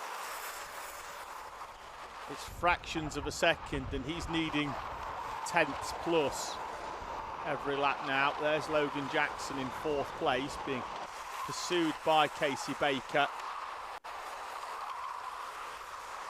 Bond, Hutchinson, Parry are next 3 behind that, which is there. Looks like Hutchinson's actually found a way through, I think, on Jaden Bond.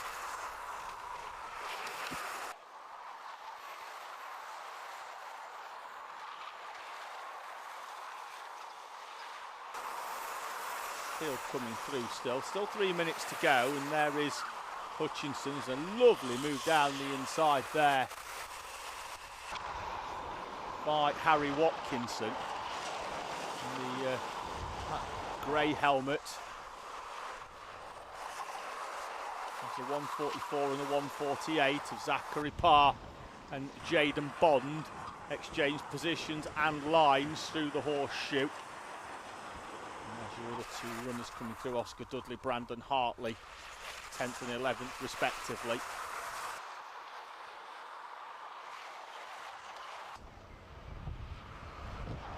Battle for the lead has really started to come together. That was a big gap, a fairly comfortable gap actually a few laps ago for Will Beattie.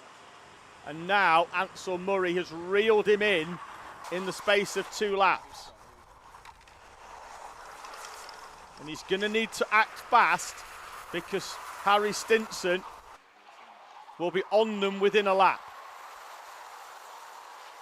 Not quite close enough to do the little switch back this time round. 1:43 on the clock. Look over the shoulder from Murray, again, not quite close enough to go down the inside of Will Beattie, catching one thing, finding a way past another.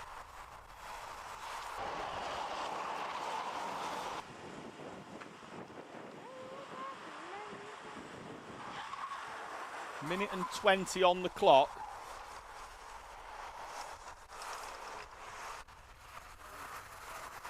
Still going to get 4 laps in here, I think, as Murray tries to go down the inside. He's not quite close enough and tips the leader into a spin.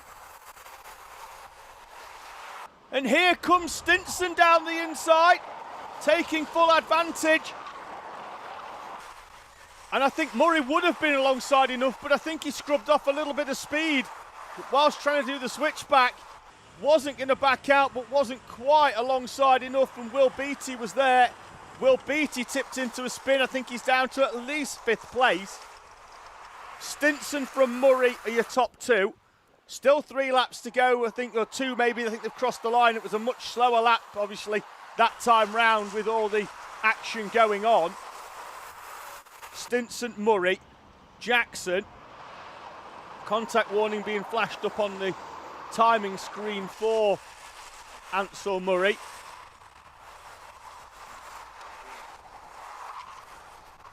Logan Jackson then moves up into 3rd place. He'll come into shot now in the background, and he's comfortable now in front of Casey Baker.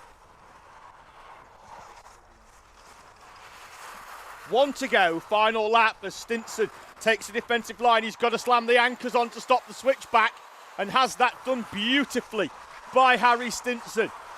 Knew what Ansel Murray could do because he's watched him do it on a number of occasions. Murray's going to try the switchback here, as he know. Another superb, just mid-corner, just trail the brake for Harry Stinson.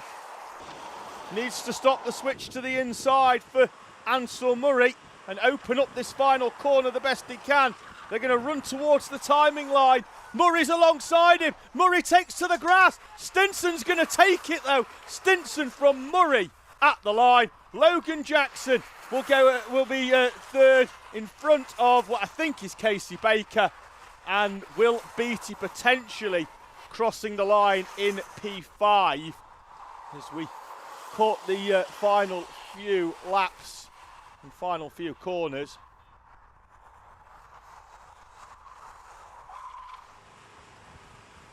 So, as they come into the pit lane, Harry Stinson there then from Ansel Murray, Jackson and Casey Baker. That is Will Beattie, who looks like he managed to recover to hold on to P5 at the end of that race. Very, very unfortunate for the long-time leader to cross the line in P5. Then it looks like it was Jacob Hutchinson in P6, with then that battle behind with Jaden Bond and Zachary Hart for our Might Eat Super Cadets. So congratulations to Harry Stinson. We move then to our next final, which will be inter-rotates.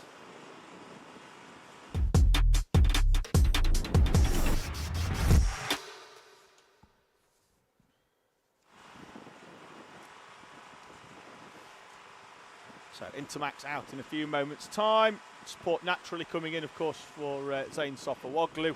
He will be out in around about half an hour. We've got this one coming up. We've got Iami M1 and Coma C50, and then we've got the micros, which he'll be out in. Hello as well to Bo25, to Ashley Robinson, Shay Motorsport, and to JG Foley, all of you Slipstream pass holders. So thank you for joining us as few of our runners make their way back into pit lane. Support coming in from Beatrix Stangarian for Ansel Murray, and Alice McAteer saying, "Go on, Emily, you've got this."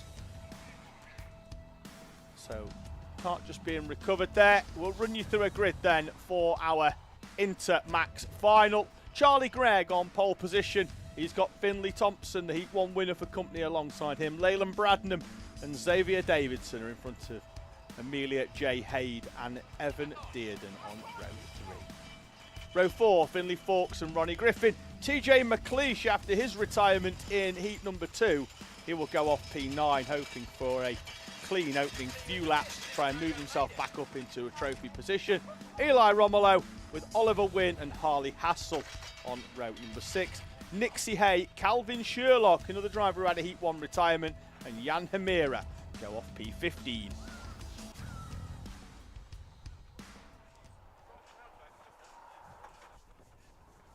So we are going to have a little bit of downtime whilst we get that kart recovered. So as we await the recovery of the kart from the middle of the circuit, we will take a few moments to thank our series sponsor, HWE BIM Services.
So it looks like we've had that kart recovered. It was the 148 of Jaden Bond, who looks like they didn't see the checkered flag in Army Cadet, unfortunately for Jaden. Which looks like that was an issue on the final lap for Jaden Bond.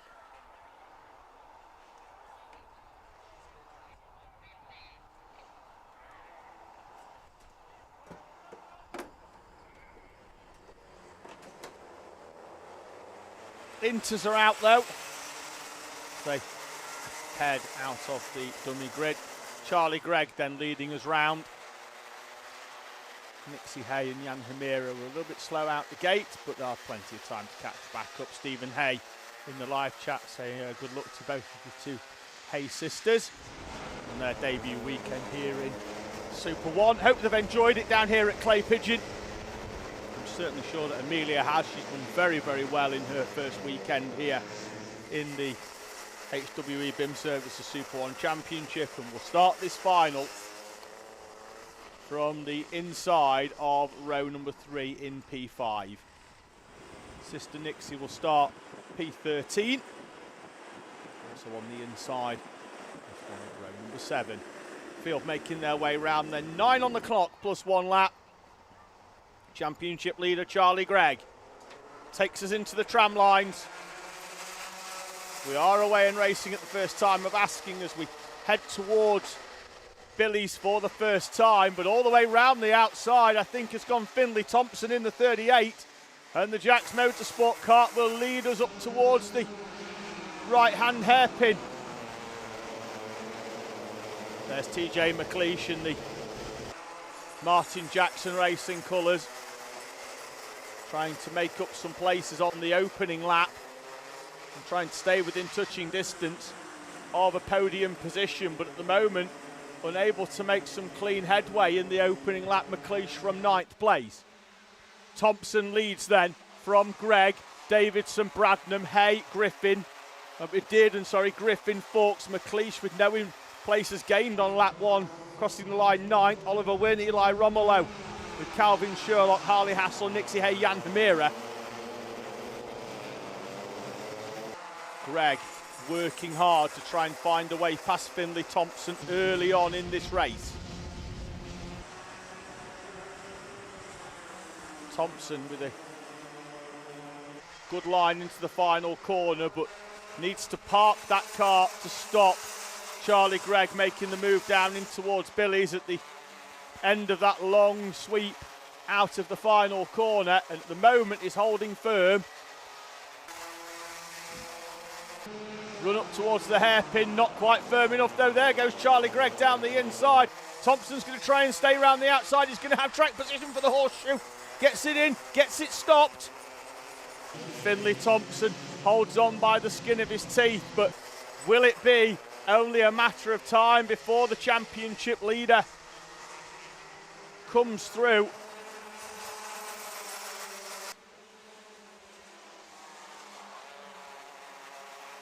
Need to be careful as well, because Xavier Davidson in third place was the fastest driver on track on the last lap. 3/10 quicker than the two in front because of the do-si-do that they were doing down at the two back-to-back hairpins. Wonder if Greg will take 1 or 2 laps now to try and re-extend that gap back to those behind. Leyland Bradnam there in the yellow and green, coming under pressure from Amelia Jade Hay. Over 4th place.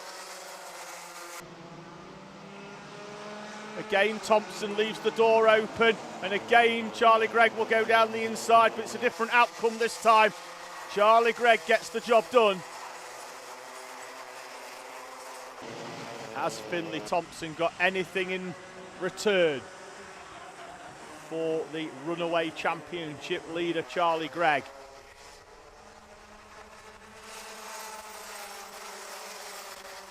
Four final wins to his name so far this season, as that looked like it was Amelia Hay down the inside of Leyland Bradnam into the Billies, and yes it was. The move done and completed, and Amelia Jade Hay of Momentum Motorsport up into 4th place. Still under pressure though from Leyland Bradnam, who's going to try and come back at her, and indeed does. Bradnam back up into 4th place. Xavier Davidson comfortable in 3rd, was closing in on the duo in front, but is now starting to fall away. Thompson was still within touching distance in that number 38 machine.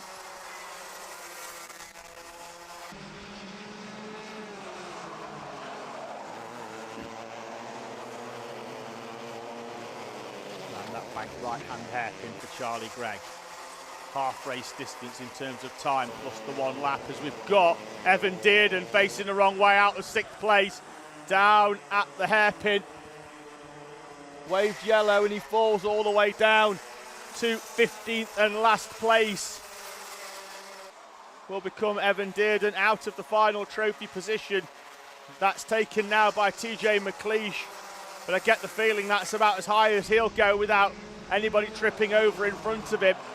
3.5 seconds as the gap between Amelia Jade Hay in 5th and TJ McLeish.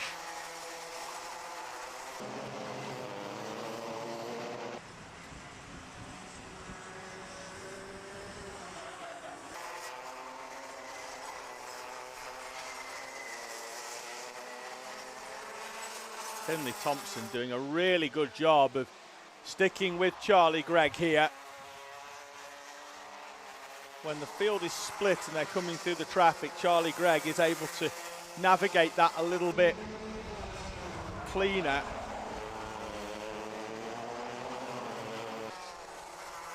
But here, Finley Thompson showing he's as much of a match. And Xavier Davidson, who was comfortable in 3rd, has been reeled in by Leyland Bradnam and Amelia Jade Hay. And we're going to have a battle here for 3rd place.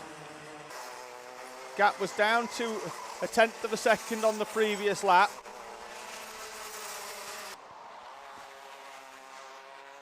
Into the right-hander of Billy's, and Davidson goes wide. That car does not look stable underneath him at the moment.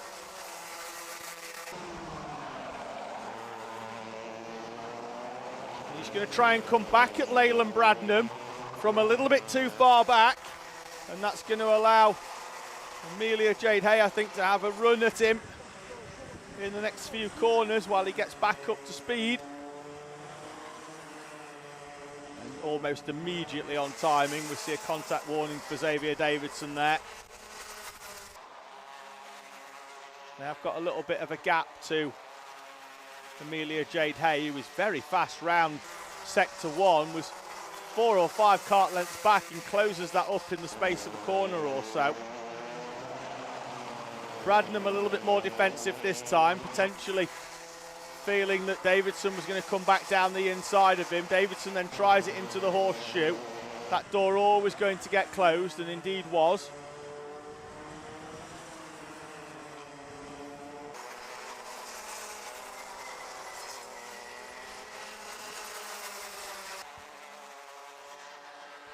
Leading duo have switched round.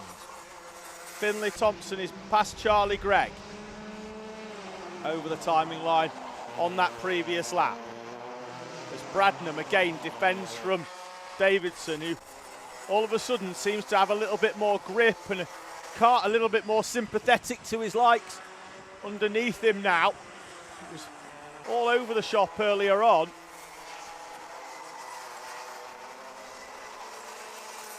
Minute and a half to go, with Finley Thompson in front of Charlie Gregg now. Gregg with the fastest lap, 2 laps to go, but unable to hold off Finley Thompson. This is that battle for third, with Davidson was in front at the line, but Bradnam is back in front. It was 7 thousandths of a second between them at the line.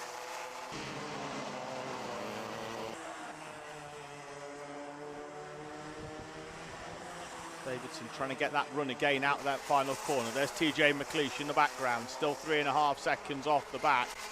As Davidson goes to the inside, has to take to the curb though.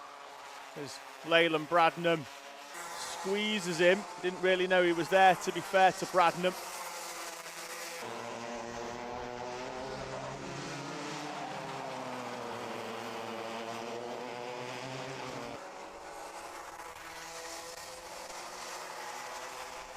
Round the horseshoe they go. 2 laps to go then for the leaders. Finley Thompson in front of Charlie Gregg. Gregg 4 out of 5 in the finals, albeit on track. He hasn't actually lost one. He got a penalty at the previous round at GYG that dropped him 5 places down to 6. Still leads the championship. But this could be the first time he's beaten on the tarmac. And it could be Finley Thompson. Round the final corner. Last lap will be shown on the overhead gantry as they come through. And he's got a bit of a gap as Finley Thompson. 0.3 of a second nearly to Charlie Gregg. Round the right-handers, still Bradnam, Davidson and Hay behind them. We'll try and pick them out in the background, but it's going to be Thompson taking a defensive line. Switches back onto the outside. He will hug that inside white line. Will he? No, he's confident that he's got the speed as Amelia Jade Hay gets a good run on Xavier Davidson. Up towards the final corner for the leaders. Charlie Gregg's going to go down the inside. Door slammed shut by Finley Thompson. Thompson's done enough, he thinks. He's celebrating already. Finley Thompson for Jack's Motorsport takes the victory from Charlie Gregg, with Leyland Bradnam, Xavier Davidson, the ever impressive all weekend Amelia Jade Hay in P5, and TJ McLeish taking the final trophy home in 6th place. Ronnie Griffin in front of Calvin Sherlock, Harley Hassel, Finley Fawkes dropping down the order on the final lap is the 83 of Eli Romolo, down into 15th place for Romolo. Trying to find out where that car is. I can't see it out of the window of the box, but he's going to drop down to P15. Hassel in 9th, Fawkes in 10th, Wynne Dearden, Hamira and Nixie Hay. And Eli Romolo has not seen the checkered flag, so I think that car may well already be back in pit lane. Finley Thompson takes his first HWE BIM Services SuperOne Championship win of the season from Charlie Gregg. The two of them split by less than 1/10 of a second throughout most of that race and at the checkered flag.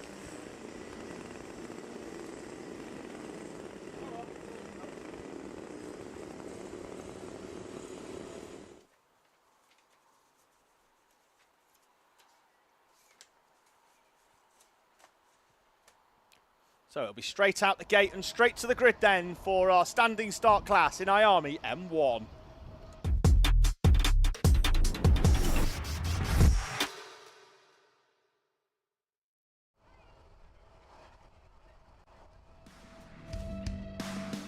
Ayami up now, followed then by Coma and then by Micromax. That's your next three. Teddy Smith will start on pole position. Presley Knight alongside Oakley Rudman, Jack Rossi Minot, Jules Nash and Shay Downey on row 3. George Miller and Vinnie Wright, Henry Exton and Nicholas Anser. Front of Stanley Thurston and Frank Tingle. With Gabriel Chu, Briella Stevens, Esme Barrett, Timothy Robinson, Shana Gomi will be your final runner on the grid.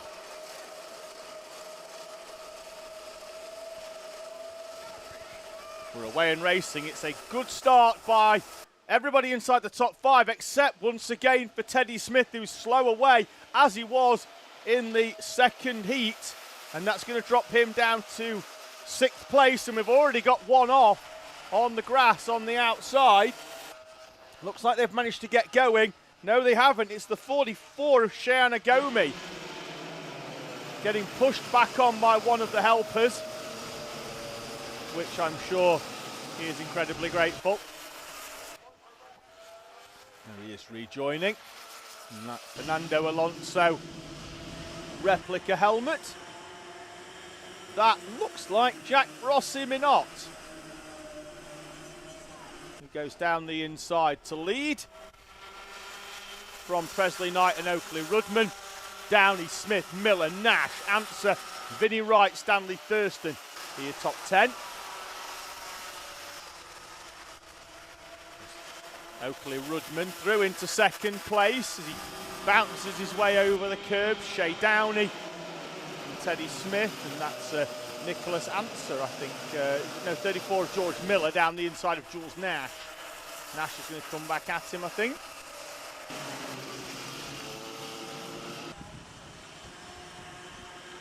So Minot leads. Got a bit of a gap back to Oakley Rudman. Oh, we've got a spin in the background. That looks like it's the 22 of Briella Stevens. Shay Downey with the fastest lap on that previous lap. Minot still leading. Presley Knight is not in 3rd place anymore. That's Shay Downey in the orange helmet who is up into 3rd.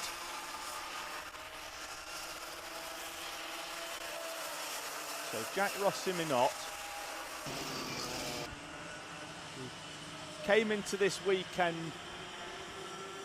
with a 1-point advantage in the championship from Presley Knight and the 1 point further from Teddy Smith. Smith is there on the back of the train of 5 at the front. Then there's a gap back to Nash, Miller, and the fastest driver on track on the previous lap, the charging 28 of Stanley Thurston, up into 8th place in front of Vinnie Wright and Frank Tingle.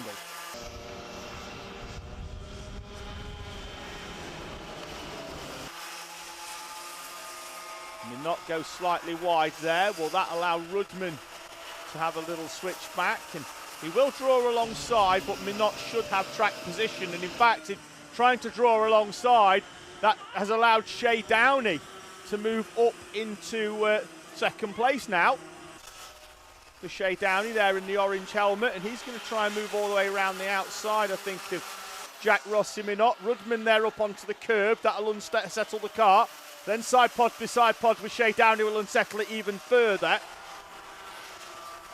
As Teddy Smith moves through up into 4th place now, with Jules Nash in front of Presley Knight, and Knight then down the inside of Nash, and almost carried too much speed and nearly into the side of Teddy Smith, but did manage to get it stopped. Shay Downey with a contact warning. I'm sure he won't mind too much, though. He's now up into 2nd place. Again, he's going to draw alongside Jack Rossi Minot. Oakley Rudman's going to try and go round the outside of him as well. Rudman's got the move done for 2nd place. Teddy's down the inside. Through goes Smith for 3rd place.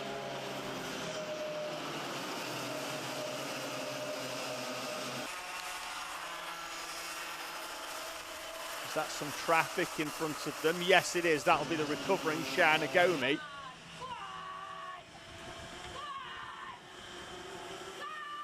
It's this train of karts that goes all the way down to Vinnie Wright now in 9th. They're going to find their way round the outside of the traffic at the first corner. The 2 are through and Oakley Rudman is down the inside of Jack Rossi Minot. Teddy Smith's been caught out on the outside. Then there's a little bit of contact finding their way through. A reminder that it is the faster driver's job to find a way through cleanly in karting, whilst there are blue flags. This isn't Formula One. We don't ask drivers to jump out of the way. The drivers should be quick enough to find their way through, and it's their job to do it nice and cleanly, and we've got a breakaway of 3 now at the front doing just that. 4 minutes on the clock, so still opportunity for the train behind to close up if a battle kicks off at the front. But at the moment, Rudman, Minot and Downey are your top 3. Gap is 1.7 seconds back to Teddy Smith, Jules Nash, George Miller. Presley Knight's been shuffled all the way back behind Stanley Thurston now, who, if it hadn't have been for that troubled second heat where he lost nearly 20 seconds at the start, may well have started a little bit higher than 11th for this final. Currently runs 8th, but could well have been up inside that top 6 and challenging for a trophy. He's still within touching distance in that 8th place at the moment, now 7th in front of Presley Knight. But Teddy Smith under pressure here from Jules Nash, and Nash just slides through down the inside, and I think that'll be Nash up into 4th place. Also found a way past George Miller as well, did Jules Nash. Teddy Smith down 2 to P6. More traffic in front for the leaders to contend with.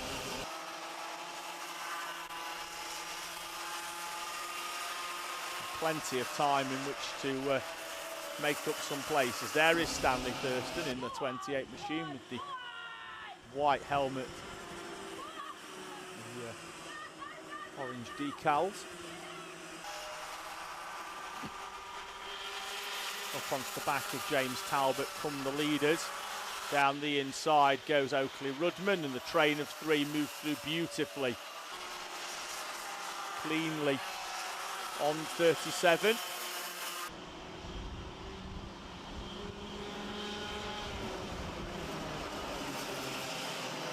Still 2 on the clock. Need to get round before the 1 minute 25 to have extra laps in this one. We're doing 43 seconds, so 126, 127 the cut-off. I think they'll get round. We could well get best part of 5 laps in here.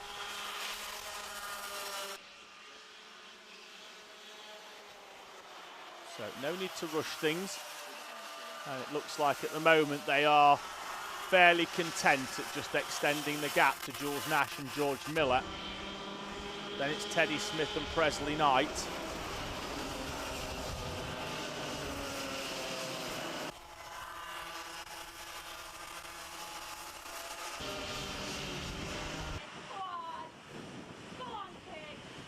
Around the right-hand bend, Rudman with a little bit of a gap at the front, but that will close up fairly quickly as the 2 behind work together.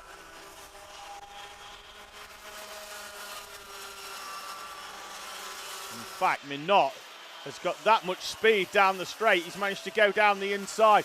He was a 10th behind at the timing line and had that much speed that both he and Oakley, well, he and nearly Shea Downey went through on Oakley Rudman. Rudman holds on to 2nd place. There's your fastest driver on track coming through, the only driver so far, I think, to go sub 43. As Rudman is back through on Minot, is Jules Nash the fastest driver in that 3rd place with George Miller. And we've got a few coming together, the 55 and the 44, Shiana Gomi and Gabriel Chu. I think there could well have been one more involved in that as well. Here goes Minot again on Rudman. Rudman with a contact warning, that'll be for earlier on. And Shea Downey's through into 2nd place, and they have sent an invite in the post to Jules Nash and to George Miller, and they have RSVP'd, yes, we'll attend this battle at the front. Time is down to 0. Jack Rossi-Minot leads, and he's actually got a fairly good gap now to Oakley Rudman. And those behind, Rudman's fallen down into 5th place behind Jules Nash, Shea Downey, George Miller. Jules Nash is going to have a really good run at this one. He was P4 2 laps ago, and he's got loads of speed round the first couple of corners. Minot will defend. Behind them, Downey is holding on to 3rd place from Oakley Rudman. Vinnie Wright, George Miller, is in the mix as well. Vinnie Wright on the final position for trophies, but he's under pressure from Teddy Smith. We'll see if he can hold on to that one. Up towards the final corner, Jack Rossi-Minot came into the weekend as the championship leader. He's going to win round 6 unless somebody can get a really good run at the line. Minot from Nash, Downey, Rudman, Miller. Who's going to take the final trophy? It's going to be Thurston. Stanley Thurston in 6th place gets past Vinnie Wright. He went into that final lap in P8. He crossed the line in P6. Thurston from Wright, Smith, Knight, Exton is your top 10 with Frank Tingle, Esme Barrett and Gabriel Chu in P13. It's going to be Briella Stevens crossing the line shortly. Keep an eye out for the purple machine, is it? Yes, it is there for Stevens. Nicholas Answer and Timothy Robinson, your final runner on the lead lap. There he is in P16, and he's very happy with his day's work. I love that when drivers just enjoy being out there on track and take the experience home with them. Jack Rossi-Minot then from a charging Jules Nash, who went 4th to 2nd in 2 laps. Shea Downey, Oakley Rudman, George Miller and Stanley Thurston with a superb last lap, 8th to 6th. Sees him take the final trophy home. Vinnie Wright, Teddy Smith, Presley Knight and Henry Exton, Frank Tingle, Esme Barrett, Gabriel Trieu and Briella Stevens, with Nicholas Ansett, Timothy Robinson, James Talbot, Cher Nagomi. You're 18 in iArmy M1.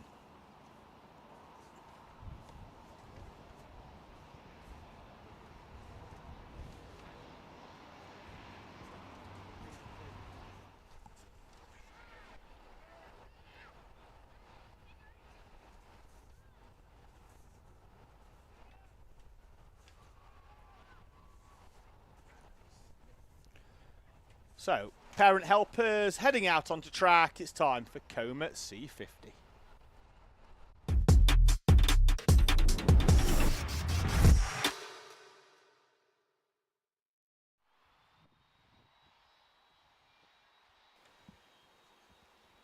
So, grid then in Comas in what's been a fiercely contested class throughout the weekend.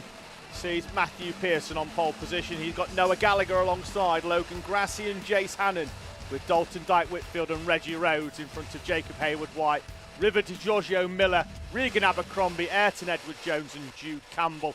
Board is up in the air, we're away and racing.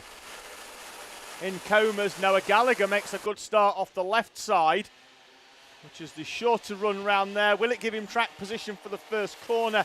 I don't think it will. Matthew Pearson, who's been superb off the line so far this weekend, moves himself up into the lead once again. Dropping down off their grid position though is Logan Grassi there in the dark blue and yellow machine. He goes 3rd. I think he's going to come out of that in 6th place. Yes, he is, behind Dalton Dyke Whitfield. Good start by Reggie Rhodes.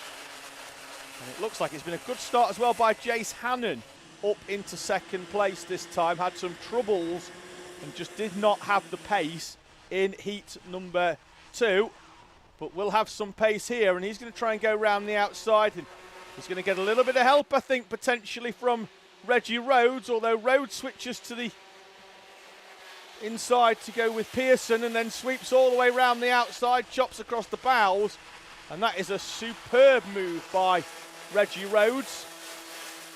Jace Hannon has to slot into 3rd. Noah Gallagher, Dalton Dyke Whitfield behind in the green, with Logan Grassi and River DiGiorgio Miller, your 7 at the front. Gap back then to Jacob Hayward-White and Ayrton Edwards-Jones, with Jude Campbell, Regan Abercrombie and Aidan Hughes, Robert Hanley, Tristan Begley and Henry Isles in 14th and 15th place. A little bit of a helmet tap by Matthew Pearson, asking for a little bit of compliance from Reggie Rhodes in working and trying to pull away from the chasing pack, as 4th and 5th, Dyke Whitfield and Noah Gallagher have a brief exchange regarding tarmac. Got to try and keep the momentum up in these comas. But Reggie Rhodes was going to try an audacious move down the inside. With Matthew Pearson into the right-hander of the final corner. Again, a little helmet tap from Pearson. I think largely Rhodes is complying with that, and they are moving away from Jace Hannon in that 3rd place. Who isn't really under a lot of pressure, although they do fan out round the Billy's blind, the first corner, but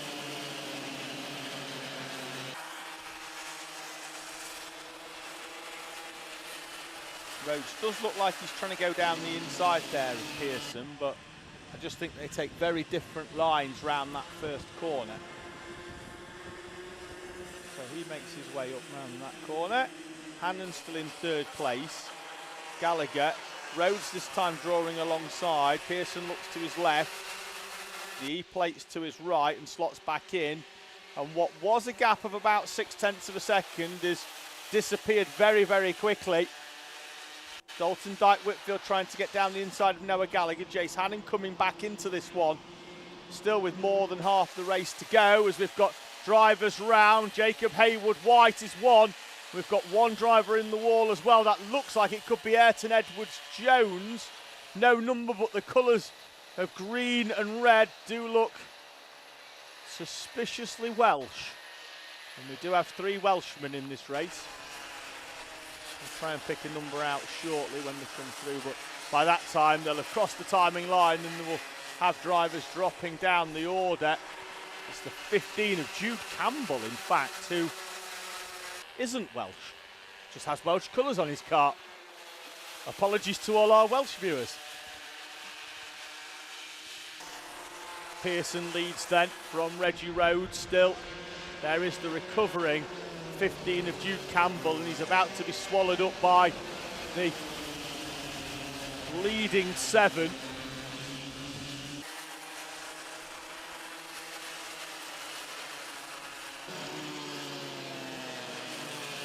Pearson still leading this race. Stationary yellow. I think that's because we'll be dealing with rebuilding the tyre wall down at Billy's. Stay in line. No yellow though, that's good though, they can go racing. And racing is exactly what they're doing as Noah Gallagher goes down the inside of Jace Hannon. And that's going to allow Dalton Dyke Whitfield through as well, at the same time as River Di Giorgio Miller goes down the inside of Logan Grassi for 6th place.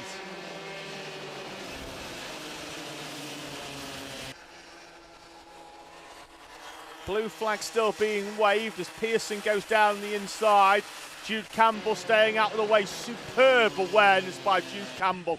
Credit where it's due for the 15. Knows he's not in a race at the moment with those around him and just moved off the racing line. Hope he watches that back later and is very proud. Jude Cole in the 15, leading duo. Pearson and Rhodes got a bit of a gap now to Gallagher and Dalton Dyke Whitfield.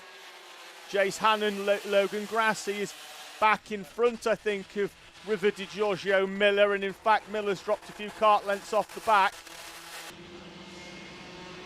Still 3 minutes as Grassi sets the fastest lap of the race. 4/10 faster, in fact, than the leader as he closed back up on the train. He needs to try and find a way through though. Again, Pearson very wide round the second part of the horseshoe, but in a coma that helps keep the engine revs high, and that's what you want. There's not a lot of power when you've only got 4 horsepower behind the seat. And if you can keep an extra 100, 200 RPM spinning through that engine, it's going to help you as side by side, side pod to side pod, 3 wide. Grassie's going to come down the inside and potentially go 6th to 3rd. He is going to go 6th to 3rd as Gallagher, Dyke, Whitfield and Hannon all come together side pod to side pod. And Logan Grassie goes 6th to 3rd without having to work for it. He just put the cart in the right place and took full advantage. And Jace Hannon just looking round after 30 seconds where he crossed the line in 4th place, was in the mix for 3rd. Dalton, Dyke, Whitfield and Jace Hannon both have warnings. 15 seconds apart.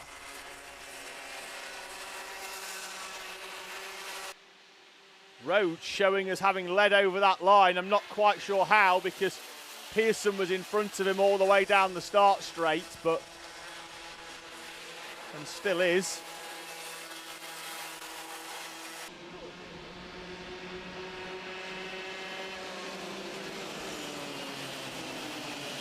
Towards the hairpin at the far end of the circuit.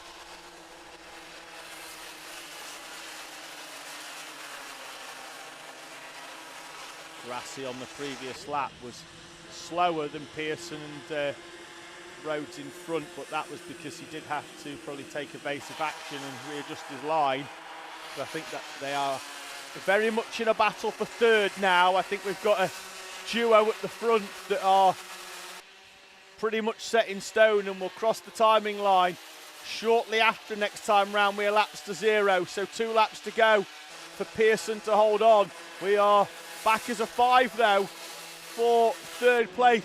One of these drivers is going to miss out on a trophy, which is so harsh on a 7 drivers at the front that have been so evenly matched throughout this race weekend.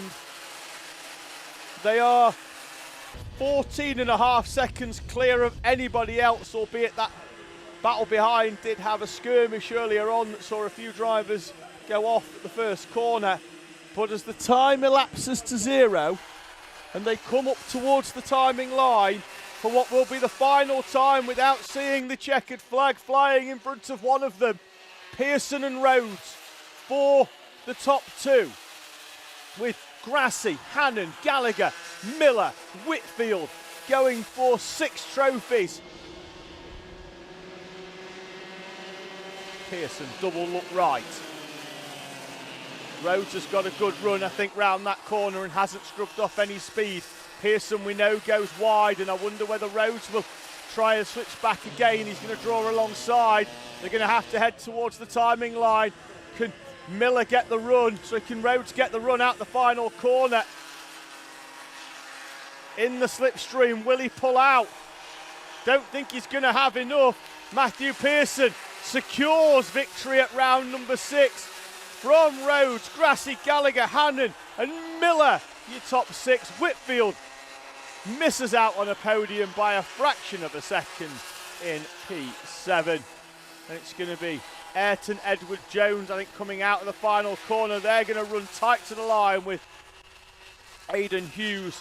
Tristan Begley finishes inside the top 10, having started in P14. Jacob Haywood Wright, Regan Abercrombie, Henry Isles in P13. Robert Hanley crosses the line as the final runner on the lead lap. Jude Campbell, after that trip into the tyres at turn number 1, sees him finish in P15. Did take the checkered flag though. All of our runners need seeing the finish of that race. Pearson, Rhodes and Grassie, your top 3. Gallagher, Hannon and River, Giorgio Miller going with them to pick up trophies. It's time to move on to the one that many in the live chat have been waiting for. It's time for Micromax.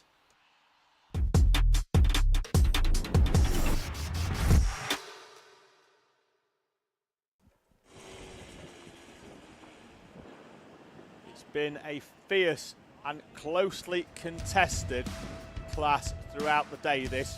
Ralph Ewer and Zane Sofawoglu will start on the front row. Hugh Riley and Charlie Cale on row number 2. Jensen O'Connor and Max Stone, both drivers performing consistently, find themselves on row number 3. Buster Scott, who came in as the championship leader, starts 7th. Birthday girl Eleanor Shelby Parsonage alongside in P8. Alfie Ward and James Hudson on row number 5. Tommy Delaney and Jensen Drummond in front of Cooper Galloway. Those two coming together in heat number 2 sees them start 12th and 13th respectively. Ellis Holt and William Ewer. Logan Edwards, after a retirement in heat number 1, starts in P16. Alfie Mullet and Leo Hunt, who was off in heat number 2, although has been very fast. I expect him to move inside the top 10. Matty Smith, Ezra Robinson Matthews, Jackson Foots and Daniel Debrio. Alexander Radjikovici and Daniel Thompson on row 12. Ralph Dempsey, AJ Halil, and then our 2 Miami Water Swift restricted runners of Santo Amico and Archie Ashworth. Field then making their way round.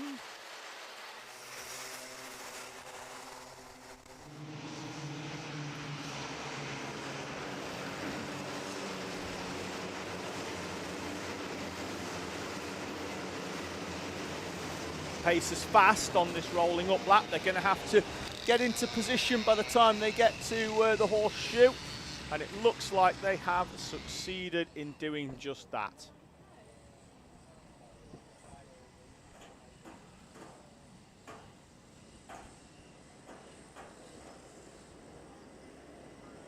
You were on the left then with the darker of the 2 green coloured Nassau panels.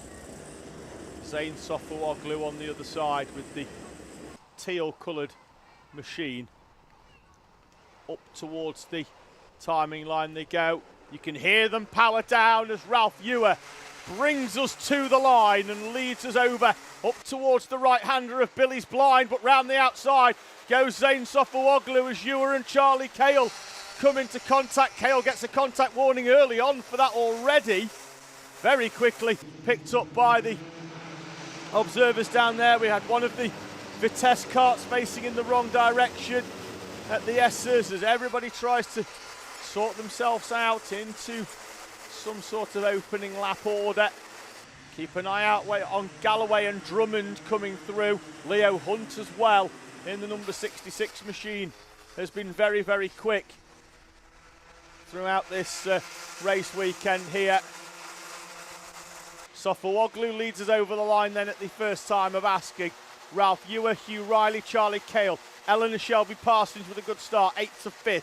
Buster Scott, Max Stone, James Hudson, Jensen O'Connor and Tommy Delaney are your top 10. Tough opening lap for Alfie Ward. He goes 9th down to 15th for the South Yorkshireman. Jensen O'Connor 5th to 9th as well, but still in the mix inside this top 10. That's Ellis Holt, I think, down the inside, being pushed along, I think, by Leo Hunt now.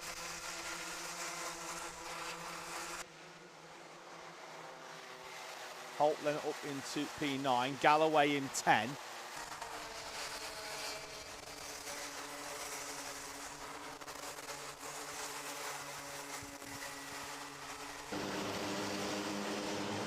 Sofawoglu wide down the far end of the circuit, and Ralph Ewer moving through the far end of the circuit.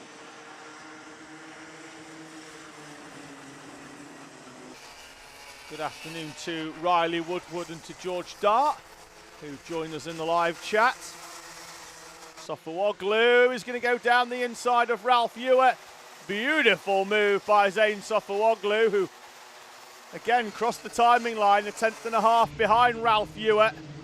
Will defend up towards the hairpin. Ewer needs to be careful taking that wide line, because now they've got Riley, Cale and Eleanor Shelby Parsonage in the mix as well. 5 for the lead as the 2 Tom Day Racing carts join the fray. Behind them, Buster Scott, the championship leader, looking to close in, and close in he has done. Here comes Ewer all the way round the outside.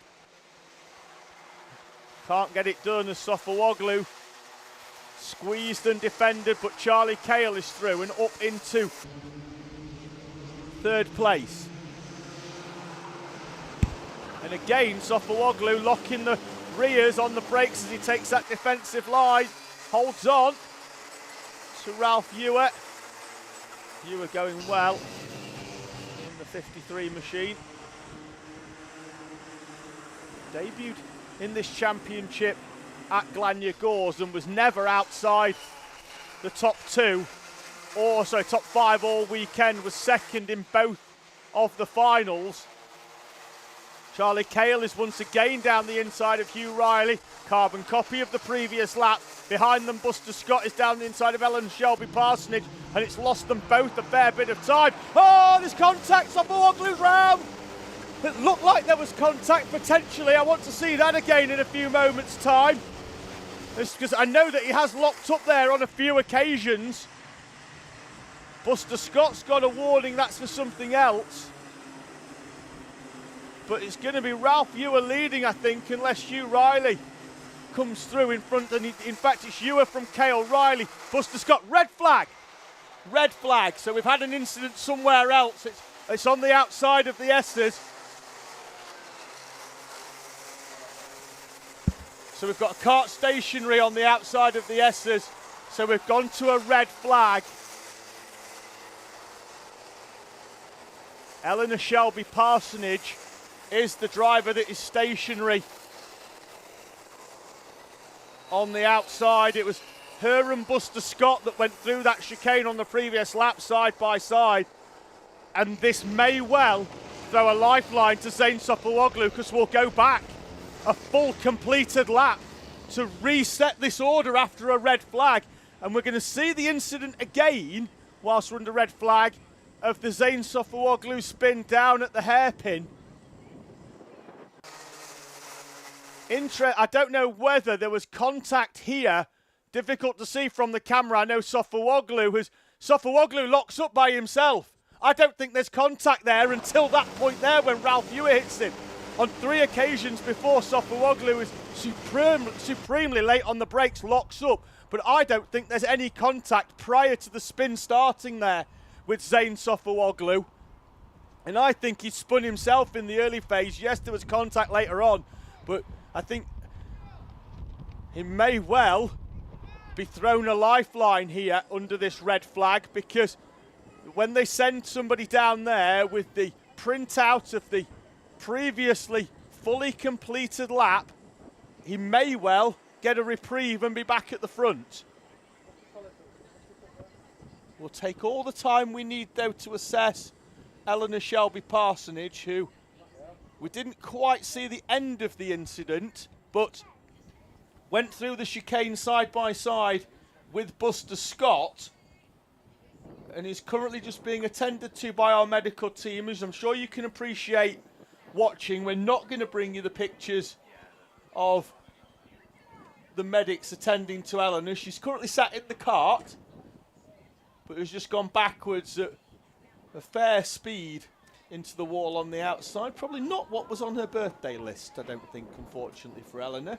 Well, I come back and join you at this point, Mr. Sullivan. Superbly timed, Mr. Jennings. Superbly timed. It's always helpful to have 2 whilst filling during a red flag. Well, that's where I saw the red flag, and I was like, let's come in a little bit early. But yeah, that driver, it's been tended to, and that's the thing about tracks. Motorsport can be dangerous, but the medics out there are fantastic. Their ability. Do you remember Zach? He had a big one. At Rowra last year. He hit a wall 60 mile an hour. Well, the tyre wall 60 mile an hour. Paramedics, the Orange Army were there in seconds. They are trained. This is what they do. We don't like to see our kids get hurt, but they're there. Got the best attention ever. I'll echo that. Marshals are trained to a high standard, and in the hope that they never need to put that to any use. But as you say, Andy, we as parents, your lad races, he'll be out in junior Rotax. My son races as well. We send our kids out there, and this sounds a little bit crass to a large extent, but I think it's honest. We send our kids out there knowing that this is a dangerous sport, and we know that there is a chance that, that these things can happen, but they love it, and that's why we support it. They breathe for it, they live for it. All they think about, these kids, these Micromax and the Water Swifts, they're really young. But that's all they dream about is karting. They want to go out, and as parents, you know, we support our kids. You know, the amount of times we've had Zach at A&E, you know, I remember the first ever national championship, he cracked his wrist, and he carried on racing, but we ended up at A&E, and the first thing the nurse and doctor said was like, you know, why are you putting your son in this? And we explained it, and that makes sense. You know, it's a love. Driver is up and out of the cart. Is Eleanor Shelby Parsonage. I'm sure she'll be, as marshals begin to return to their posts, she walks away unaided. Nothing a warm bath this evening can sort out. So Eleanor Shelby Parsonage just we walking regridding back here. in. So we are going to regrid. Going to sure somebody. Oh, here we go. We're starting to move. We're rolling round. I think we'll have somebody on the start line very shortly with some. Yeah, they're all getting back into their positions. It amazes me how these kids remember where they are in their positions. You know, when you get something like this and they're all over the place, they all manage to get back in. They know where they are. So they're going to be there. There we've got a man with a clipboard. That's a good sign. So we always like a clipboard. Yeah, and this is the organisation of the championship, isn't it? You know, it's Ralph Ewart get them all back on their grid. will be on pole. Oh, that's the number 39. We're He's going. He's going. Looks like he had a bit of a carbon on his plug there. So Carboned up. Eleanor Shelby Parsonage making her way back round into position after this red flag. Plenty of time to rejoin that grid. So Ralph Ewart has been pulled forward in the 53. We're just waiting. It will be a single file restart, of course, rather than side by side. And we'll have a lap under a Battenberg flag, so it'll be a slow lap behind a leader. And then then it goes green and they're off. But this is where there's, you know, with the Micromax, you know, they're sitting there, they're ticking over. This is when their plugs start to oil up. The kids have got to be really careful here. So talk us through that sort of process, Andy, for those people. We talk all the time about carts on a slow rolling up lap, the plug oiling up, but, you know, we mention it in layman's terms, but in a little bit more detail as a... Basically, it's too much fuel gets into the plug. So, you know, these Rotax engines, you know, spark plugs in there, they like to be revved. They like revving. You know, that's at their max. And when they're on low revs like this, when they're sitting ticking over, you know, when they're going around slowly, you know, the plug, as we say, can oil up. And basically what it does, it just clogs it. And that's it, your engine kicks out. And you can see kids doing it when they oils up, you know, their foot's on the accelerator, they're trying to pump it. You know, lucky enough we've got, you know, marshals out there can help these kids get back in. But it's always a fear. And you will see them, you know, when you look at road taxis on rolling starts, you will see their hands down. You know, they're pinching that pipe, and it stops that extra fuel getting into that spark plug. It stops it from oiling up. You know, it's a trick the kids learn as they go through. Yeah. So great to see Eleanor Shelby Parsonage make her way round and retake the position. So yeah, so this will be once they're all gridded up and, you know, the track's been clear green and it's safe, then, you know, all of these drivers, you know, they will get themselves into their positions. They will start to take a little rolling lap round, and then once that rolling lap comes round, it will be on Battenberg's, so it will be for Ralph Ewart at the front there to control that speed, not too fast. It's almost like a all-course yellow, you know, it's like a Battenberg. So they will slowly go around, and as they get across to that starting line, that little line, that acceleration line, that's when they go. But they will do it in single file. So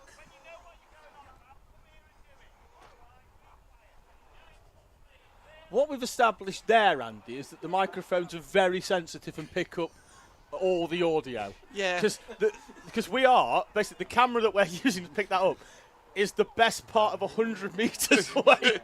And we've managed to pick up pretty much the whole of that conversation. Well, we do it for Zenico when we're filming for our YouTube. So, you know, we do a YouTube channel for parents to watch young Zach go through his karting journey. And obviously our microphone's always on, and some of the stuff we pick up is funny. It really is. What I do like about your channel is that, and I've said this many times before, and I said it during our interview at Kartmania. Kartmania. Still yet to be published, and still yet to finish editing on it. I'm behind. Well, yeah. To be fair, it was a 20-minute interview that lasted 45. Yeah, we did overrun a little bit there. You should have known better than to ask me to only talk for 20 minutes. Yeah, so, well, you do. That mouth is just keeps going. And that needs to be a 2-part special. I think I might break it into a 2-part. It might have to be a 3-part special. Got to keep the audience interested. But yeah, but as you say, the microphones pick up thing. But this is karting. There's kids out there. Parents invest in their children. When things don't go right or things go wrong, there is going to be some frustration in that paddock. But when kids are off track, they are the best of friends. The parents are the best of friends. When it's on track, you're racing. They are going against each other. The attitude changes. I think that's wrong. No, word, but there's no friends when the visor goes down. No, it doesn't. They get into a mode. When we put Zach on grid, he won't talk to me. He sits in that car, the visor's down, I can't get a word out of him. He goes into that race mode, and I see it on so many kids on track. They are concentrating. This is their time. And what us as parents need to understand, we ain't behind that steering wheel. We're not the ones taking those apexes. We're not the ones doing that speed an inch off the floor. These kids are just amazing at what they do. Karting is motorsport. It's a great family event. In the evenings here at track, all the parents, all the kids will be playing.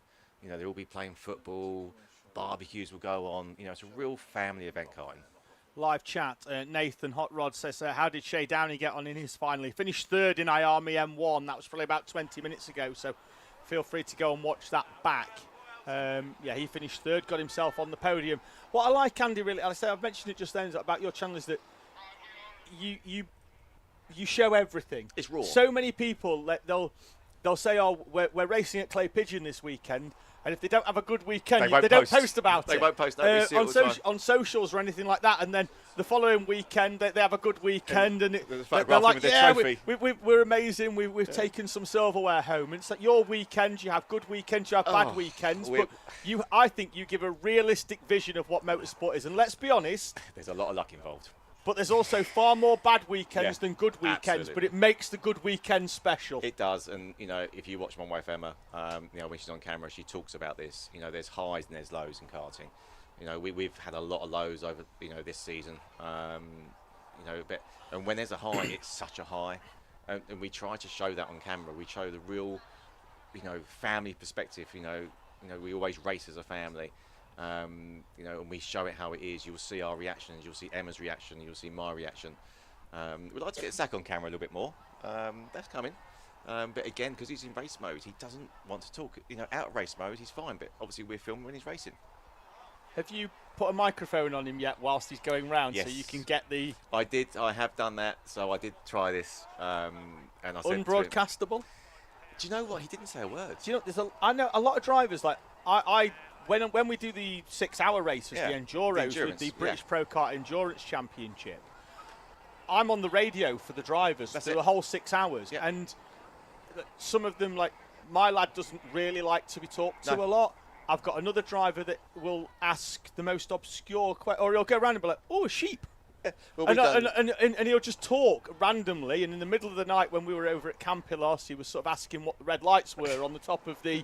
on the, what's that red light in the sky? That's I'm like, random. that's on top of a wind turbine. We're moving here. To stop aeroplanes hitting them. But if the aeroplane can see that, you're in a world of trouble. I have put the microphone in him.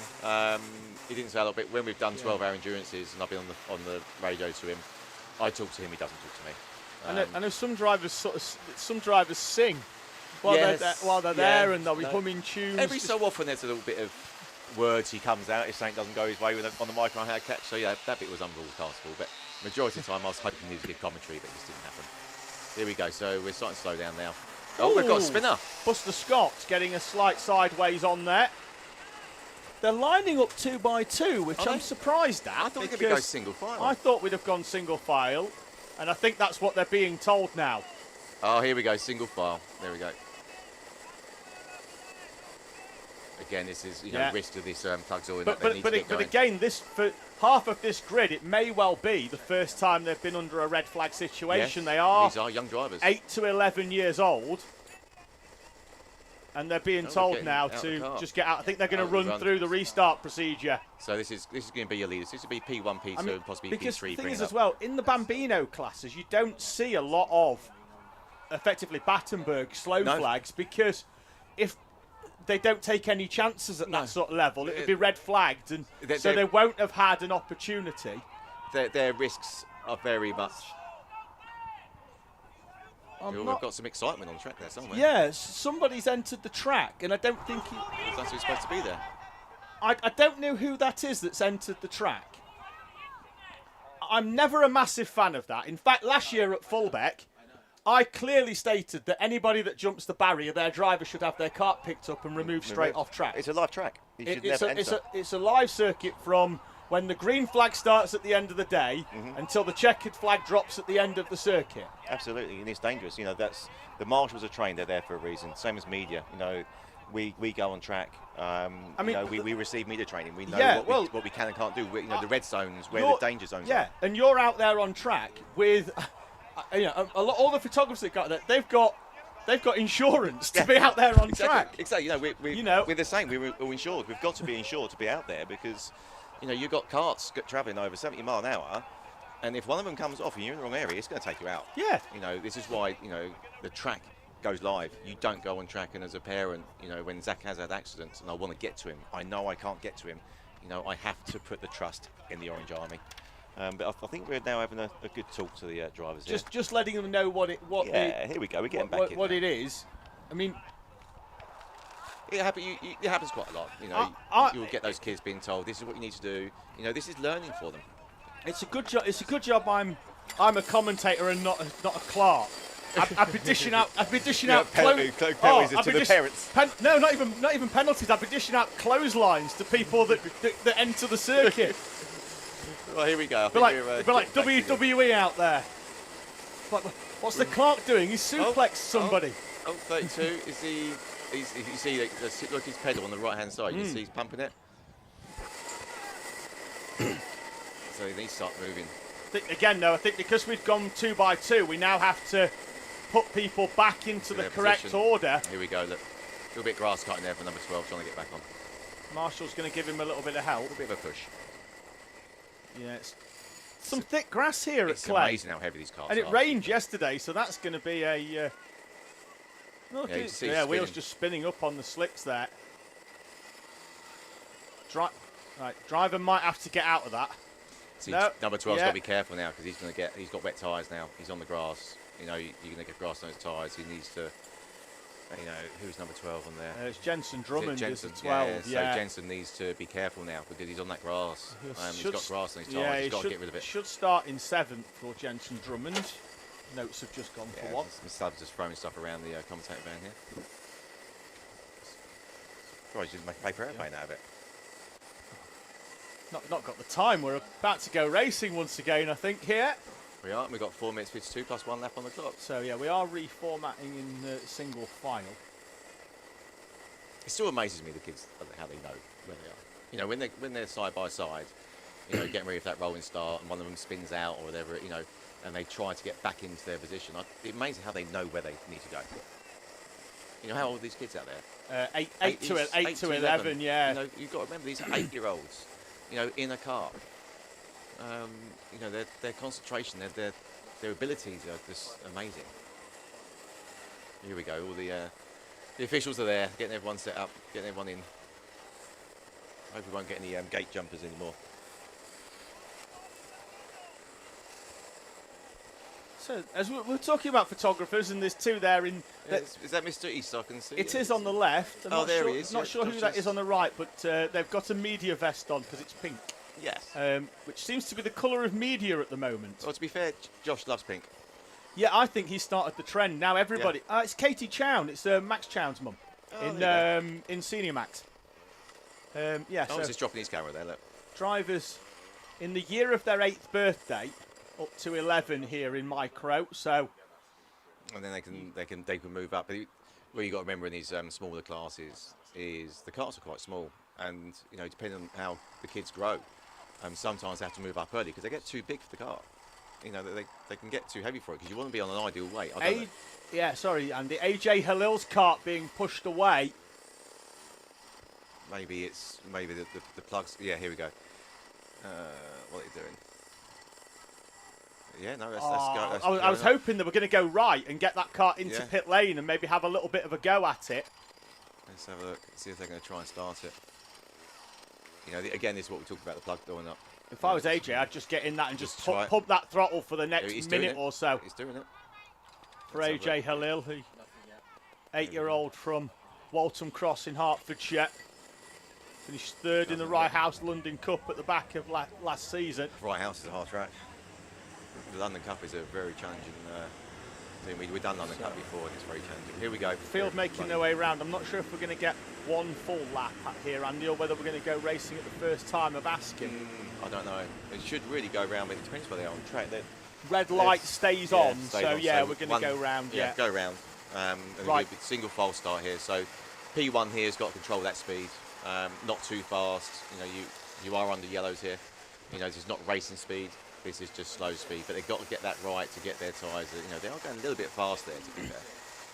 Got to expect as well, them tyres are cold again now. It's not, you know, they've had 20 minutes or so, so they are fully down. They might be up a PSI from the start. Yeah, so here's Ralph now. You know, he's slowing everyone down.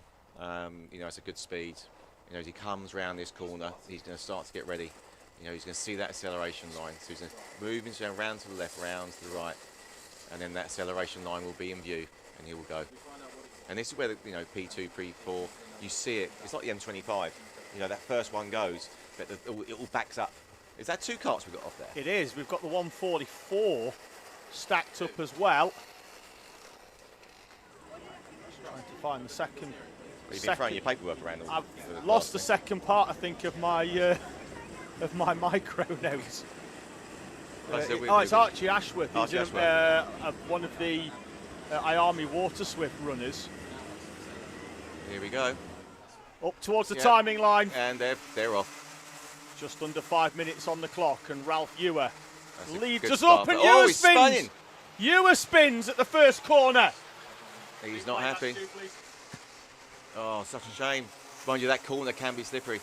Zayn Sofawoglu goes down the inside. There's Ralph Ewer, and with the field packed so tightly after the restart, he's going to be last. It's going to be one hell of a comeback drive if he gets himself up to that front again. Oh, we're going 2 wide, and is that going to be 3 wide? No, it's going to go 2 wide. That was nice by number 21. So that's 21, Logan Edwards. And here we're coming back down that start-finish line. We're going 2 in.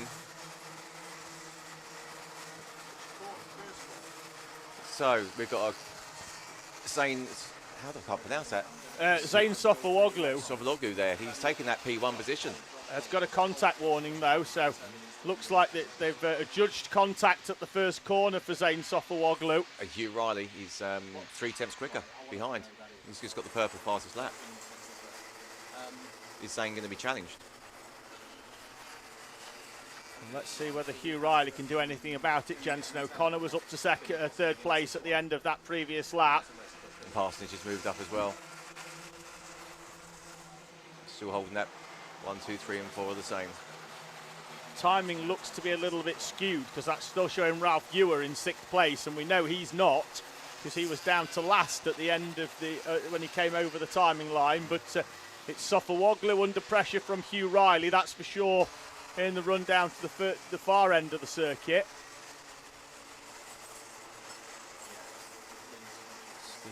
21 of Logan Edwards, yesterday's final winner, trying to find a way past the 39 of Eleanor Shelby Parsonage.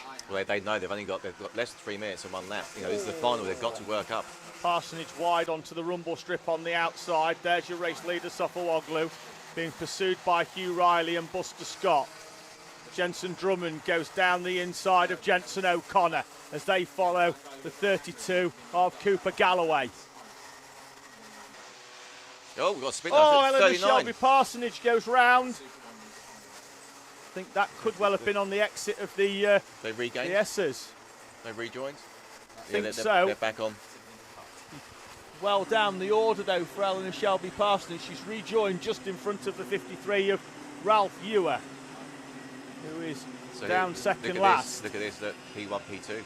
Look at Riley, a 39.8, whereas Zane's on a 40.012. He is going to be challenged. Yeah, 10th and a half quicker on the previous lap, and the fastest lap as well for Hugh Riley. We've got 1 minute 53.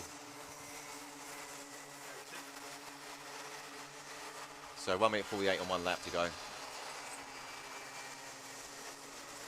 This is where it's going to start. This is where, you know, the drivers now are going to start making those overtakes. They're going to start, you know, yes, they've got the toe, but they're going to start moving forward. They, you know, they want to be that top 10. There comes that point, doesn't it, where they've got to stop working together. Yeah, you just need to race. Get towards the front. Gap at the front. Teammates or not, you need to race. Gap at the front is down to a little over a tenth of a second again now, as Alfie Ward is under pressure from Max Stone for 11th place.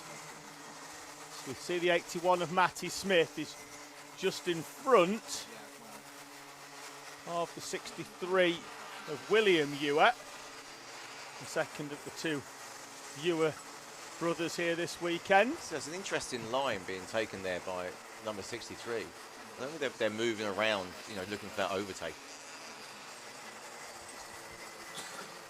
You've got the 81 car in front. Matty Smith. Matty Smith, you know, he's on that racing line. I don't think he's really defending as such, but he's being challenged a lot. 87 is right on his tail. You can see that he's moving around. He's looking for it. Here we go.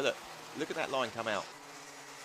2.5 laps to go then, as they make their way around the hairpin at the far end of the circuit. Buster Scott looking comfortable in third, although needs to keep the pace up and keep to the line. He goes slightly wide there. Cooper Galloway and Ellis Holt. Is that in the background? It shows Ellis Holt and timing. That looks very Jensen Drummondy in between Ellis Holt and Cooper Galloway. Maybe Holt's transponder's too close to the line and it's picking it up still. 2 laps to go then, as Zane Sofawoglu leads us up round Billy's Bend and up towards the Essers. There's the move. No, I thought he was going there. Oh, That's Galloway and Buster Scott in the background going side by side. And I think Jensen Drummond's done them both. A little bit of pod action there. And Cooper Galloway hasn't emerged. There is. Why, that's Cooper Galloway. 32's in the off on the outside. Contact warning for Buster Scott. It's not a good position to have that kart stationary. Zane Sofawoglu will lead us round onto the final lap. We're going to go on the O's in that corner until he gets back on, and we've got 1 lap left. And he will only be able to overtake when he sees that green flag. Yeah, Hugh Riley. We're going to have yellow flags there. Waved yellow up towards the Essers. He's got to get the run out. Kart is clear as Cooper Galloway is helped away by the marshals. Defensive line though by Sofawoglu. Riley wants it, you can see, can't you? Riley's really pushing for that. There's some great driving by Zane to hold him. 1 corner to go. Can Hugh Riley get the run out of the final corner, or will this one go the way of the Turkish superstar Zane Sofawoglu? I think that's going to be 54's going to take it. Sofawoglu from Hugh Riley, Buster Scott, Ellis Holt, although I think Jensen Drummond's in there somewhere. Logan Edwards, Jensen O'Connor, Charlie Cale, Leo Hunt with James Hudson and Alfie Ward completing top 10 on timing, although Ward pushed down to 11th by Jensen Drummond, who is indeed placed back up into 3rd, where we felt we crossed the line. So it's Zane Sofawoglu who takes the victory from Hugh Riley. And then Jensen Drummond. Right, so we now go to it's on the Cadet now. It's like you've done this before, Andy. 3 to go then. No, it's Mighty Cadet. Was it Mighty Cadet? Mighty Cadet. And then, the electrics. And then Honda Juniors and then what do you think about the electrics? I like the Bambinos. I think they're brilliant. The Cadets are growing on me. I think it needs more drivers that are much tighter packed in terms of calibre. I think and whilst obviously it's an emerging class, though. I think in the next 18 months you're going to see it grow. Yeah, I think it's one of them where it's you see a lot of newer drivers coming into it because it's very easy for the mechanic, and it is. you can focus heavily on just the driver getting better and better. And because it gets the new driver in, then your more established drivers it does appear like they're driving off into the distance, and we're taking nothing away from them because we've got some quality drivers at the front of those classes. It always seems right when I'm watching it, though. You haven't got the roar of the engine. You just hear the car just scraping every so often. It is very different, and it does take a while to get used to it. I think anyone who watched that first race, the first final, the Mighty Bambino final, it was unreal. There is some great Watch driving. that back. It's absolutely superb. And I think if anybody's ever sort of unsure about that, I think that's the way that Bambino racing is going to go, without a doubt. Who we got there, driver, just I walking think that's back? Cooper Galloway going back in the Jack's Motorsport colours.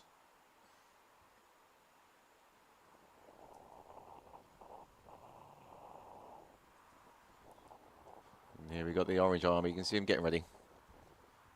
So we move then to final number 7, sorry, 7. of 10. 6, 7, 6, 7. Oh, we're not doing that, are we? I know you've got a YouTube channel, which means you have to appease the youth. You've got to, keep with them. Certainly do. It's most annoying trend ever, though. Absolutely. It's time for Mighty Cadet.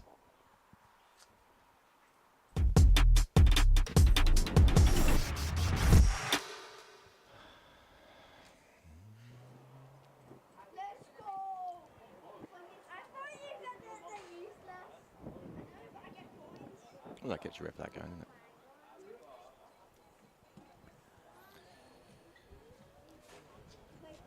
So Ozzy asking how many laps is this race? We race to time, so it really depends on how fast they go. It's 9 minutes plus 1 lap for each of our finals. So by the time we get to do some maths, you can work it out. So 40 seconds a lap on that last one is What's your maths like? 3 laps every 2 minutes, Andy. Is it? It is. I'm rubbish at maths. I think they do about 13 laps. It's got to be. Yeah. Which is what the timing screen says. I've not worked that out. It tells me how many It tells laps. you 13 laps there. So we are having a little bit of a clean-up on track. We are awaiting for Mighty Cadets to make their way out. So we'll just take see them there on the pre-grid. Yep, they're out. There they go. So we're going to head out onto track for our Mighty Cadets. So we'll get a grid up on the screen in a few moments' time for you. Oh, there you go. Let's do it. So row 1, we've got Daniel Sangarin. Next to him, Junior Wright. Freddie Dye in P3, Jax Wong in 4.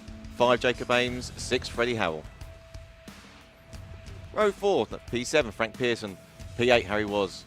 Row 5, P9, Sam McKenney. Next to Galusha Hudson. Row 6, 11, Pierce Gauntlett. 12, is that Emily Christie? There we go. That is your running order. Emily Christie then brings the 12 carts to the It's grid. going to be a good race. Got to try and keep track here, Andy, of who's what. We can't rely on the timing because, as you can see, we've only had 7 of our runners. I struggled to remember what I had for dinner yesterday. Transponders, so just provide a little bit of a challenge sometimes, but I'll go with numbers. We shall try our best. Here we go then. Daniel Stangerin on the left, And we're Junior off. Wright on the right, and it's a good start by the pole side as Freddie Dye too sweeps round the outside behind the leader Daniel Stangerin and through up into second place, being pursued now by Junior Wright, and that's Jax Wong. That's a nice clean start. Jax Wong in 4th. Jacob Amis is coming under a little bit of pressure there, I think, from Freddie Howell in the 77. Got a swap round there. Junior Wright back up into second place then. Wright, who won the final yesterday at round 5 here at Clay Pigeon, would like to double his trophy haul, I'm sure. Can never have too many trophies. Oh, we've got some more challenging. Ooh. You can have too many trophies at SuperOne because they're massive, so you They very are, quickly yeah. run out of space. You do, and they do collect dust. They are big. Every kid loves a trophy. So we've got 27 here. Who's 27? Where's your list? Freddie Dye. There we go. I do like he's gone for the reddish colours and just keep it a little bit different to the to the others. It's very RCE heavy. And the helmets all seem to match at the moment. I struggle sometimes with the helmets. Who was that trying to go down the inside for 4th place? We'll try and pick up. It's still Jax Wong being pursued by the 71, I think, of Jacob Amis. And then we've got the 77 just behind them as well. There's a Freddie Howell. I think this is going to be a trio at the front, though. I'm not sure unless they start battling whether Jax Wong's got quite enough to try and go with them at the moment. It has been this 3 for most of the race weekend. It's very evenly matched, though, isn't it, electrics? Yeah, well, it's a fixed powertrain, and you can't change your gearing. It is very... And what you see, actually, you see drivers that come in having dipped their toe in, and they've normally raced a normally aspirated engine, and they don't find it easy. No. You've got Freddie Dye there making some moves. Right on the tail, the P2. It's a very different way of racing electric with that immediate power output. The torque must be amazing. It does what you ask it to do, doesn't it? So we're definitely going to have this P1, 2 and 3. I think they're going to be off. They're going to be going down the line. But coming up behind them, those 3 are going to be battling, I think, for the whole thing. We've got 6 minutes 25 plus 1 lap. That's Junior Wright back in front now, I think, from Daniel Stangarian as they head up towards the timing line. Indeed it is. With the 11 of Wright leading the 22 of Daniel Stangarian. Stangarian thinks about it. Freddie Dye's going to go down the inside, then into the right-hander. Beautiful by Freddie Dye. Nice. Textbook move that. Saw it coming, didn't he, from a mile off. He left the door open. It's going to give Jax Wong an opportunity, I think, of closing in as we see the O-plate of Harry Wass making his way through. I think he's in around about 6th place. You got Frank Pearson there in P4. He's closing in. Going well in that in the all-red machine. See P1, P2 now, so starting to move away from 3 and 4. So Junior Wright then from Freddie Dye, Daniel Stangarian and Jax Wong in that 4th place. Then there's a little bit of a gap back to the next 2, which I think could well be Jacob Amis in the all-red colours. We'll find out when he comes past. The white on sky blue isn't the easiest to pick up, admittedly. Freddie Dye's I think we're going to see some movement on these P1, P2 on the front. I think they're going to be swapping. Oh, that was almost, you see that back kick there? Just went a little bit light, and again, this is Freddie Dye down the inside, and Dye is going to lead. 2 in 2 laps there by Freddie Dye, a superb move. That time in the... I wouldn't want to take bets who's going to win this. I certainly wouldn't, and Jax Wong's not really out of it either. He's there on the back, and to be fair, they're helping Freddie Dye here by battling it out over 2nd place. He's starting to move. And here comes Jax Wong. He's going to do them both. Superb by Jax Wong. But he's being challenged again. Look how small he is compared to the other 2. Again, we're sort of we're going 3 wide. 8 to 11. Oh, there's been a swap. Down the inside, Wong's done them both again for the 2nd time in nearly a lap.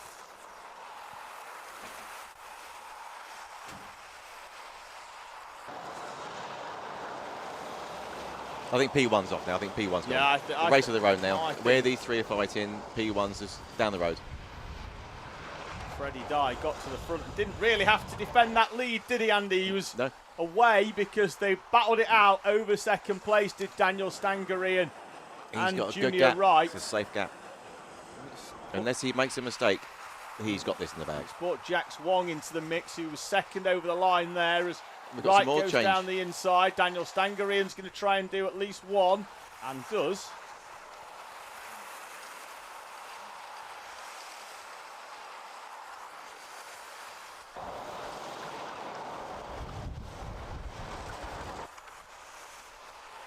I think these 3 drivers look very evenly matched on their skills. You know, that they are swapping 2, 3 and 4 all the way through, but there's been some fantastic driving by all these 3. You know, nice, safe, smooth overtakes. Nice and clean. There's been some plenty of overtakes in this one.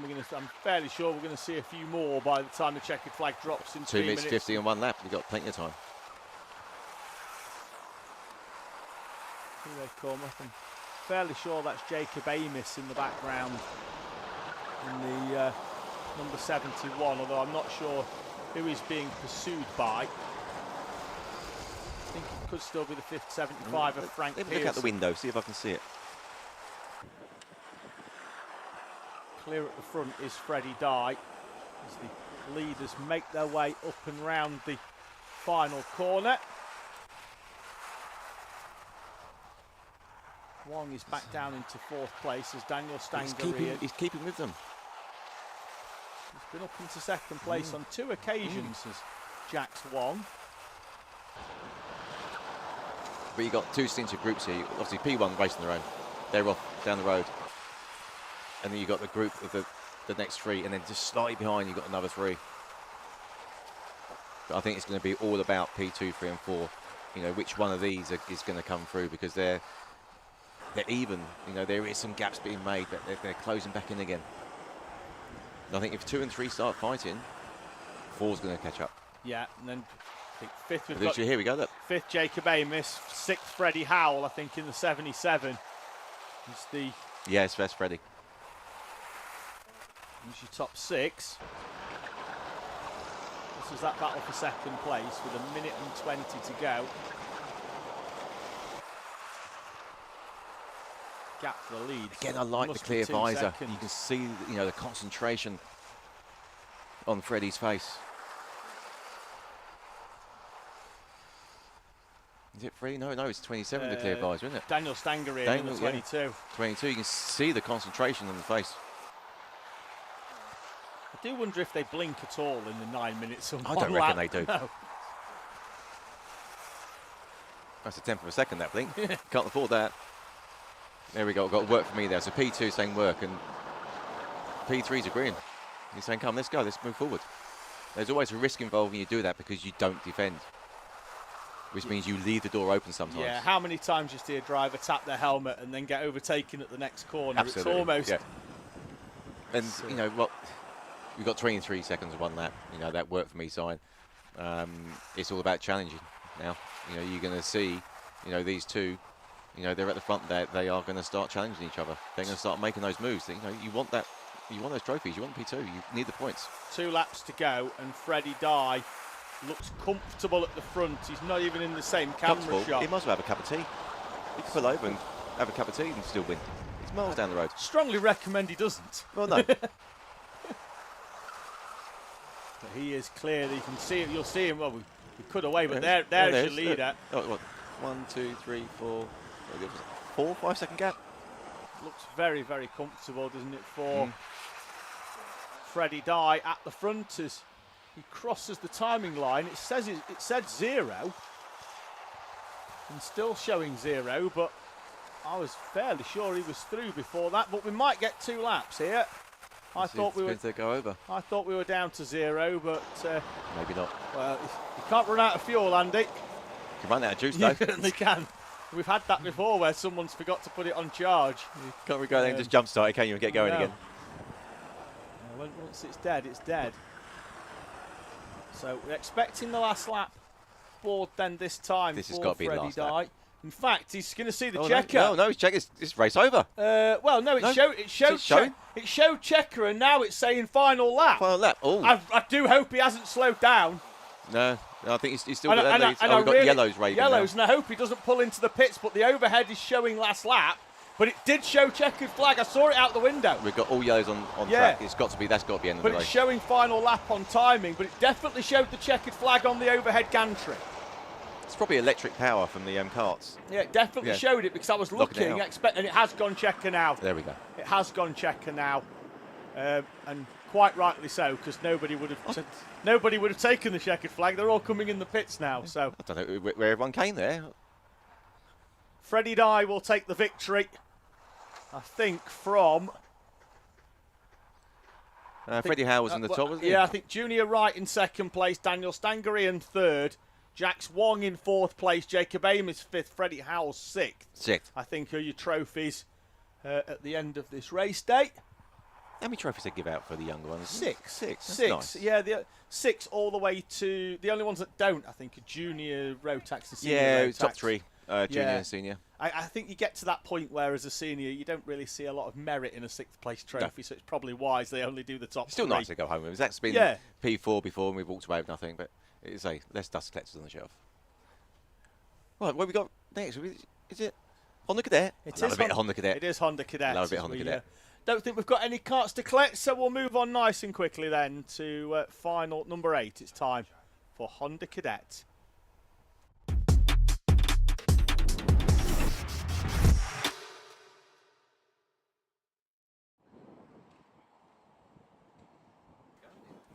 I think we're off, David. I think they're going to come out that pre-grid very soon. So, or dummy grid there, wasn't it? They're making their way out up and over the timing line as the grid on the screen. I think it will be Phoebe Shelton on pole position. Here we go. So, row 1, we've got Phoebe Shelton, P1. Next to her, Jessie Bell, Zach Service, Nico Leski, Henry Colborne, and Rega Diffie. If I put mispronounce your names, I'm sorry. Row 4, P7, Aubrey Harrison Evans, and P8. I missed it. Who's P8? It's Frankie Cridge in Frankie P8. Cridge? I got a little bit of grief last year, playfully, from Ollie Rowley's mum at Tom Day Racing.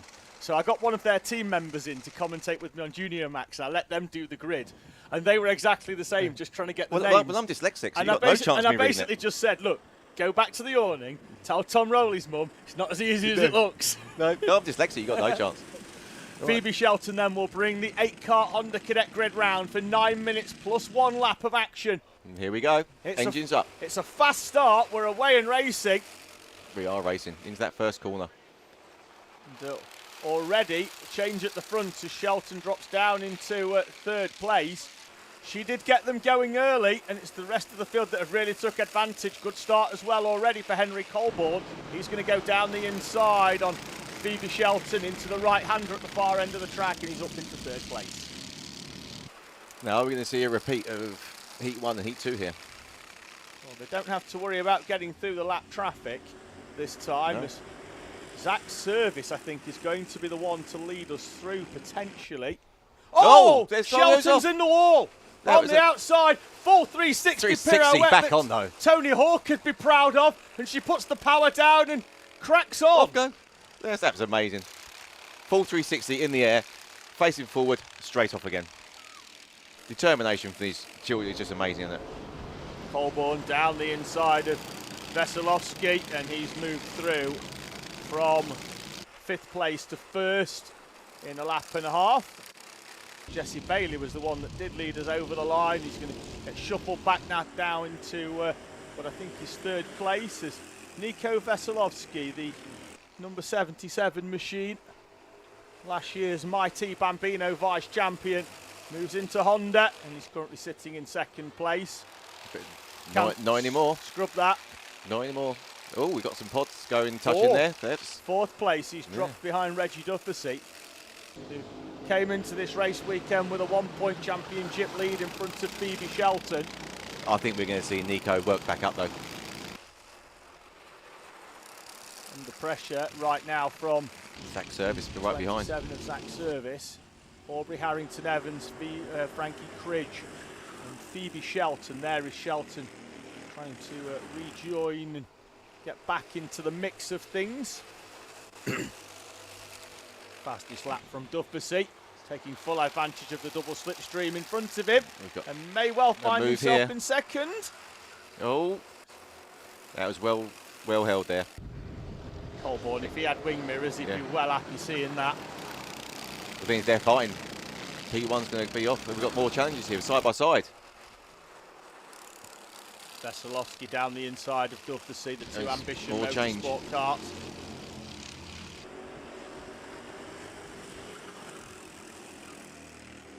Shelton has found a way past Frankie Cridge. Next driver in front is Aubrey Harrington Evans, a 2nd or so in front of. Well, Bally's only 3 tenths behind Colborne. I think, with 6 minutes and 1 lap to go, I think everything could change here. They've all got to play nicely for a few laps, haven't they, to try and stay They have, with Henry but I Colborne. think P1 to P5, I can see we're going to see a lot of change in that 6 minutes. Ooh, wide goes Colborne out of the hairpin. And that 2 or 3 kart lengths that he had has disappeared in the blink of an eye. Jesse Bailey right up behind him then now in that number 30 machine. 24 of Reggie Dufficy.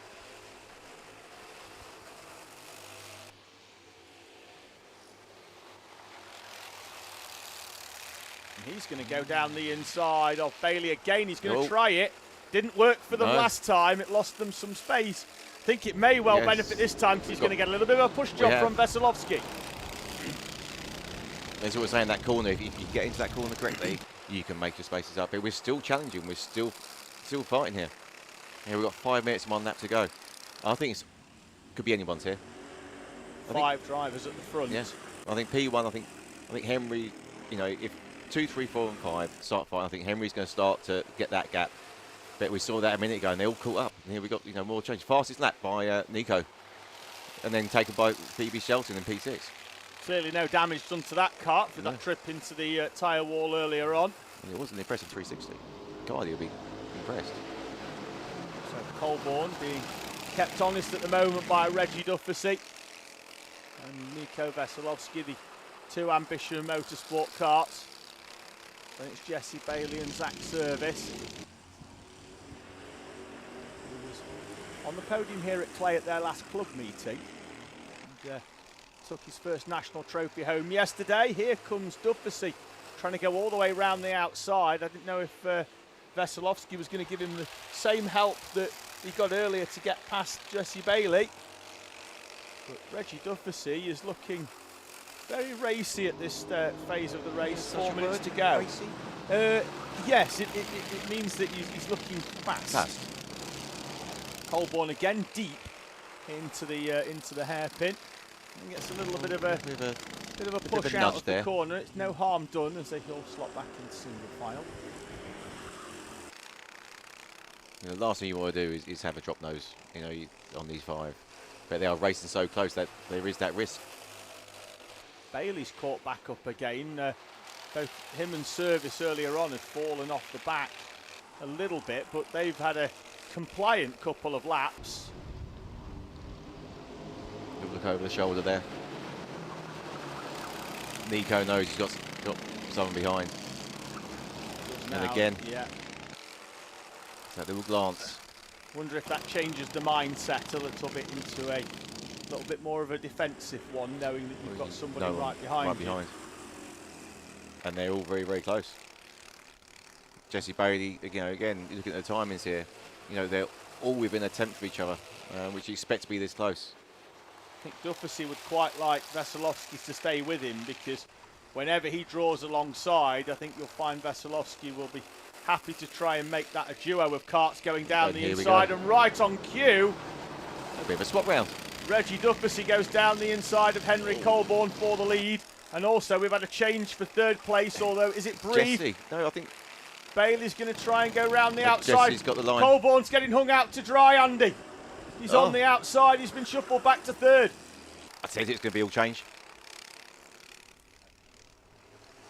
So Dufficy from Jesse Bailey, Henry Colborne, Nico Veselovsky and Zach Service. Colborne back down the inside of Jesse Bailey for 2nd place there. Still side by side. Oh, he's got away with that one. I thought very risky to close the door when you knew there was a kart on the inside, and that's Veselovsky down the inside. And we've got a 2 at the front now. I think they are clear. These 3 behind need a compliant couple of laps here to try and close back in, or Colborne and Dufficy squabbling. I think we're a minute 42 in 1 lap. I think our front runners, P1 and P2, they're going to be down the road. It's now going to be all about 3rd, 4th, 5th. I think this is where you're going to see the action with these 3. You know, they're nose to tail. Unless they get in their train, and they could well catch P1, P2.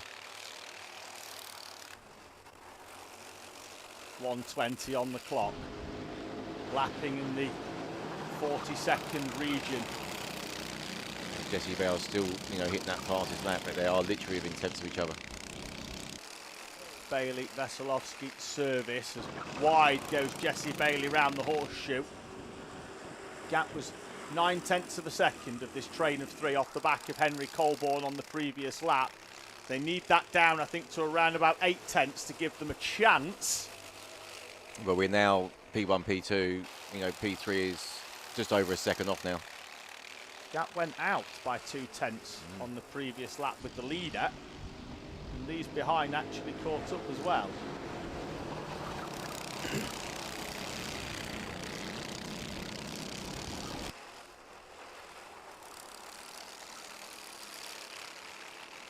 We've got some.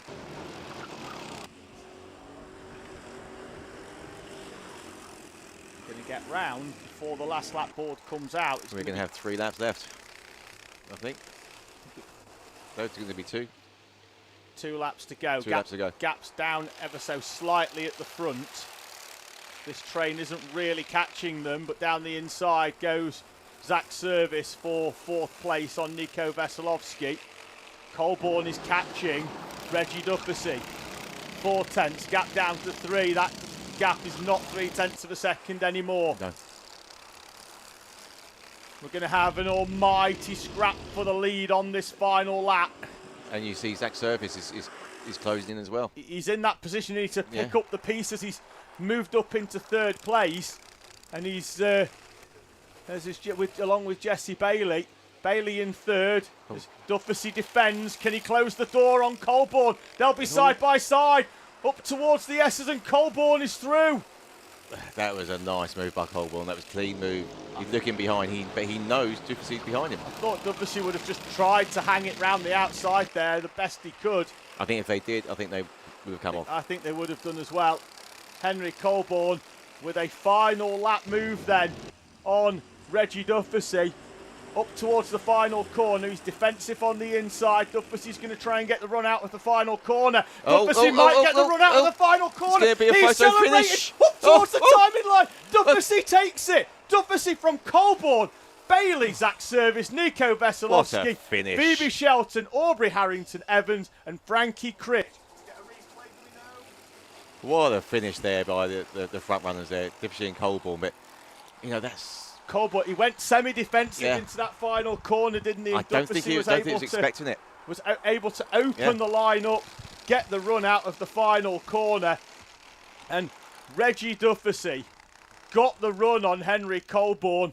Didn't have to worry about the line for the first corner. It was just a run to the line. Here we go, here we go. Reggie Duffy, whose mum was in a Fast and Furious film. Well, he's been fast and happy today. And Reggie Duffy takes the victory by the best part of a centimetre from Henry Colborne, Jesse Bailey, Zach Service, Nico Veselovsky, Phoebe Shelton, Aubrey Harrington Evans, and Frankie Critch. That was all down to the nose there, wasn't it? It's why I love Honda Cadet. You almost expect it to be a bit like Wacky Races, where the nose extends a little bit further to try and take the victory. 2 more to go then. It's time to step it up a notch even more. Well, it's Junior Rotax. Junior Rotax.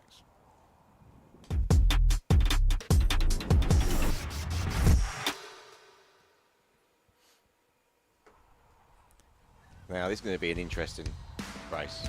You've got some top runners. They've worked their way through the pack over the weekend.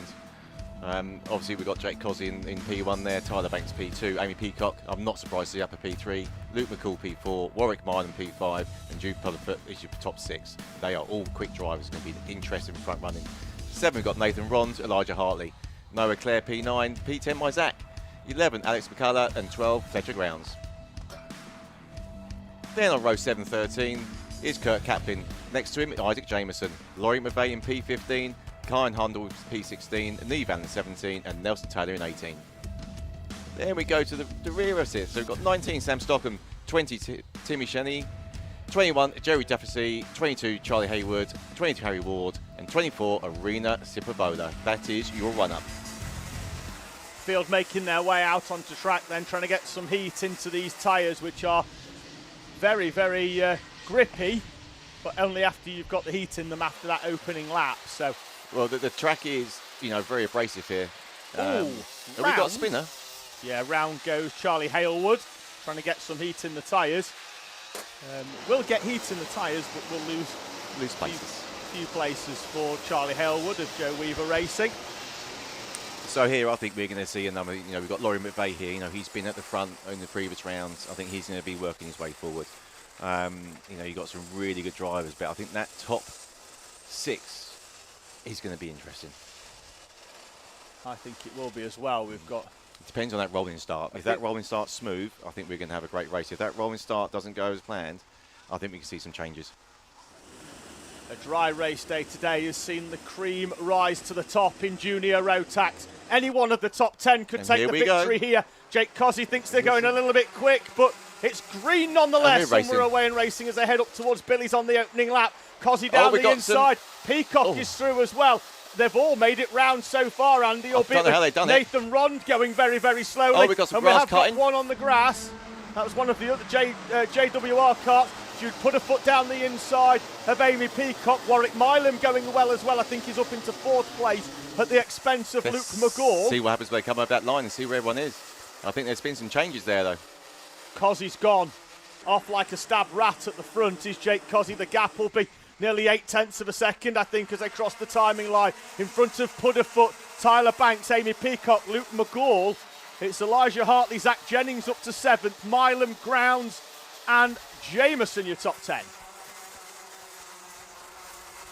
So here we are. So yeah, this is going to be interesting. I think Cozzy's going to be off. I think from Jude, Banks, Peacock, McCall, Hartley and Jennings, I think they're going to be where the fight's going to be, and they're going to be slowing each other down. Cozzy's going to be a race of his own again. He might as well stop for a cup of tea, I think. We've got a flag. Waved yellow. And we've got a marshal rushing down towards the hairpin. Who's this? That is... Driver off. They've gone through the tyres. Number 83.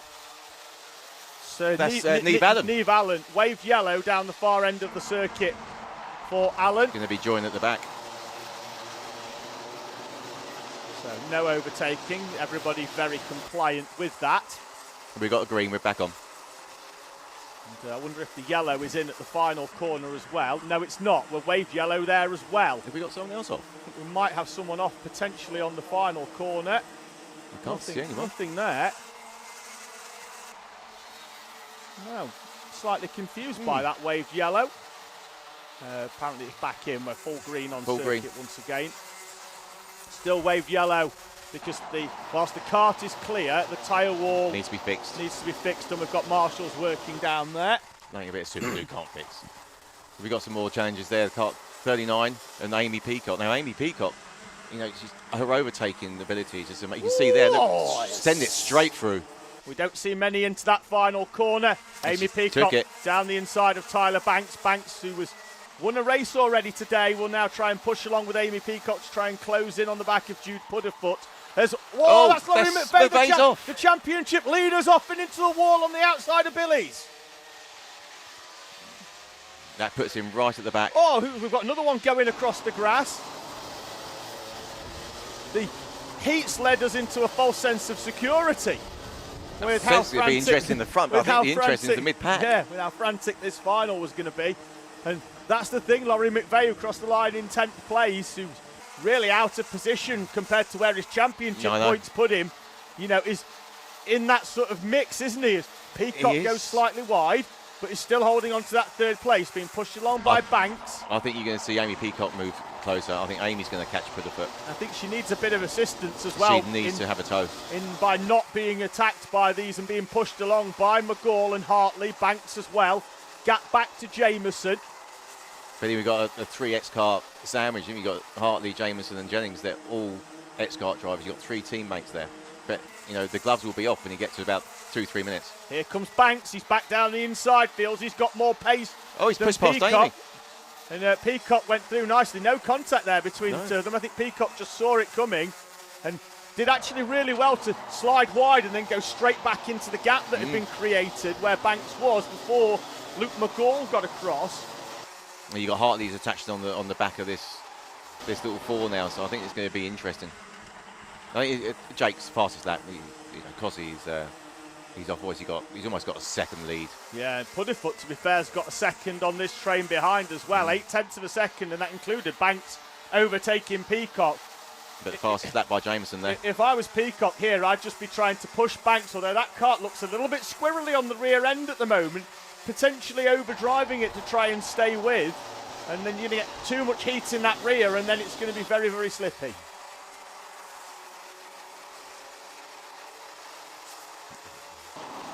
And again, I think, yeah, the challenges, I think, are going to come from, you know, Peacock, McGill and Hartley. You know, they're all three really good drivers, very evenly matched. You can see them here. You know, Peacock has got some amazing driving skills. You know, I've got no doubt she's going to push through and hold this unless she makes. But who's that? McVeigh off McVeigh again. Trying to figure out where that is. Maybe he's pushing too hard, or he's got an issue with his car. And we've had Alex McCullough go off as well in the 41. I've just picked that up out of the window. He was rejoining, and there is Alex McCullough sat stationary on the outside, waiting for the whole field to come through. I think he'll just roll that back round to pit lane now. Got some yellows out as well. So Alex McCullough off on the outside. Cosy extends the gap to beyond a second, but the gap to second place is coming down. That's McCullough coming back in. Peacock hasn't been able to escape the McGall, Hartley, Jameson train. Gap them back to Jennings, who's battling with Milam over 8th place, but Pudderfoot is under pressure here. Challenge from Banks. Banks has caught him. Fair rate of knots, nearly half a second on the previous lap was Tyler Banks faster than Jude Pudderfoot.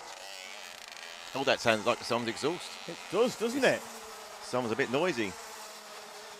We've got another car off near the back. I didn't see who that was. That was Yellows are 6 in. something. So it could have been Hundle, Stockton, maybe Nathan Ron. Oh, there's mechanical flag for Timmy Machine. There you go, that's the exhaust. Yeah. You could hear it. Oh, that's Peacock being shuffled back behind Hartley. And McGall as well. Jameson, so right on the she's tail. gone into 6th place as Amy Peacock. And there's our race leader. Pudderfoot still being challenged by Banks again, pulling the fastest lap. Here he goes. Here's a move. Yeah, Pudderfoot couldn't stop that. That was coming. Just got to go. It's coming straight back at him though. That is a beautiful overtake. He was right on limit with his tyres there as well. You could see he was just gripping him, but you know he's got out that corner well. You know, is he now going to gap? I don't think he's going to be able to pull away from Banks. So you know, so we've got slight change to the back there as well. Now Milam has taken Jennings, moved into P9. Fletcher Grounds is behind Jennings as well. Although it's just been taken by Captain, changed that. Nelson Taylor's dropping down slightly. They're too wide in the background. That's Hartley, I think, past Luke McGall. And Peacock's coming through as well. Oh, Peacock's over the top of Luke McGall. They're both out of this one in terms of being in trophies. And look at the nose on Luke McGall. Yeah, that's dropped.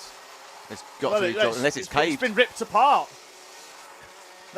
That's got a big gash down the side of Luke McGall's nose cone. Battle for second still sees Pudderfoot in second place, although he's levered through by Tyler Banks. Banks just took that, I think. And it's still going off in the background. We're 3 wide as Banks is down the inside of Jude Pudderfoot into the right-hander. So took the defensive line and held it this time rather than leaving the door open for Pudderfoot to come straight back at him. Contact warning for Zach Jennings. Not seen that on camera. I'm not surprised. He's working forward. Currently running in 8th place in front of Kirk Kaplan and Amy Peacock, who's dropped down. Banks is under some pressure here. Oh, he does it again. What a beautiful overtake. The second time he's done that. The pace in which Banks caught Pudderfoot, I thought it was almost inevitable. He was coming through into second. There's 2 off there. Luke McGall is one of them, and I think Zach Jennings was the other in the 22. Are we off? Luke McGall was. Oh yeah, Zach was off. Yeah. And McGall climbs out of the cart and over the barrier. Another contact warning this time again for Zach Jennings. That's 2. Needs to be careful now. And we drop down to P10 now. I think it'll be further this time when he comes over the timing line. Here we go. Nelson Taylor goes up into 10th place. Grounds down to 11th. Jennings crosses the line in P13. Jameson's on the tail of Hartley now. Pudderfoot's starting to pull away slightly there. Yeah, I think, as I say, the way in which Banks caught Pudderfoot, I think we all expected that he'd get through and disappear off into the distance. And but now Pudderfoot said no. And the Pudderfoot's going. He's starting to, Pudderfoot's putting a 35.03, whereas Banks is a 34 last. Banks down the inside into the S's. They were past the incident, and there is a green flag at the post before the S's. So he did go through, and I think that one is okay for Tyler Banks in second place. Up towards the final corner, though. Yesterday, a mechanical ruled him out of a chance of victory. Today, it's a redemption for Jake Cozzy. He takes the victory from Tyler Banks and Jude Pudderfoot, Elijah Hartley, Isaac Jameson and Warwick Milam, with Kurt Kaplan going 14th to 7th. Warwick Milam is in 6th place, Kaplan then 7th, Peacock 8th, Noah Clare, Nelson Taylor, Fletcher Groans. And that's your top 10. And Sam Stockton in front of Zach Jennings, Harry Ward and Charlie Halewood. Cian Hundle, Jerry Duffy. Luke McGall will be classified as 18th, but was the first of 6 runners not to see the checkered flag. Timmy Shahini with a mechanical. Laurie McVeigh, the championship leader, retired at half race distance. Alex McCullough, Neve Allen, and Nathan Ron didn't finish the opening lap. He was slow anyway on that first lap. He seemed to have a mechanical issue. I do love a bit of Junior though. Yeah, that was a good race to watch. All action from start to finish, and you can never write the script with Junior Rotax. And there we go. Everyone going, doing the walk of shame to get their carts. Well, it's been lovely sitting with you today. Andy, absolute pleasure to have you on. And I was hoping for a little bit more of an insight into the carts and stuff like that, but it's been Clay Pigeon. There's a corner every 3 seconds, and you just don't get a chance to have that chat, do you? No, we don't. We try again another round. We certainly will. We try again. But no, it's been lovely sitting here, so I hope everyone's enjoyed listening to my dulcet tones. And if I made any mistakes on anyone's names, I apologise now. And you can find Andy for all your complaints in the X-Kart awning. Yes, or just find me on Instagram or YouTube. Right. Plug your channel. Oh, plug the channel. Yeah, we could go. So yeah, we obviously where we were discussing it earlier. We have our journey live on YouTube. We post 3 videos a weekend. So we will do the practice day on a Friday, Saturday and Sunday. It's raw. It's original. On SuperOne we can have cameras on the carts, so we have a front and rear facing camera. We post that footage. I know a few parents have already come up and spoken to us and thanked us for that because they like to see their drivers behind us. So it's there to help people, about what it's like to do national racing. Especially you've got grassroots who want to come up through these things and do nationals. It opens their eyes to exactly what it is. We're pretty honest on even for costs. At the end of it, we'll cost it all out and say how much it costs to do this thing. And it's there to help parents, just to guide them through. And it works. Last year I think we had over 1 million views across our social media. Fantastic, Andy. Pleasure to have you in the Alpha Live commentary box here. It's a at pleasure round to be 6. here with you. And I'll see you on the next round. Cheers, Andy. Thank you very much. As, Andy heads back to debrief with his son, Zach Jennings, in the number 22 Junior Rotax kart there. It's time for the final of round number 6 of the HWE BIM Services SuperOne Championship. It's time for the fastest karts on track today, Senior Rotax.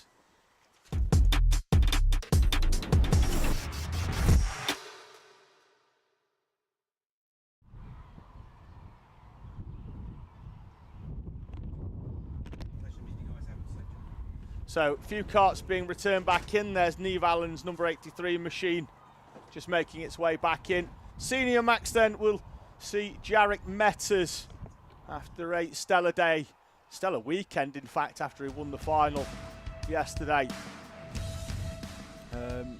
Taking the pole position berth. He'll have Morgan Hudson Brown for company. George Cole and Caden Welch will join them at the front on row number 2. Noah Hadley and Ronnie Smith on row 3.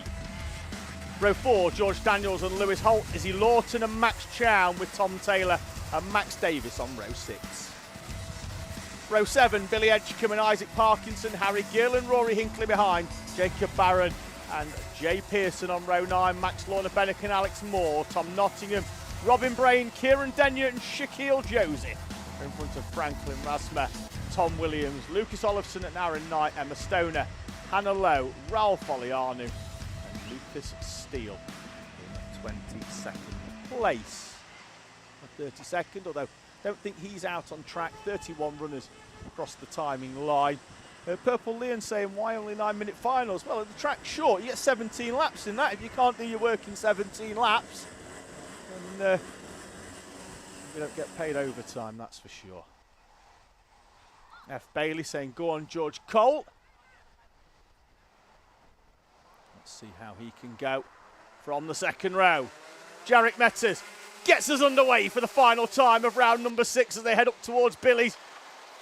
For the first time, Morgan Hudson-Brown's trying to go high and wide round the outside, but it's not handsome. He drops back into 4th place.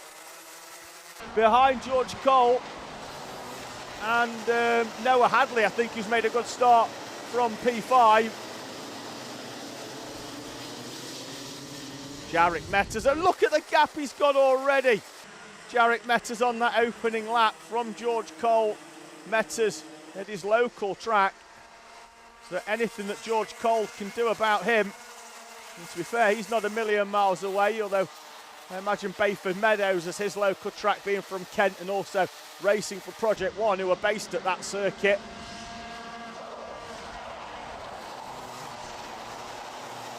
His Uncle Simon, he races in the British Truck Racing Championship. So, I wonder if George Cole will step into trucks at some point, but at the moment Senior Rotax is the weapon of choice. Currently runs in 2nd place. 7/10 of a second was the gap. It's out to 8/10 of a second, but he's going to be pushed along very shortly by Noah Hadley. See whether they can catch Jarek Metters in front of them.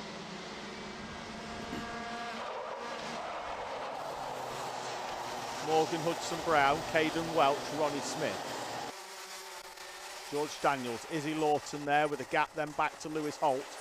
Tom Taylor, the final runner. There is Izzy Lawton in the 13, who's had quite possibly her best race weekend of the 2 years that I've been commentating on the HWE BIM Services SuperOne Championship here this weekend, as Hadley goes down the inside of George Cole for 2nd place.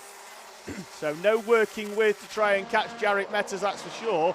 Or at least if it is, it'll be Noah Hadley asking for some assistance from Cole, Hudson-Brown, Welch. Ronnie Smith is within touching distance as well. Jack Dobson saying, let's go Jarek at the front of this. Gap was 8/10, that's well over a second now, I think. At least it was to Cole. Hadley just under. Fastest lap was on lap number 3. So made the overtake, didn't lose a lot of time. I think Noah Hadley feels that he could catch Jarek Metters here.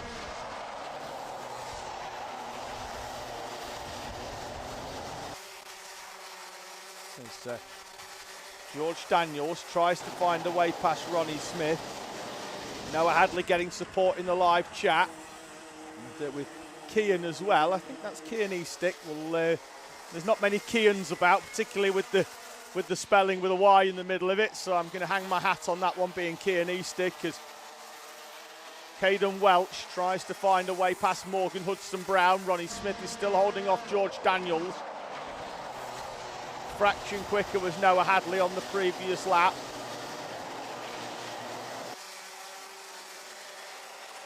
That's a good move by the number 8 of Billy Edgecombe past Lewis Holt for 9th place. That moves him up another place, and he'll now chase after his teammate Izzy Lawton.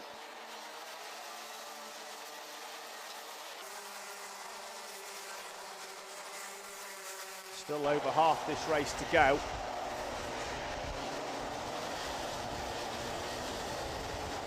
Lawton, who was cruelly taken out in the second heat, that lost her around about 6 or 7 places. Under a little bit of pressure here from Billy Edgecombe, who does like a move into turn 1. And in the background, that did look like he was doing the job. Yes, it was. And Lewis Holt comes through down the inside as well on Izzy Lawton, takes full advantage.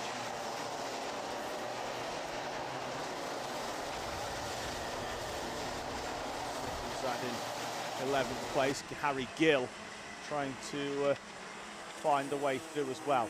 Gap was down slightly again by Noah Hadley on the previous lap on Jarek Metters, and again it goes down slightly as Caden Welch there gives the cart a bit of a G up.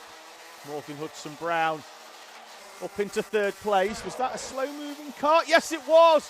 Izzy Lawton off and into retirement. Down at Billy's Bend. And a strong weekend.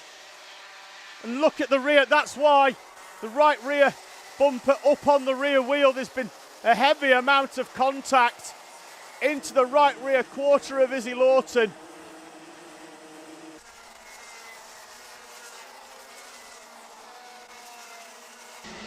And often in motorsport, the results do not match the performance.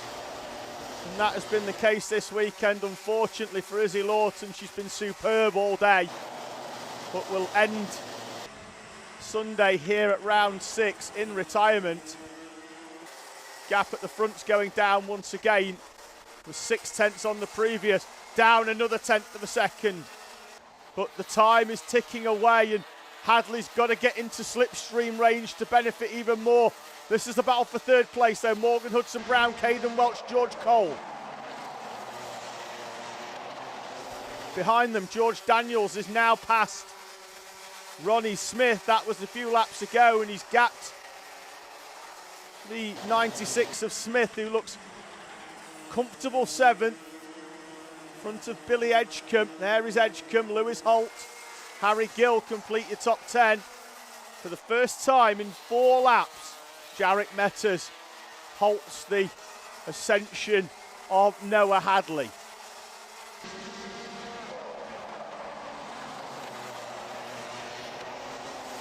Gap plateaus at 6/10 of a second. Hudson-Brown in the final trophy position for seniors. On the podium in 3rd place at the moment, Caden Welch. George Cole would quite like to take that away from him, I imagine. 0.005 of a second the difference on that lap between Jarek Metters and Noah Hadley.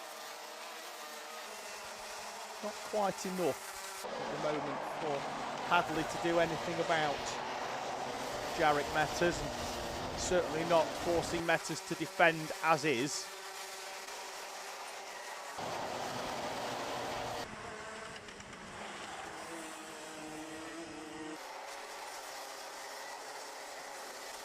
Looks like it's gone out ever so slightly.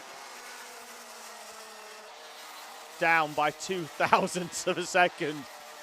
Could not be any more evenly matched. Put these two on a seesaw, they'd balance in the middle.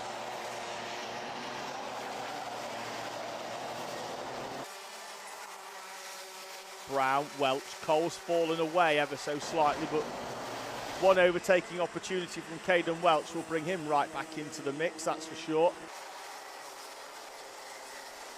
And we've got singles pretty much all the way down the order then until at least the top 9 are through.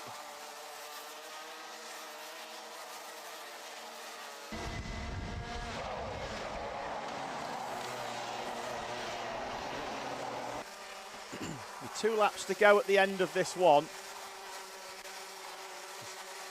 We go through the 34-second mark, which is the lap times that our drivers are doing. Field comes through now over the timing line.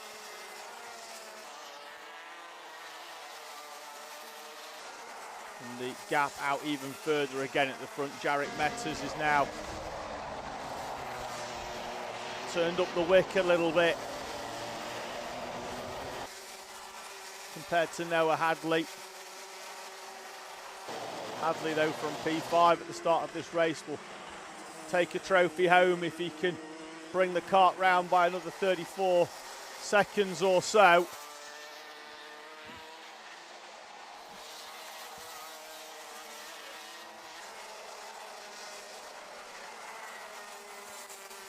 Jarek Metters had the winner's trophy in his hand yesterday as Morgan Hudson-Brown battling it out over second place here with Caden Welch. Can Welch do anything with a corner to go on Morgan Hudson-Brown? Jarek Metters out of the final corner. Trophy in hand yesterday, trophy in hand today. 2 for 2 for Jarek Metters from Noah Hadley, Morgan Hudson-Brown and Caden Welch, with George Cole in front of George Daniels, Billy Edgecombe, Ronnie Smith, Lewis Holt and Kieran Denyer. Your top 10.